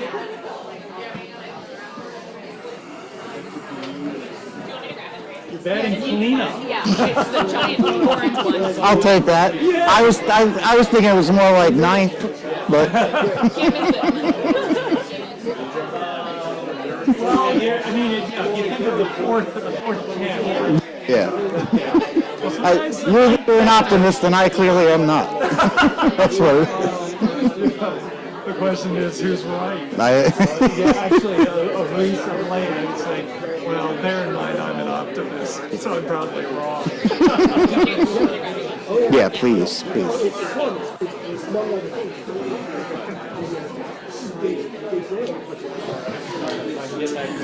Yeah, good luck with that.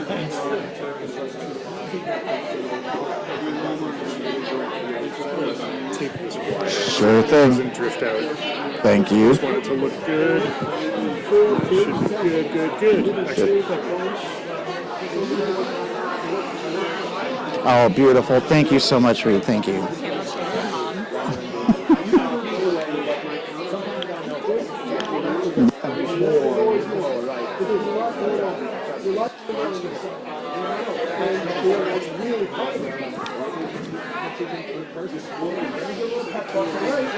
You going to the podium? I didn't bring a PowerPoint. What am I going to do? Neither do I. Just try to stay on time, right? That's the only thing. Don't do anything the other way. Don't do anything insane. But actually, since it's been relatively scandal-free so far, if you do something insane, it'll just add to the general more the conference. So look, but that's all. Just stay on time, and I'm sure everybody will be fine. I'm looking forward to the battle. It's going to be great. I got a good 12 minutes. Yeah, that's all you need. Yep. Boil it down. Yeah. We didn't even get questions at the second one. No, people are getting tired. Yeah. We're gonna cut short. Right before. The final comments, I'm just gonna give a few comments at the end. I was wondering what that's supposed to be. Well, I always use that real flexible because it depends on. Yeah. It's in last night, people didn't even have questions. They're fine. Yeah. It's a long day. Last night, the day started early. You go, just keep it, we're gonna keep the final remarks. I'm just gonna make a few remarks at the end. Just a little bit of summary of the conference. Yeah. And then I'm gonna adjourn the conference. Because we were gonna have people come up and then talk for another 45 minutes, but I was like, okay, we don't need to do that now. And people can have these sidebar conversations, which to me is one reason why I'm trying to get people in person. They can come up, and talk to any of you or whatever it is. Because you're gonna get questions. Hopefully you get questions anyway at the end. I mean, but people are tired. That's what you really understand. On a high note. Yes, your youthfulness is in contrast to, our agedness, so, you bring the energy up.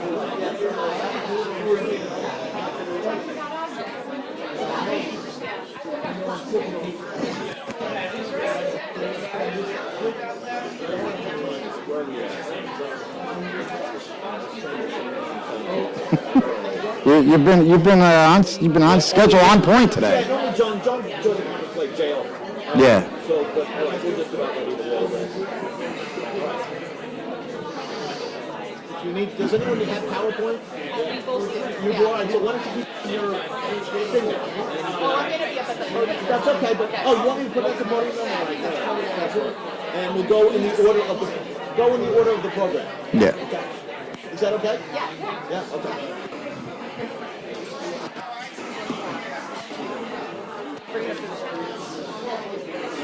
Oh, yeah. If we could reassemble, we will now move to the fourth session.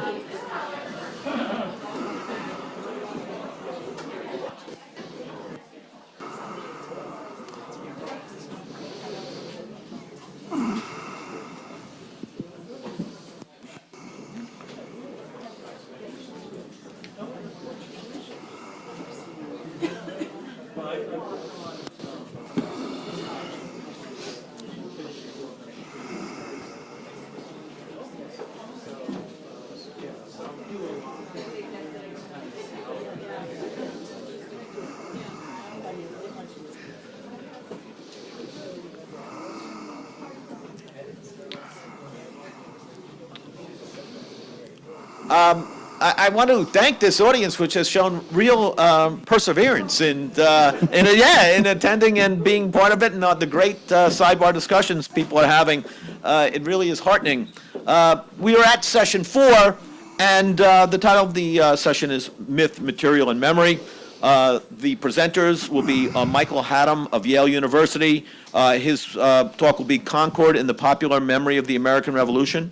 Erica Loam from Historic New England will speak about Patriot, Son, and Symbol. Josiah Quincy Jr.'s Material Legacy.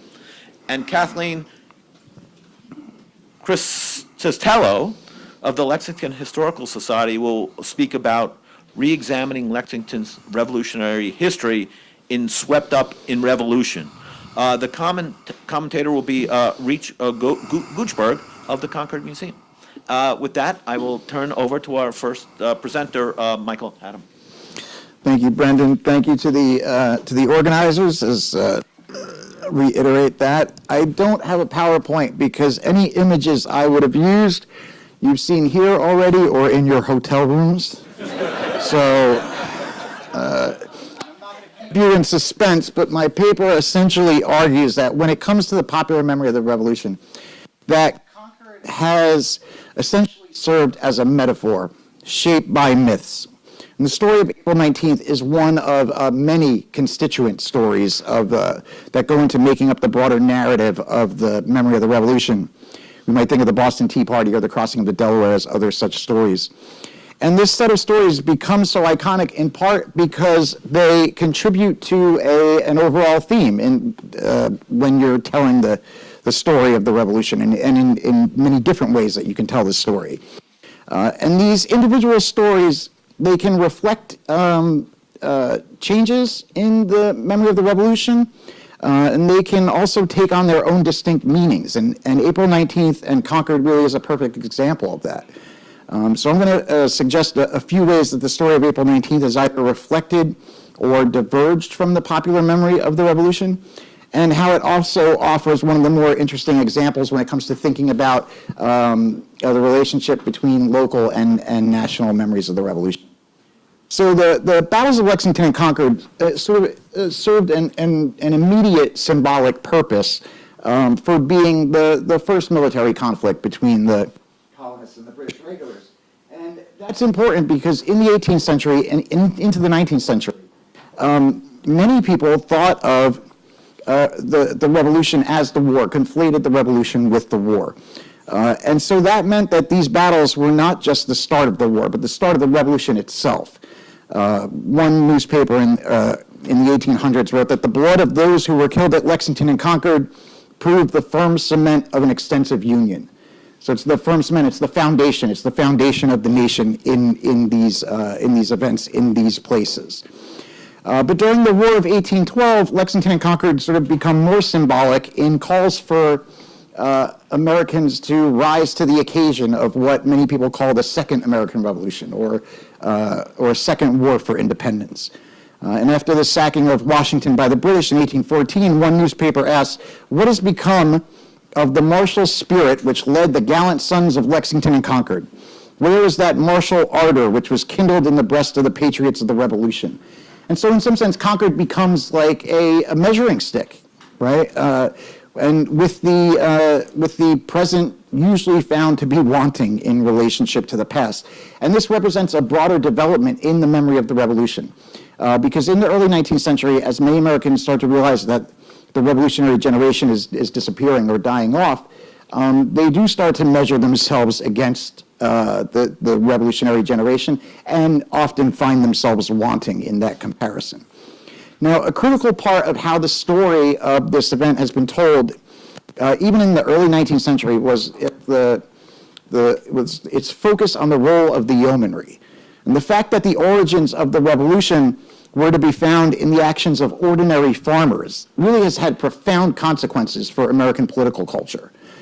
Concord has represented the sort of willingness of ordinary colonists, ordinary citizens to answer the call to defend their liberties and their families and their communities. And that goes back to something that Don was talking about. And it really becomes a sort of important American virtue in the context of these new Republican states. And that's really what subsequent generations are measuring themselves up against. And so as a result, Lexington and Concord and the Minutemen who fought there sort of become the touchstone for what I think of as the myth of the citizen soldier. And I'll come back to that. But this actually produces a really interesting divergence from the popular memory of the revolution in the early 19th century. Because at that time, the memory of the revolution really is dominated by a few elite individuals, right? Washington, Franklin, Jefferson to some extent, and some more we may think of as military heroes.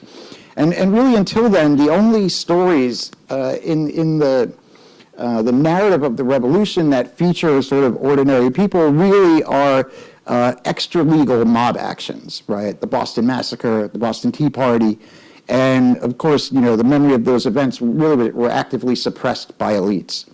But with its focus on the role of the yeomanry, the memory of Lexington and Concord was really unique in that it contributed a story to the myth of the revolution that was rooted in the actions of common people and rooted in virtuous actions of common people rather than a few elite generals or politicians. I talk in the paper a little bit about the relationship between abolitionism and the memory of the revolution and how that sort of is reflected here in Concord.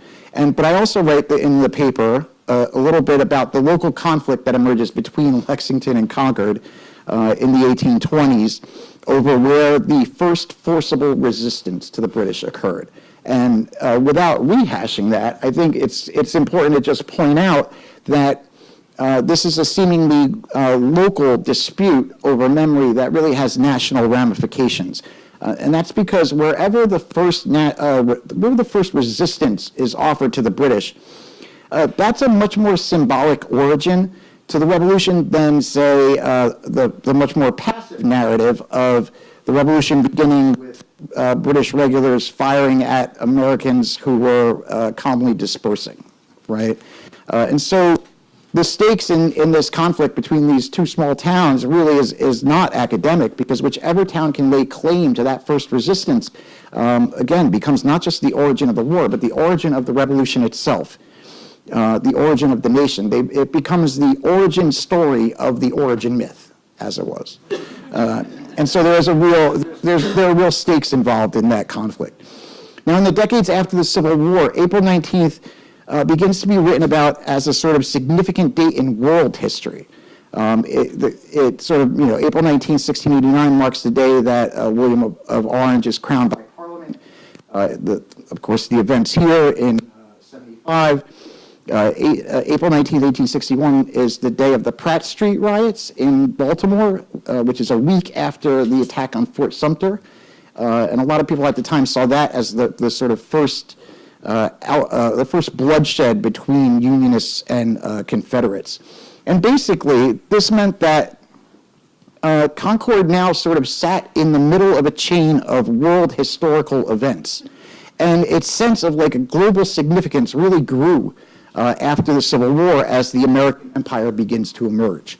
And this is really reflected in the popular memory of the Revolution, because if you go back and read the many orations from the centennial in 1876, the global significance of the Revolution and the United States is a sort of constant theme. And so as a result, Emerson's phrase, "the shot heard around the world," really takes on new meaning in this context, right? It's no longer the shot heard around the world because it marked the beginning of Americans' independence from a British Empire that stretched around the world. Now the shot was heard around the world because the United States' new reach as a global power was increasingly stretching around the world, right? And so this phrase about the events at Concord come to become a sort of a metaphor for American empire, right? And by the mid-20th century, it's not just signaling the beginning of a global power, it's signaling the beginning of one of the two global superpowers, right? But perhaps the most important role that Concord has played in the 20th century goes back to this myth of the citizen soldier. The early Cold War produced a narrative of the revolution that was fundamentally about ordinary people fighting for individual liberty against a tyrannical centralized government, right? And you can see how Concord fit really neatly into that narrative. And the focus on the role of the yeomanry in the quote-unquote Concord fight gave that story real salience to anti-communist groups and far-right militias. The most prominent of these was the Minutemen. There are many militias named the Minutemen. And this one started in 1960 by Robert Depew, who was a businessman from Independence, Missouri. And the group described themselves as a national organization of patriotic Americans who are preparing themselves as a last line of defense against communism. And that meant that they were preparing themselves to wage guerrilla warfare against the United States government, right? They believed that there was a secret conspiracy, this goes back to Bob last night, by sort of liberals and communists who wanted to turn over U.S. sovereignty to the United Nations. And Depew's Minutemen claimed to have thousands of members just in Southern California alone, quote, each with a rifle and 100 rounds of ammunition and 800 with machine guns ready to stop the group within our government that are doing away with the Constitution. Fortunately, the group declined shortly thereafter in sort of the mid-60s when its several leaders were arrested for failing to register for a sex offense.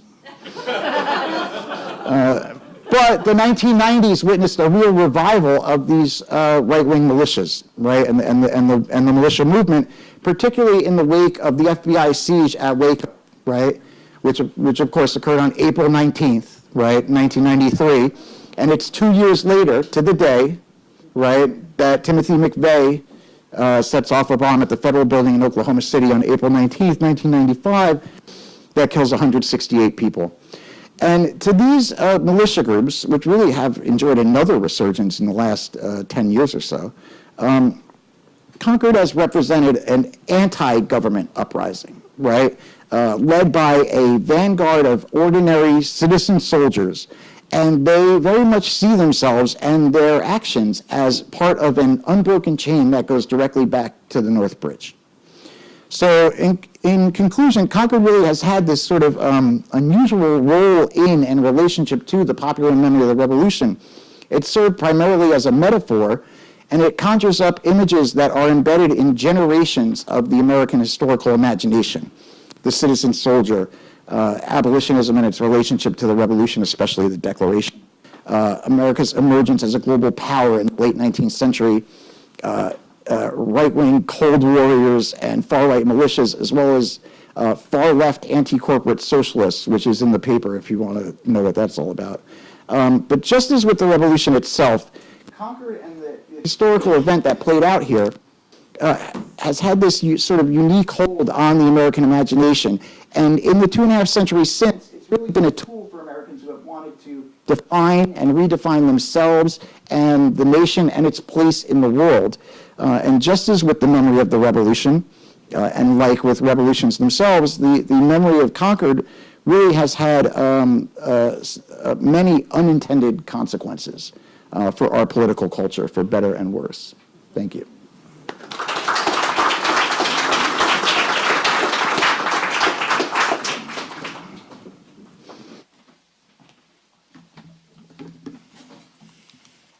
Hello. My name is Erica Colomb. I'm the curator of collections at Historic New England, and I'm really pleased to be talking to you today about current research that I'm doing for my upcoming exhibition, which will open next May at the Eustis Estate in Milton, Massachusetts, which is called Myth and Memory: Stories of the American Revolution.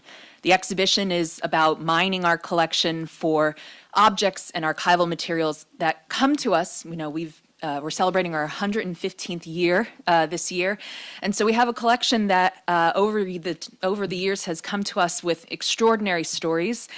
Some of these stories are maybe too good to be true, and so my exhibition is partly to show off this wonderful collection of objects and materials and the great stories they tell about men and women, enslaved and free individuals, loyalists and patriots, and how their lives were linked by the shared experience of war and its aftermath.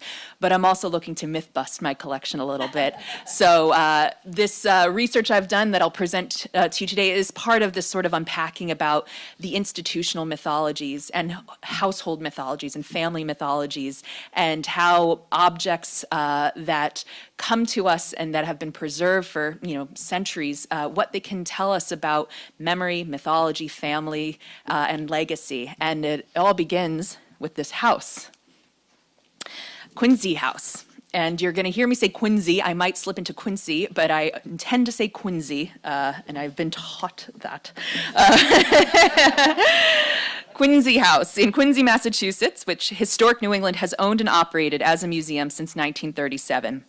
Built in 1770 as a country estate, Quincy House was originally surrounded by fields and pasture overlooking Quincy Bay. Its elegant architectural details befit the status of the man who built it, Colonel Josiah Quincy. Several generations of the Quincy family lived in this house, and its interiors reflect the careful documentation and preservation work of its final Quincy occupant, Eliza Susan Quincy. And this is the only photograph we have of her in true 19th century female antiquarian fashion. Eliza Susan Quincy documented the house, which was her permanent home from 1855 until her death in 1884, and the history she saw being shaped within it. She also persuaded many of her relatives to return pieces to the house so that they may be on display in their original setting. A visitor to Quincy House today steps into the 1880s world of Eliza Susan and her two sisters. When the Quincy family donated the house to Historic New England, many of the original furnishings had already been dispersed or sold. To recreate the look of the 1880 photographs, which you can see to your right, my right, Historic New England augmented Quincy family pieces with other objects from its collections or carefully chosen reproductions. So you can see how carefully we have preserved the late 19th century world of Eliza Susan, through which she was looking at the 18th century world of her family.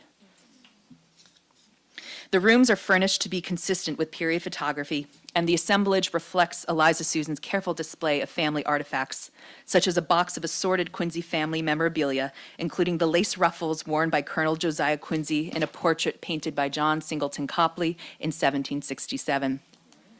Also in the house is a Boston-made japanned high chest saved from a Quincy house fire not once, but twice.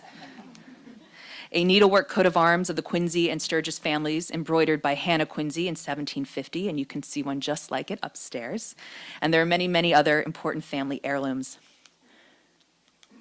The walls are adorned with images of ancestors and paintings which document family lore, such as this painting of a ship named the Bethel, owned by Colonel Josiah Quincy's firm, which captured a fortune from a Spanish ship and made the family one of the wealthiest in the city. It is indeed a house full of memories and ghosts. And one of the spectral figures of Quincy House was Eliza Susan Quincy's grandfather, Josiah Quincy Jr., whose unfortunate passing in 1775 at the age of 31 had an immeasurable impact on his family, who then took great pains to cement his legacy through the preservation of his belongings and writings. Eliza Susan had a hand in both projects. A respected historian in her time, she recorded the history of the Quincy family and described first-hand events and social occasions, many of them at the Quincy homestead. Working with her father, Josiah Quincy III, they published Memoir of the Life of Josiah Quincy Jr. in 1825, which marked the 50th anniversary of his death. The first edition of the book lists Eliza Susan's father as its sole author, although scholars attribute the bulk of its contents to Eliza Susan. And an updated edition published in 1875 cites her as its editor. For many readers, this memoir was their first encounter with a forgotten patriot. The contents included excerpts from Josiah Quincy Jr.'s commonplace book correspondence, speeches, and publications. In recovering and publishing these records, the Quincy family attempted to revive Josiah Quincy Jr. in the public memory of the American Revolution. As described by his son, Quincy Jr. was known for his eloquence, his genius, his capacity for intellectual labor, of inextinguishable zeal and absorbing ardor of his exertions, whether directed to political or professional objects, of the entireness with which he threw his soul into every cause in which he engaged, of the intrepidity of his spirit, and of his indignant sense of the wrongs of his country. This gushing praise was tempered by Quincy III's acknowledgement of his own subjectivity. Quote, "It is difficult for a son to execute such a task without being suspected of undue bias," he wrote, admitting that the primary sources were, quote, "selected exclusively with reference to the light they throw on his character, motives, and principles." Indeed, one review of the publication praised Quincy III for performing, quote, "the pious duty of recording the life and death of his father with vivid affection, presenting his revered image in the best expression to the admiring view of his beloved country." The Massachusetts Historical Society is the current repository for the Quincy family papers, including archival materials relating to Quincy Jr. The Colonial Society also published his major political and legal papers several years ago, allowing for contemporary scholars to gain insight into the mind of a man whose extraordinary efforts on behalf of his country were curtailed by his untimely death. As curator of the collections at Historic New England, I'm interested in Josiah Quincy Jr.'s material legacy, the objects he left behind that were cherished, preserved, and interpreted by his descendants, in addition to the objects made in his memory. How might they provide an entry point for better understanding the life and afterlife of this forgotten patriot? We'll begin with the sword. This sword comes to us with a history of having belonged to Josiah Quincy Jr., likely acquired while he was abroad in London. At some point, the silver tip of the sheath was engraved with his name and the date of his death in 1775. Quincy was not a soldier, nor a military hero, and the sword never saw combat. His father or his son perhaps had the sword engraved in memory of his spirited defense of American liberties, although ironically, he spent nearly his entire career condemning the use of bloodshed to solve conflicts and frequently invoked the sword in his speeches and writings as a tool to oppress and enthrall. Josiah Quincy Jr. grew up in an age of fomenting tensions between British Parliament and the American colonies over the fundamental laws and charter rights governing colonists. His family, who traced their ancestry back to the 1630s, distinguished themselves in society as lawyers, politicians, and judges. His father and Uncle Edmund Quincy were both members of the Sons of Liberty, and Quincy Jr. followed in their footsteps by attending Harvard to become a lawyer and delivering a commencement speech in 1763 about liberty that, according to family lore, later earned him the nickname the Patriot. Throughout the 1760s, Josiah Quincy Jr. developed a reputation as a gifted orator and persuasive author who criticized British Parliament's unconstitutional oppression of the American colonies. Yet his contemporaries would not have called him a radical, at least not yet. He denounced the mob that sacked Governor Thomas Hutchinson's house in 1765 and urged his fellow colonists against resorting to violence, warning them, "Learn wisdom from the present times. O ye sons of ambition, beware lest a thirst of power prompt you to enslave your country." While uncomfortable with the use of force to settle policy disputes, Quincy was keenly aware of the threat Parliament posed to the charter rights that belonged to him and his fellow colonists. In 1767, Quincy responded to the recent passing of the Townshend Acts by publishing a series of papers in the Boston Gazette. Writing under the name Hyperion, Quincy likened the taxation of imported goods to enslavement and begged his countrymen against being threatened or intimidated by Parliament's exertion of authority. Quote, "When they endeavor to make us perceive our inability to oppose our mother country, let us boldly answer, in defense of our civil and religious rights, we dare oppose the world." Quincy once again employed incendiary rhetoric in an essay titled An Independent, published in February 1770. Quincy proclaimed, "America is now the slave of Britain. I wish to see my countrymen break off forever, all social intercourse with those whose commerce contaminates, whose luxuries poison, whose avarice is insatiable, and whose natural oppressions are not to be borne."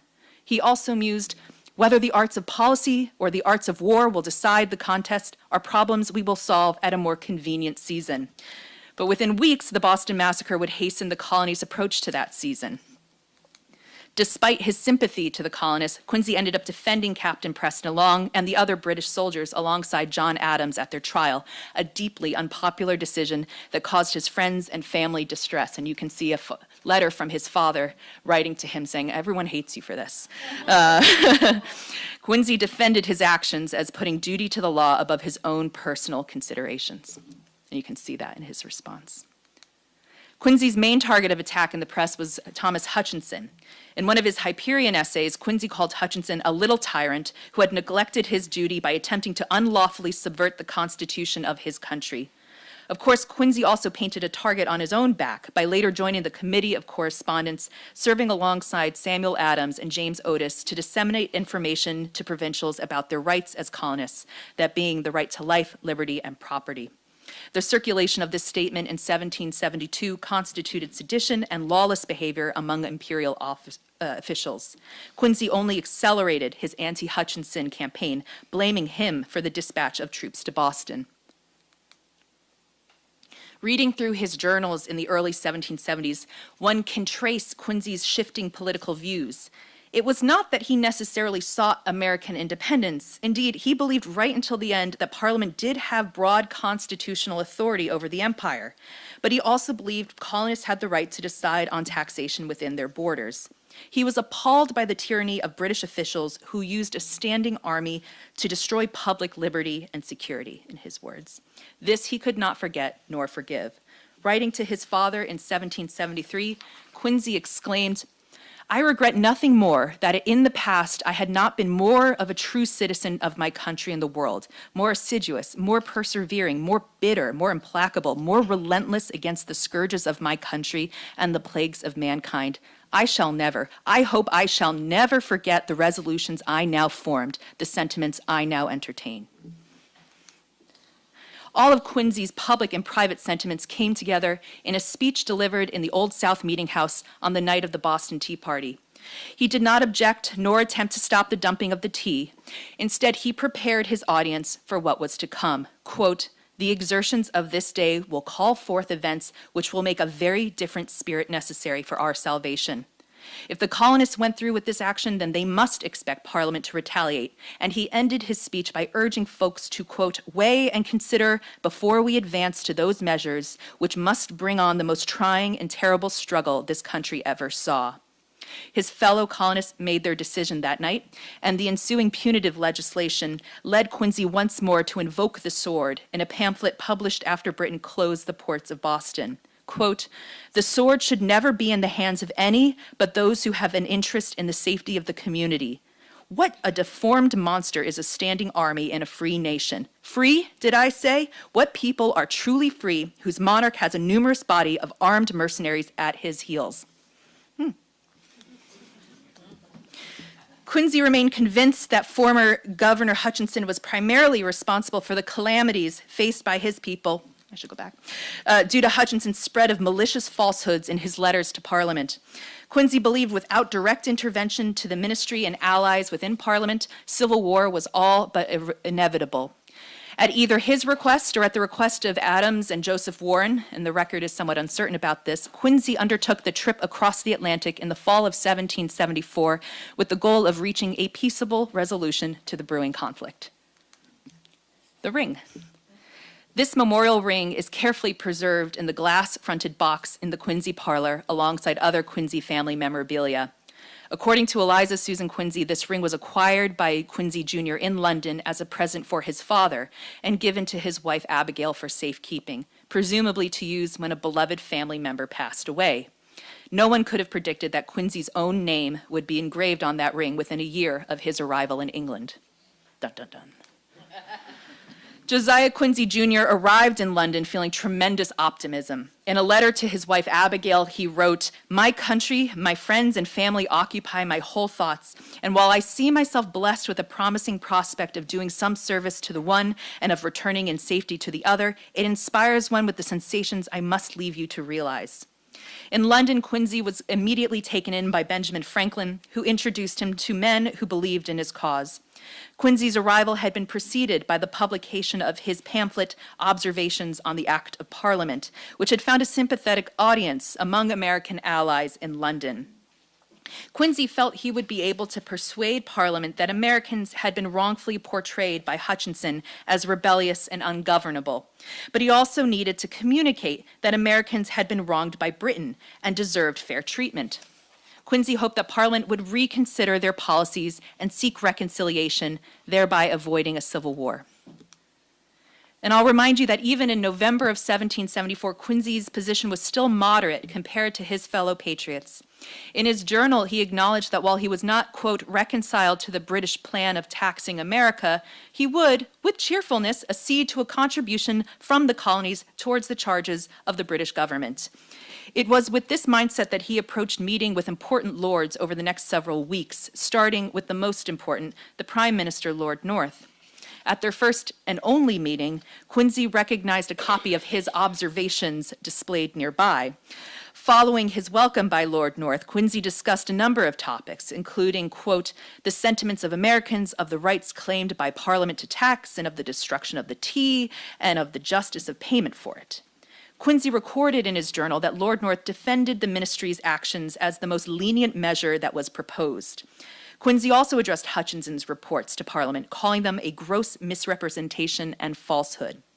North seemed to prevaricate, neither agreeing nor disagreeing with Quincy's claims, remaining benign and cordial throughout their entire meeting.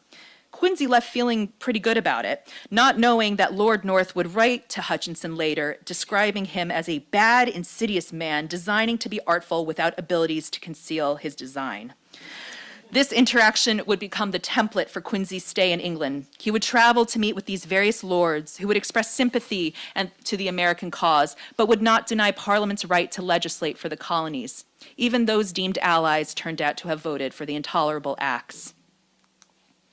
By January 1775, Josiah Quincy Jr. felt dispirited not only in mind but in body, suffering from a terrible illness that had confined him to bed. Joseph Warren wrote to him a letter warning that if the late acts of Parliament were not to be repealed, quote, the wisest step for both countries is fairly to separate. And he hoped that America and Britain would not, quote, spend their blood and treasures in destroying each other. Quincy agreed with the former, but knew in his heart that war was coming. In letters to his wife Abigail sent a month earlier, Quincy advised her to prepare for the worse, and that America would have to seal their cause with their blood.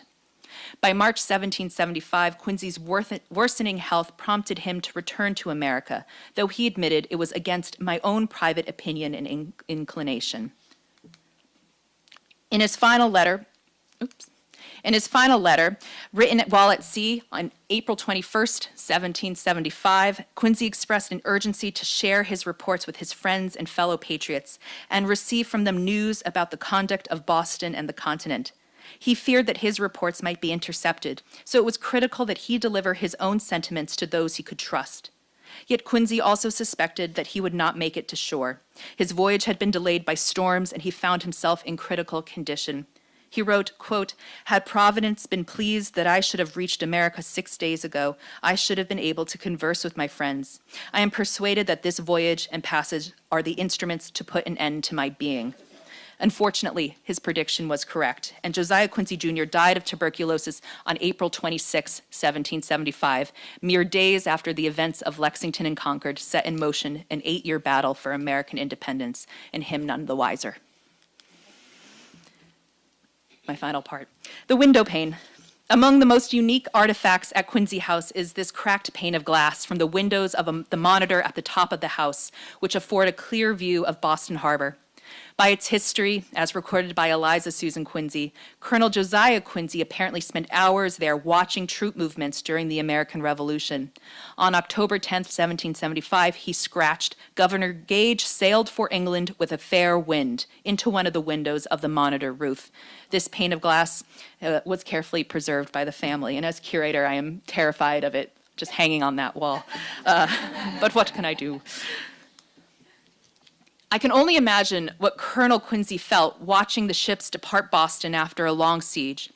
Perhaps he wished that his sons could be present with him to witness this historic event.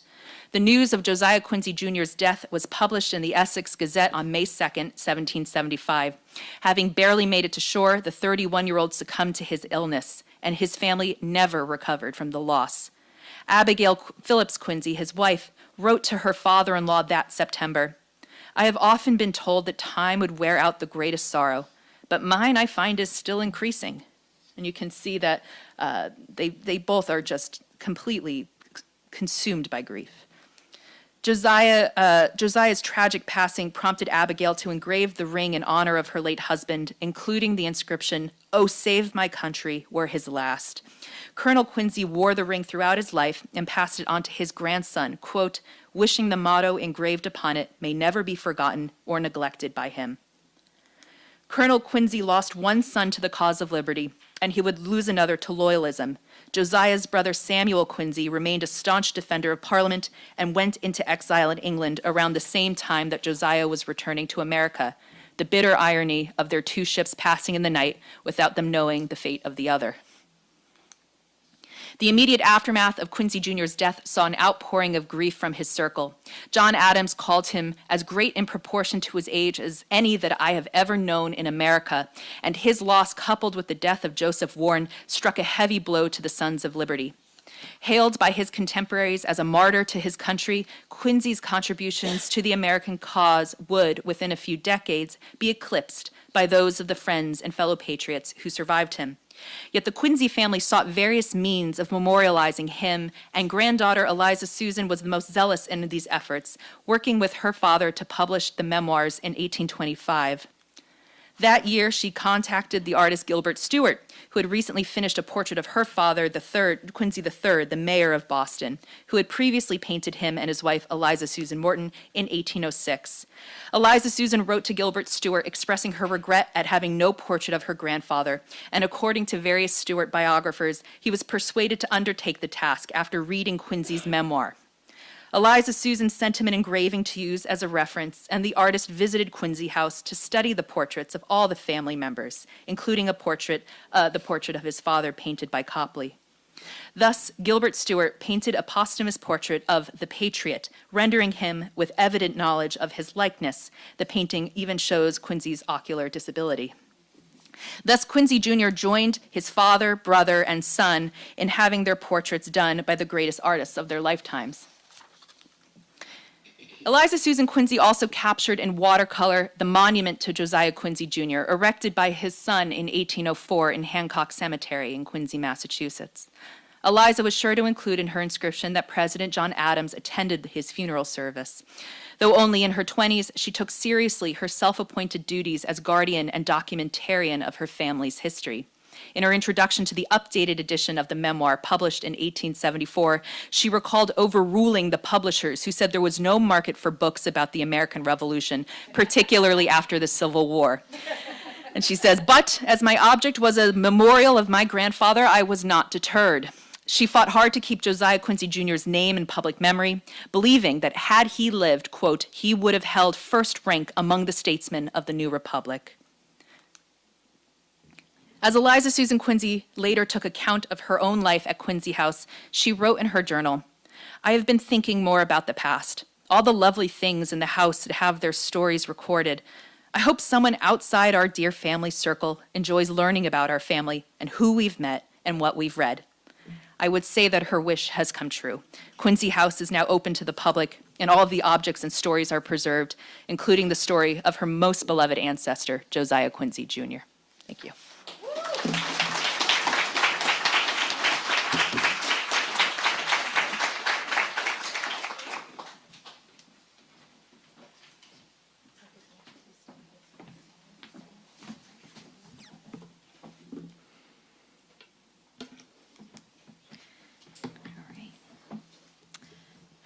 Thank you so much to the organizers of this lovely event.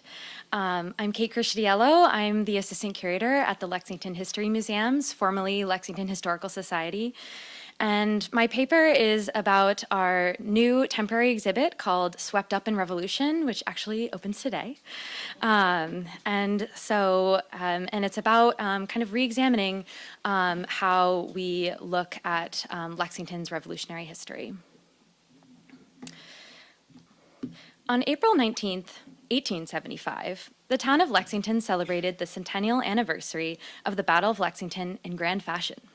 In greeting crowds of people, the town sent a clear message written on an archway set up on the battle green.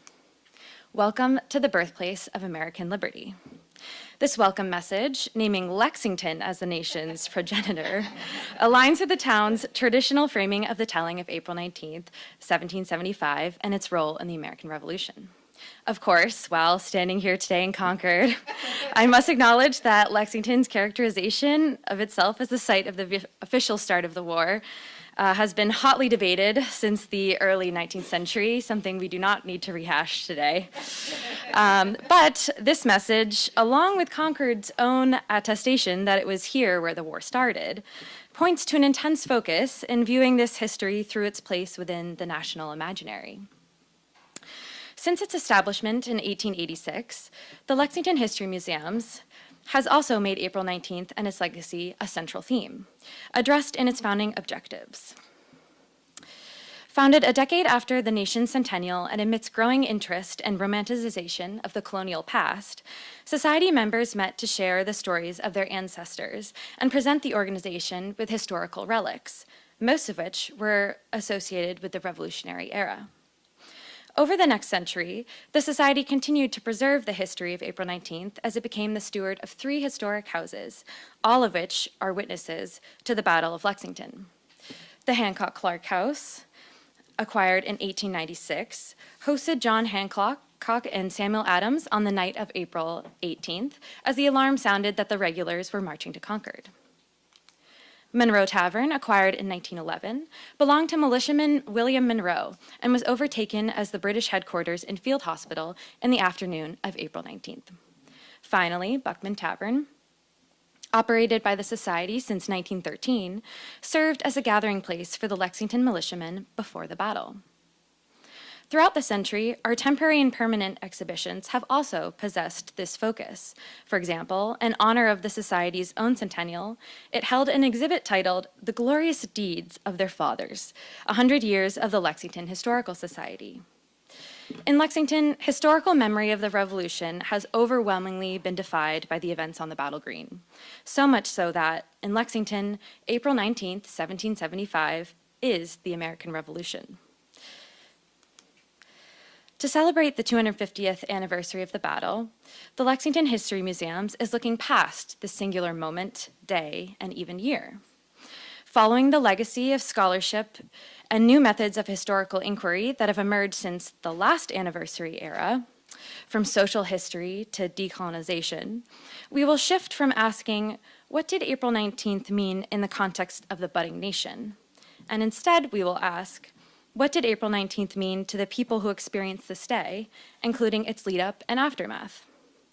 As such, the exhibit Swept Up in Revolution expands the town's story of the Revolutionary War to understand its history not just through its revolutionary heroes on the battle green, but through a diverse set of regular people living through its before, during, and after.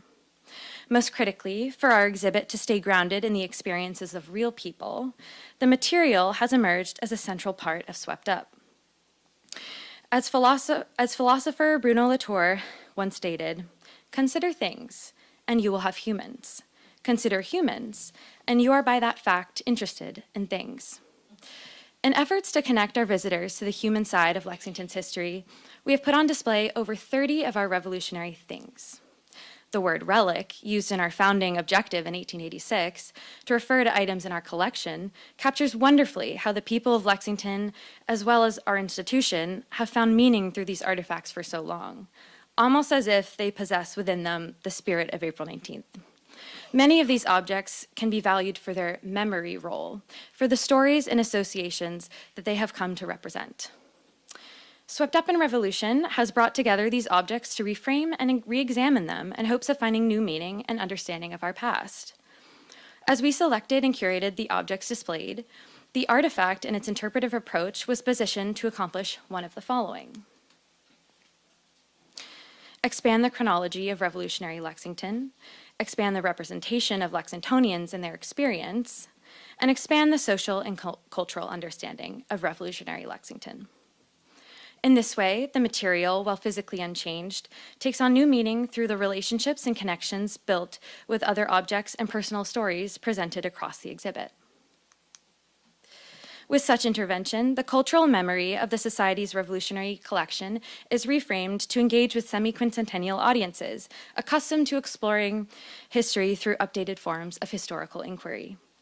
In the remainder of this presentation, I will present a few of these objects, it was hard to pick, and how they engage with the three strategies taken to expand this history through the material.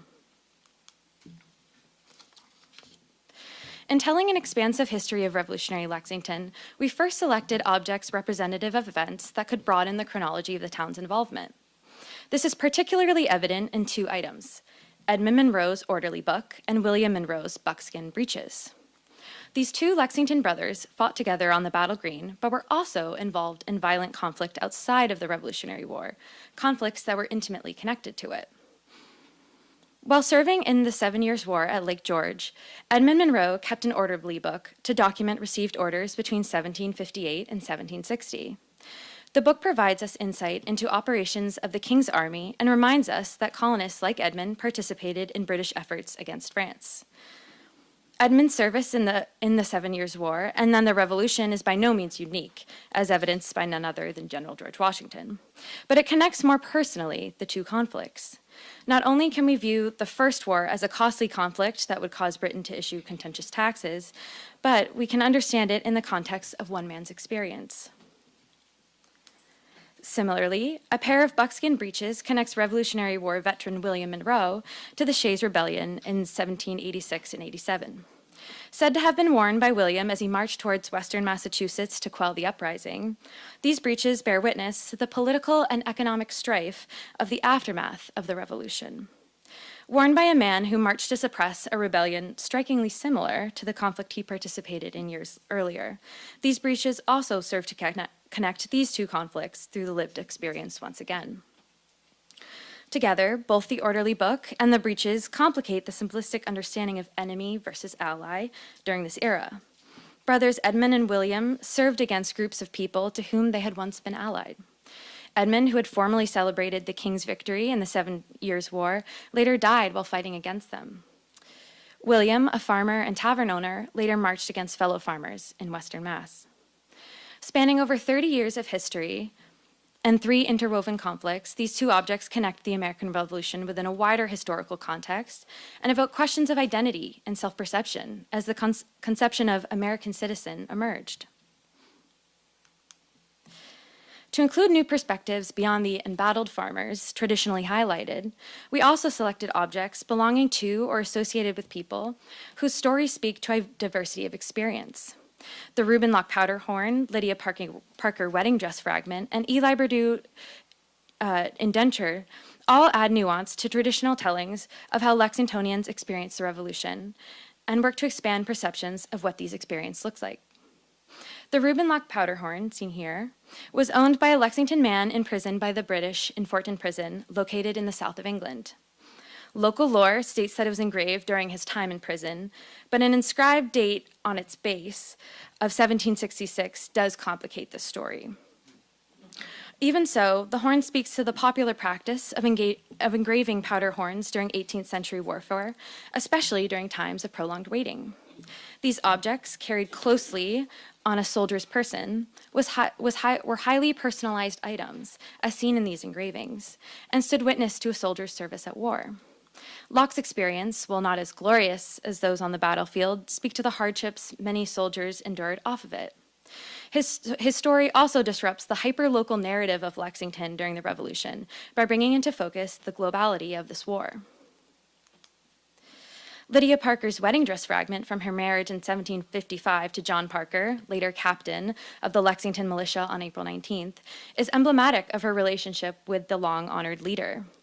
The floral blue and orange dress fragment, however, takes on new meaning when contextualized with the information that she was widowed after John Parker died of tuberculosis a few months after the battle, a fact that also dispels commonly glorified depictions of him as a strong and active farmer. While Parker did not die in war, Lydia joined thousands of women who lost their husbands during this time and were confronted with the instability of losing the head of their familial unit. In representing the union between Lydia and John Parker, this dress can not just serve as a symbol of her significance as it relates to her spouse, but also an entry point into a discussion of her subsequent widowhood and what that experience was like, and what decisions she was forced to make in order to care for herself and her children. The Eli Berdue Indenture Agreement is a recent addition to the Society's collection and allows us to expand our discussion of the nuanced and complicated social status of some of Lexington's militiamen. Born to a free Black landowning family, Eli was indentured in 1759 at the age of 4 years old for a period of 16 and a half years. It is possible that he served on April 19th, but it is confirmed that he served in Cambridge in May and June of 1775. As his indenture was set to end months later on January 1st, 1776, it is unclear if he fought voluntarily or if he was directed by his contract holder. Later in 1777, Eli continued to fight as a presumably free man this time, as he is documented as having received pay for his service in the Northern Army. The fact that hundreds of men served in the war while bound in a form of servitude reworks the meaning behind freedom and liberty and what individuals were fighting for.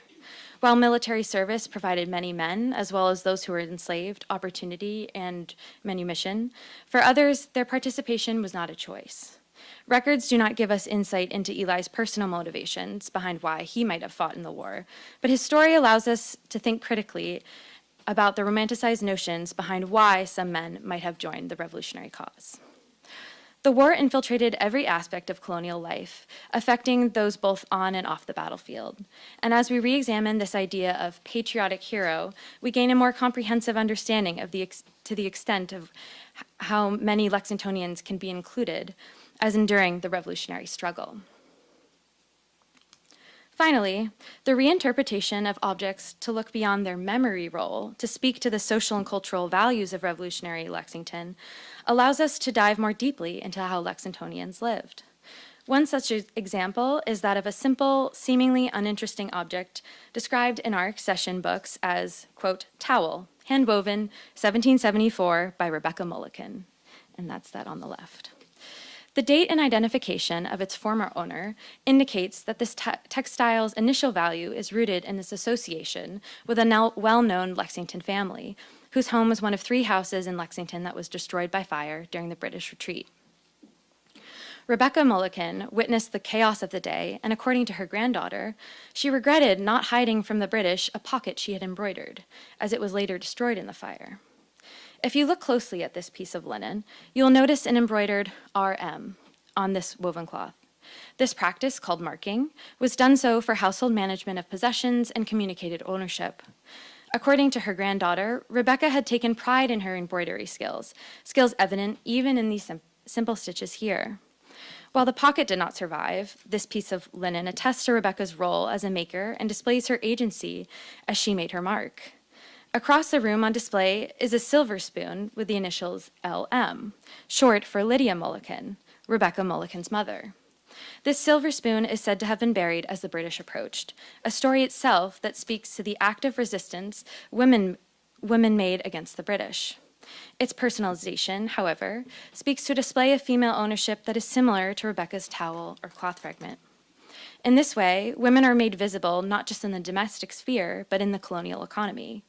While revolutionary women's boycotting of British goods is a well-known protest leading up to the war, these subtle but very explicit claims over property speak to female agency in the management of their home and in the production and consumption of colonial goods. The curatorial team at Lexington History Museums invites visitors to look at its objects in new ways that inspire historical connection, increase understanding of diverse experiences, and push people to re-examine the traditional historical narrative. The Battle of Lexington remains a significant day in our local and national history, and the men who fought on the battle green that morning continue to be honored. The aim of this project is not to take away from the significance of that day and those men, but simply add to the existing ways we've come to understand the revolution in Lexington. So in concluding the exhibition, visitors are presented with 2 photographs, both taken around 1851. The subjects are Mary Sanderson and Jonathan Harrington, two Lexingtonians who experienced the battle 76 years earlier. While the exhibition's objects work to humanize this history, it is still a bit jarring to be able to look into the faces of 2 people who witnessed such foundational moments in our nation's past.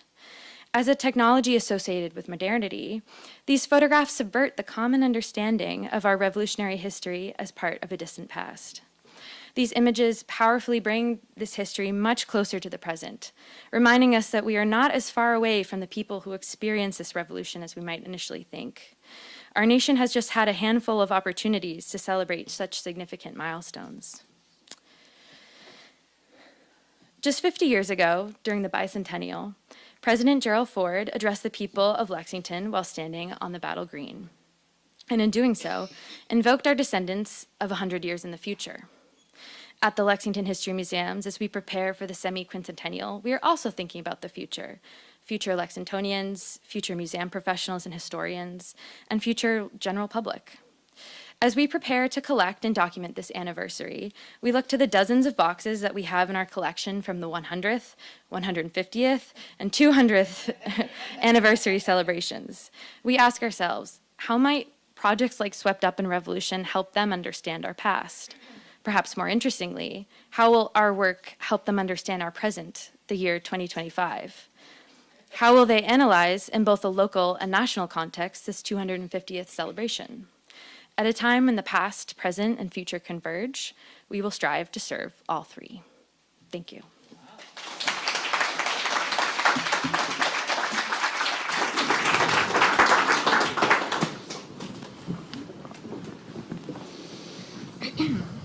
Thank you so much to Michael and Erica and Kate for 3 really wonderful papers that have given us so much to think about and discuss together this afternoon.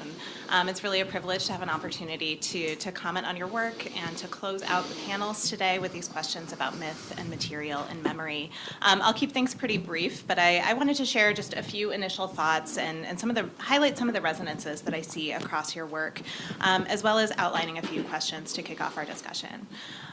So these papers are offering multifaceted perspectives on how the meaning of these events have been debated from the very beginning, how numerous people, institutions, and cultural contexts have shaped the narratives that have taken hold about the American Revolution in the popular imagination. All three of your papers deal with questions about the relationship between local and national history, but they're also about the process of writing and rewriting these narratives, creating memory through place and objects and collections. In the case of Eliza Susan Quincy, I'm going to say it right, and at Lexington Historical, but also through metaphors that offer some kind of measuring stick in Michael's terms, or to use another instrument analogy, a barometer reflecting a particular climate. And I think that such questions, as Kate just outlined and so beautifully, are especially relevant to our present moment, as I think we're all very much aware, as questions about the teaching of American history, about the commemoration of the 250th, are very much a part of our national conversations. I think that our own moment illustrates how the memory of the revolution remains a very living question and clearly a very powerful one. And the questions raised by our panelists about how we interpret the revolution's legacy have taken on much greater immediacy and urgency in recent weeks and months and are still very much unfolding.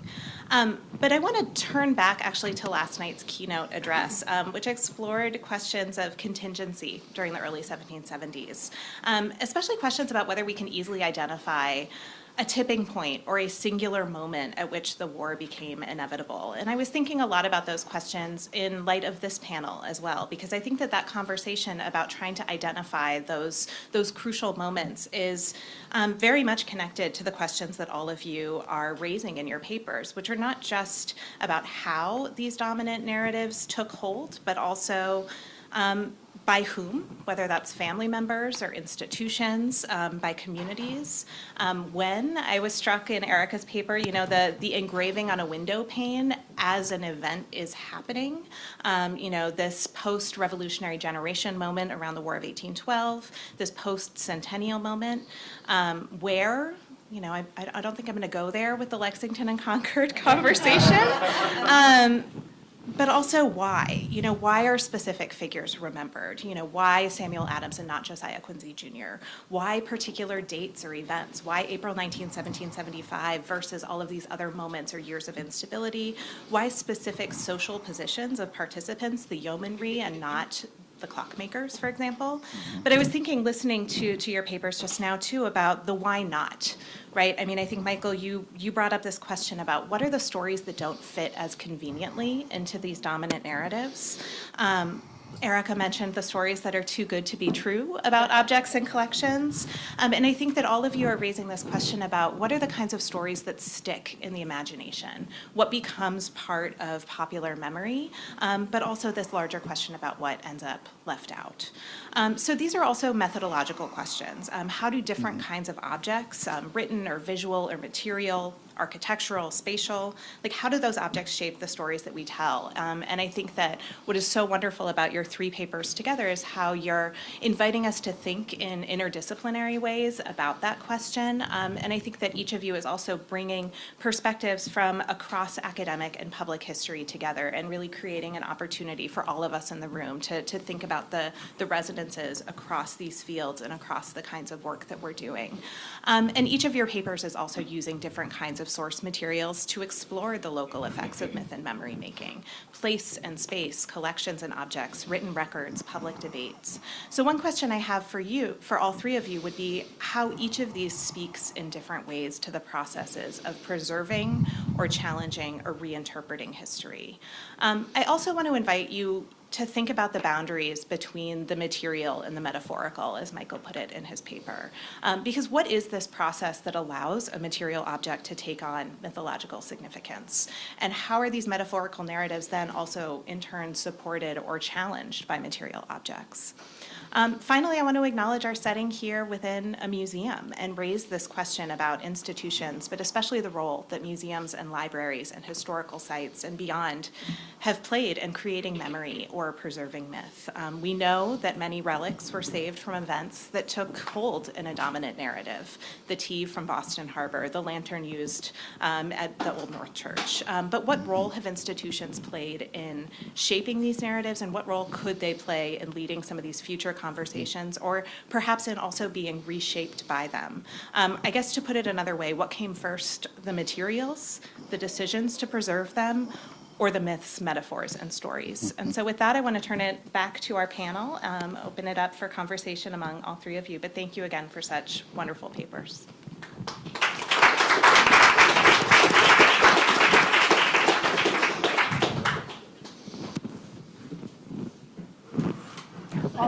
I guess I can start. Quincy House is a colonial revival project, and it is a house carefully and strategically put together to preserve memories of that family. And I always think about the sliding door scenario. What if Josiah Quincy Jr. hadn't gotten ill? What if his ship hadn't gotten delayed by 6 days? What if he had arrived in time for Lexington and Concord? What if he had been invited to the Continental Congress? He was not, which perhaps led to his decision to go to England in the first place. There are a lot of what ifs. And I think the Quincy family is haunted by the what ifs. And their, I think, much more famous relations end up with the spotlight from history on them. And so they wage this campaign of memory through the objects, which are the only, between the archival materials, the commonplace book, the journals, the correspondence, and the objects that they themselves have made into memory objects through their engravings on them and through their preservation under glass and around frames. They carefully assembled their house and presented it as a treasure box of memories. And if you go to the second floor of Quincy House, it's just ordinary bedrooms. They lived there. The sisters lived there. But when you walk into the bottom, that first floor, that front hall, and those two parlors, in the 1880s, you would have been bombarded with family history. And I think it was their personal campaign. And then when we got the house, it became our campaign. We inherited that memory work, and we perpetuated those mythologies through the reinstallation of the interiors to reflect the 1880s assemblage, through our perpetuation of the stories about Josiah Quincy Jr. It's still very much a family story we tell in that house, even though demographically, Quincy has changed tremendously over the last 250 years. It has changed in terms of the ethnic and cultural and racial population.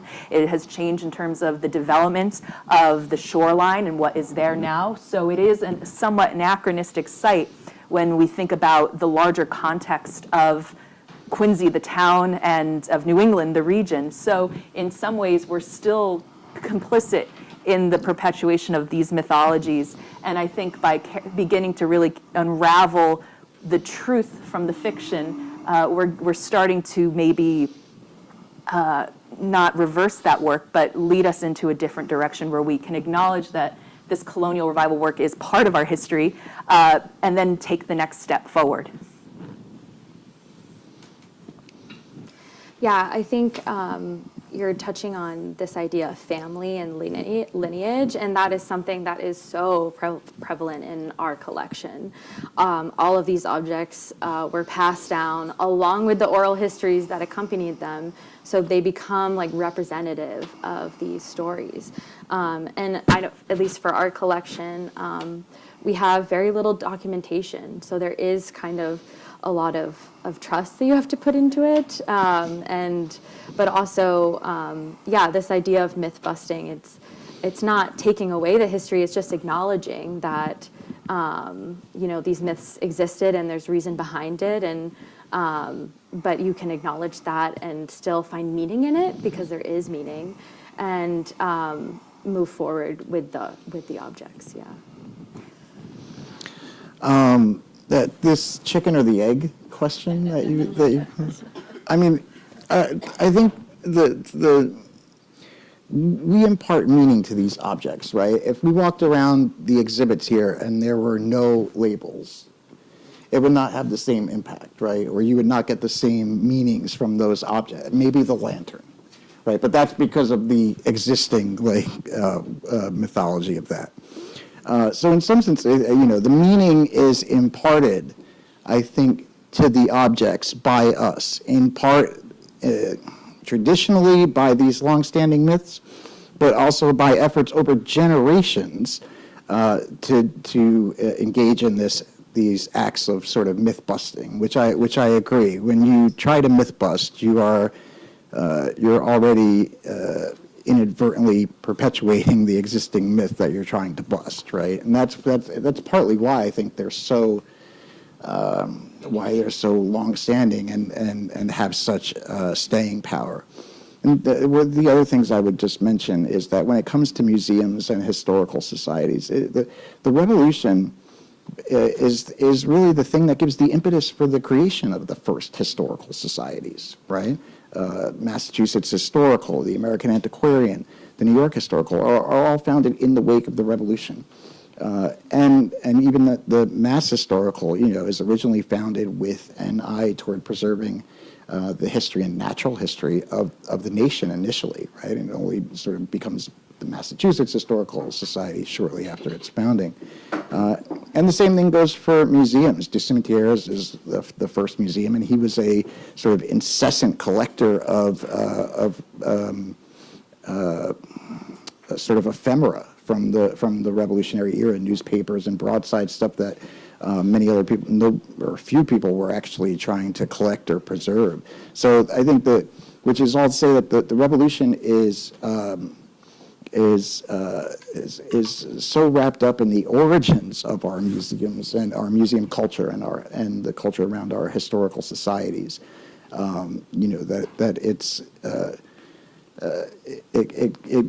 it makes it inevitable that they end up playing this sort of important role in either the perpetuation of these myths or in these attempts to bust them. Questions from the audience?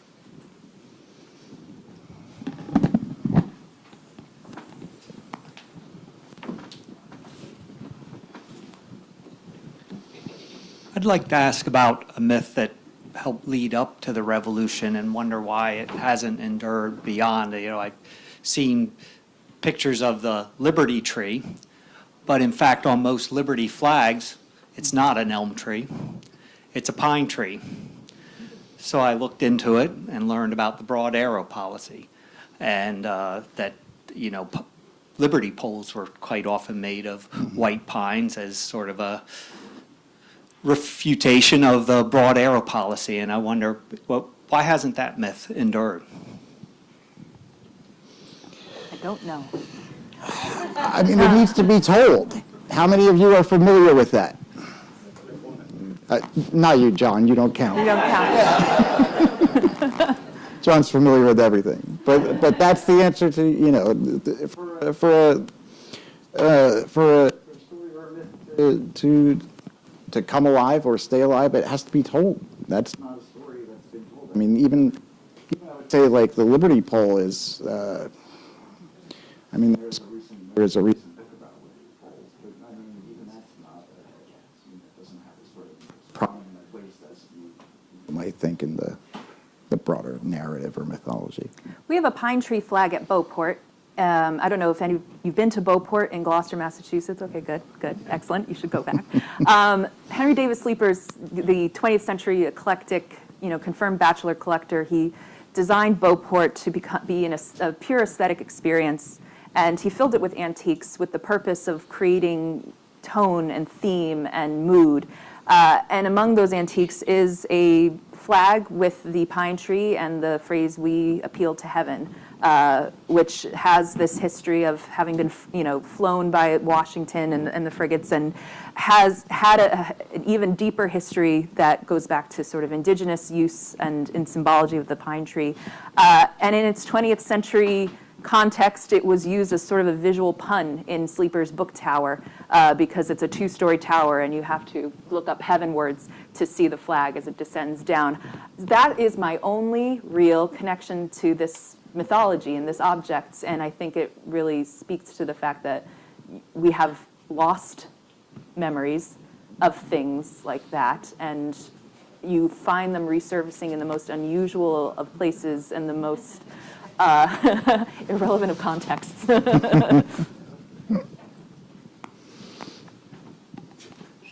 I'm just going to add to the Liberty Tree, Liberty Pole debate. This has been wonderful. I really love the end emphasis on memory.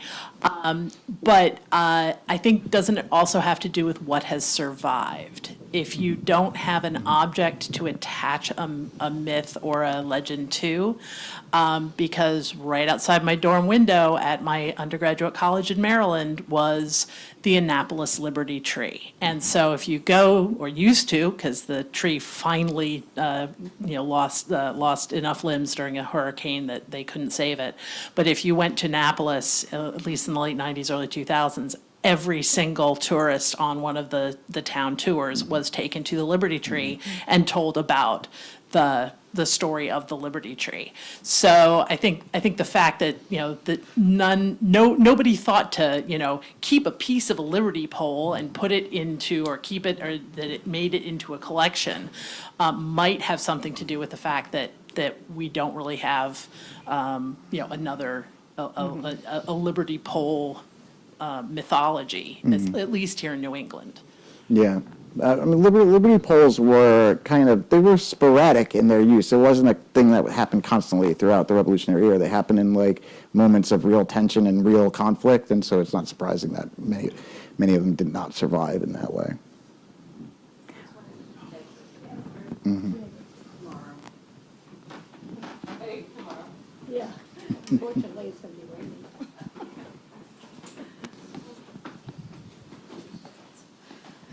Well, fantastic panel. Thank you all for this. I want to take Michael up a little on what he's been talking about of Concord as this sort of metaphor. How is Concord a metaphor in 2025? And is there a moment where Concord will lose salience? And I guess this is kind of a larger question for as I run a library, we look back to 76, 1926.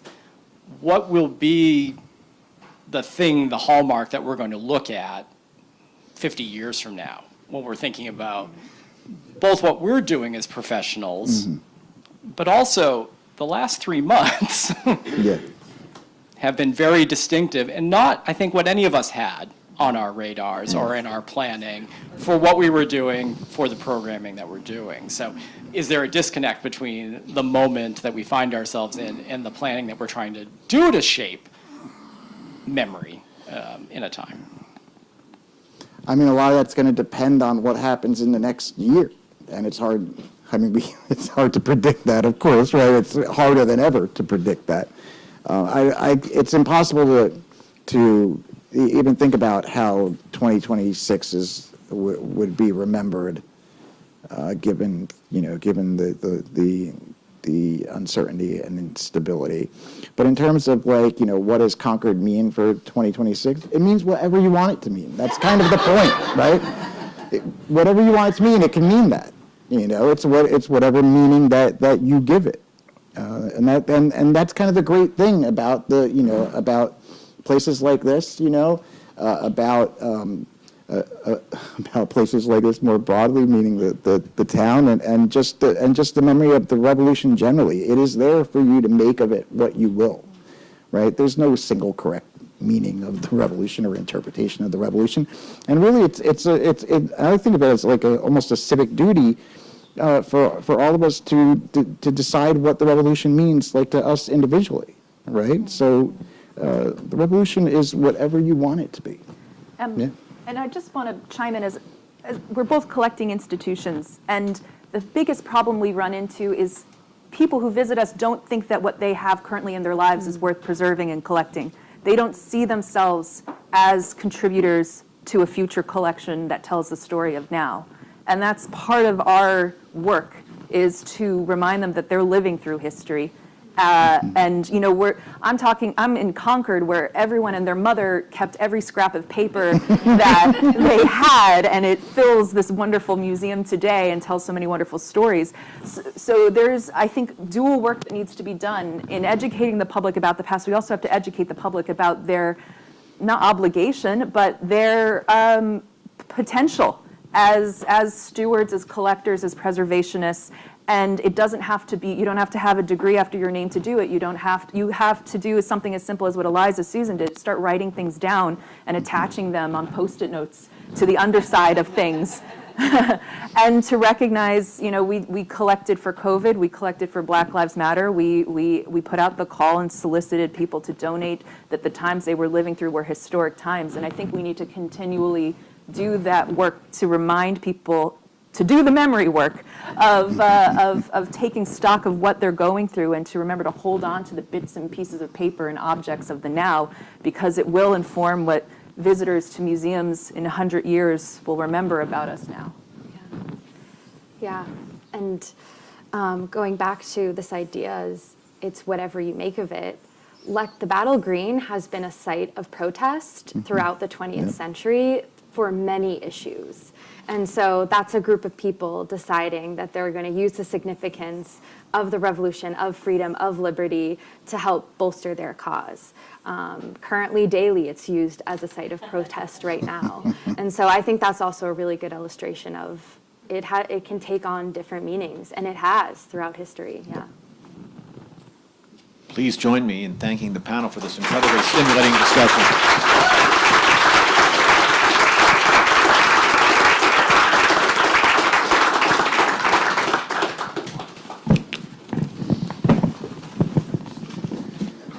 Like 50. Oh, same to you. That was great. Thank you. Thank you. I want to again for our summary. We were going to have. Oh God, I hope it doesn't. Shush. I want to just begin our sort of closing remarks by thanking, once again, thanking our team from the APS, the team of the Massachusetts Historical Society, and especially, of course, our hosts, the Concord Museum, for all they've done to make this what I think is a quite successful event. And people really put in the time. I also want to thank Reed and Kate Grandjean for working on the programming committee with me and Michelle McDonald, the librarian of the APS. Several things that the conference have raised. I just want to sort of summarize what I think got said sort of over the last day and evening, and then just sort of draw out what its greater significance might be in just for a few minutes, and then I think that we will end, because I think it's, as someone just wisely said to me before, less is more. I think that the timeless question of inevitability, was it or was it not the revolution, raised by Kate last night, Kate Grandjean, is still very much a real question. And it points out something to me that came through the panels, which is that these basic issues about inevitability, origins, the character of what happened, they are still very vital questions that can be re-examined and replayed, because we change in what we know and the sources that are available to us and the methods that are available to us, they change. And so, for example, and just to give you one example of that, because we now have all the newspapers from the Revolutionary period online and all the pamphlets, or all, by all I mean the vast majority, they're all word searchable. There's different ways we can use those engines to look at the sort of structure of language. There's all kinds of different things, and those lead to us to sort of re-examine these questions. So I think that question of whether the revolution was inevitable or not, and all these related questions are still very much alive. I also think that the panels, the early panel pointed out that the issue of religion is vital. It is far more complex than has generally been portrayed, even by those who have studied it in the Revolutionary period. It is clear, I think, that 95% of the people living at that time who learn about the revolution learn about it in part or whole from the pulpit or from somebody, well, a preacher or somebody of a religious background. And I think that was sort of passed by in the previous generation of scholarship. And I think that engaging that question at some level is central, because it allows us to re-examine a key aspect of the mental world that made the revolution, which is that people were interpreting this or somehow learning it from the pulpit, interpreting it through what they knew in terms of their religious education, and that, but it's not one simple thing, that religion is a socially complex reality for people, and that the influence of it varied from region to region, town to town, individual to individual. But that question is worth re-engaging because it will allow us to reinterpret how we understand the mental universe of the revolutionary generation and how it changed over time. So I think that that's crucial.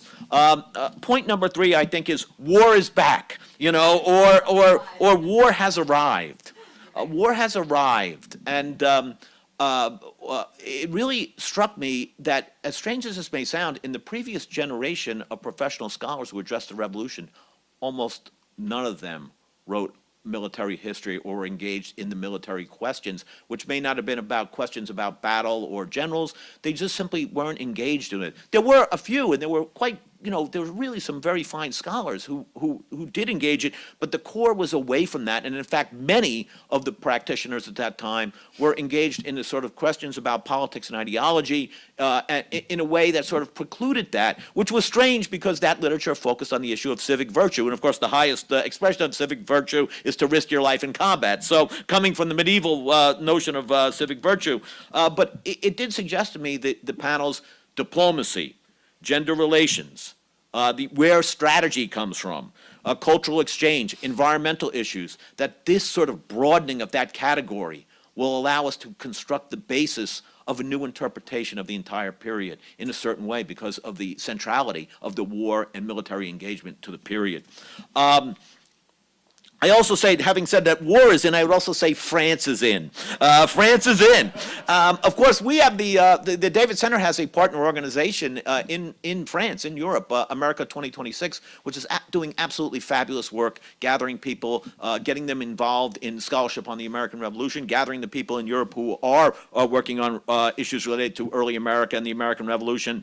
But we still, France is in. We still are wrestling with that issue, and I thought that the papers that engaged the Francophone issues early on in the revolutionary struggle, in the struggle of the war, and again, it allows us right there. You can see being here now, it's a down dating of that participation and the centrality of it, and that right away, it's another small step to re-examining the whole issue itself. And finally, I think the issue that we just discussed, the issue of memory, of legacy, I really was struck by the idea of this, that how the notion of the legacy and the memory of the revolution has changed over time, the role of museums and learned societies, libraries, archives, in preserving that memory, and also being the steward of it as it changes and as the society's use of it changes. I think that those things over time are really central, and it points out the importance of the work of the museum, the work of the library, the work of the archive in understanding our culture and reinterpreting this central issue. I thought that was a fabulous discussion, and of course, it's also a discussion that has a direct currency in our own moment, in our own sort of unsettled society with its factional disputes, and is part of this dispute. You can see it already, and you can see, I've seen it for, as several people pointed out, for a number of years now. That legacy has now been drawn into these debates in different ways and on long different paths, whatever your own views of that are. So the importance or the sort of sum total of all this. One thing that really has struck me is this issue of generational change in scholarship, which is an issue that I'm fascinated by. There is less social science theory, or at least directly invoked in the way that it was being invoked, say, in the 1970s, 1980s. That has sort of gone by the wayside a little bit. There is less sort of, as I said before, study of ideological structures, at least for the moment, because that older, what was called the Republican synthesis, has been put to the side for the moment, and there's less engagement at that level. The papers, though, did strike me as being more archivally engaged. Most of the people here had handled documents, handled artifacts. That was not necessarily always the case in the past, and I think that kind of work tends to tends to encourage a ground-up rebuilding of our understanding of the Revolution, rebuilding it from the archive, rebuilding it from the museum artifacts, rebuilding it in this different way. And I think right now we're at a moment where it is being rebuilt. There hasn't been a general resynthesis yet of that, the revolutionary experience, but that will come in time as people do this work and as people sort of engage these questions and do this archival work, museum work. A kind of general reinterpretation of how we understand this period will come. That day will come. I have faith, so that day will come. It is coming. It demonstrates, I think, that the central issues of the Revolution are still vital in regard to scholarship, and there's still a tremendous amount of work to be done, and there's already, people, as I said, have engaged to do this work, and new syntheses to be created. But for our general audience, I hope that the conference has demonstrated for you that the Revolution is still very much alive. Its legacy and memory is still shaping our society and being shaped by it. That scholars are more and more interested in speaking to audiences beyond the academy, and that these questions will continue to animate us as we go forward and re-examine the period as a whole. I did want to mention, before I now close the conference, that we will continue on with these discussions. As some of you know, there are a wave of conferences coming. We will be having one, the David Center will be having one, the APS, in June of next year. We also have our ongoing seminar, which is online, and I encourage you all to participate in this. It's on Wednesdays once a month to get online if you want to see some papers being given. Also, the Massachusetts Historical Society, of which I'm on the steering committee of the Early American Seminar there. We also have seminars there, and it gives you that opportunity to keep engaging this stuff, keep engaging the questions, keep being involved, which I really encourage you to do.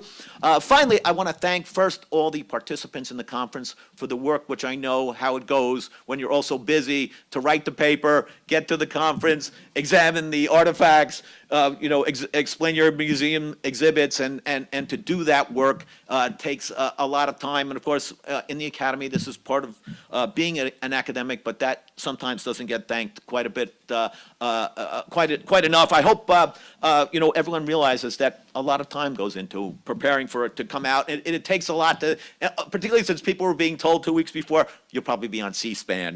This is your chance to embarrass yourself before a national public. And I also think, quite frankly, that I want to thank all of you in the audience and in the audience online and viewing this for your participation and your support of this. It really has been fantastic, and it makes for, as we've had over the last day and evening, an energetic and interesting conference.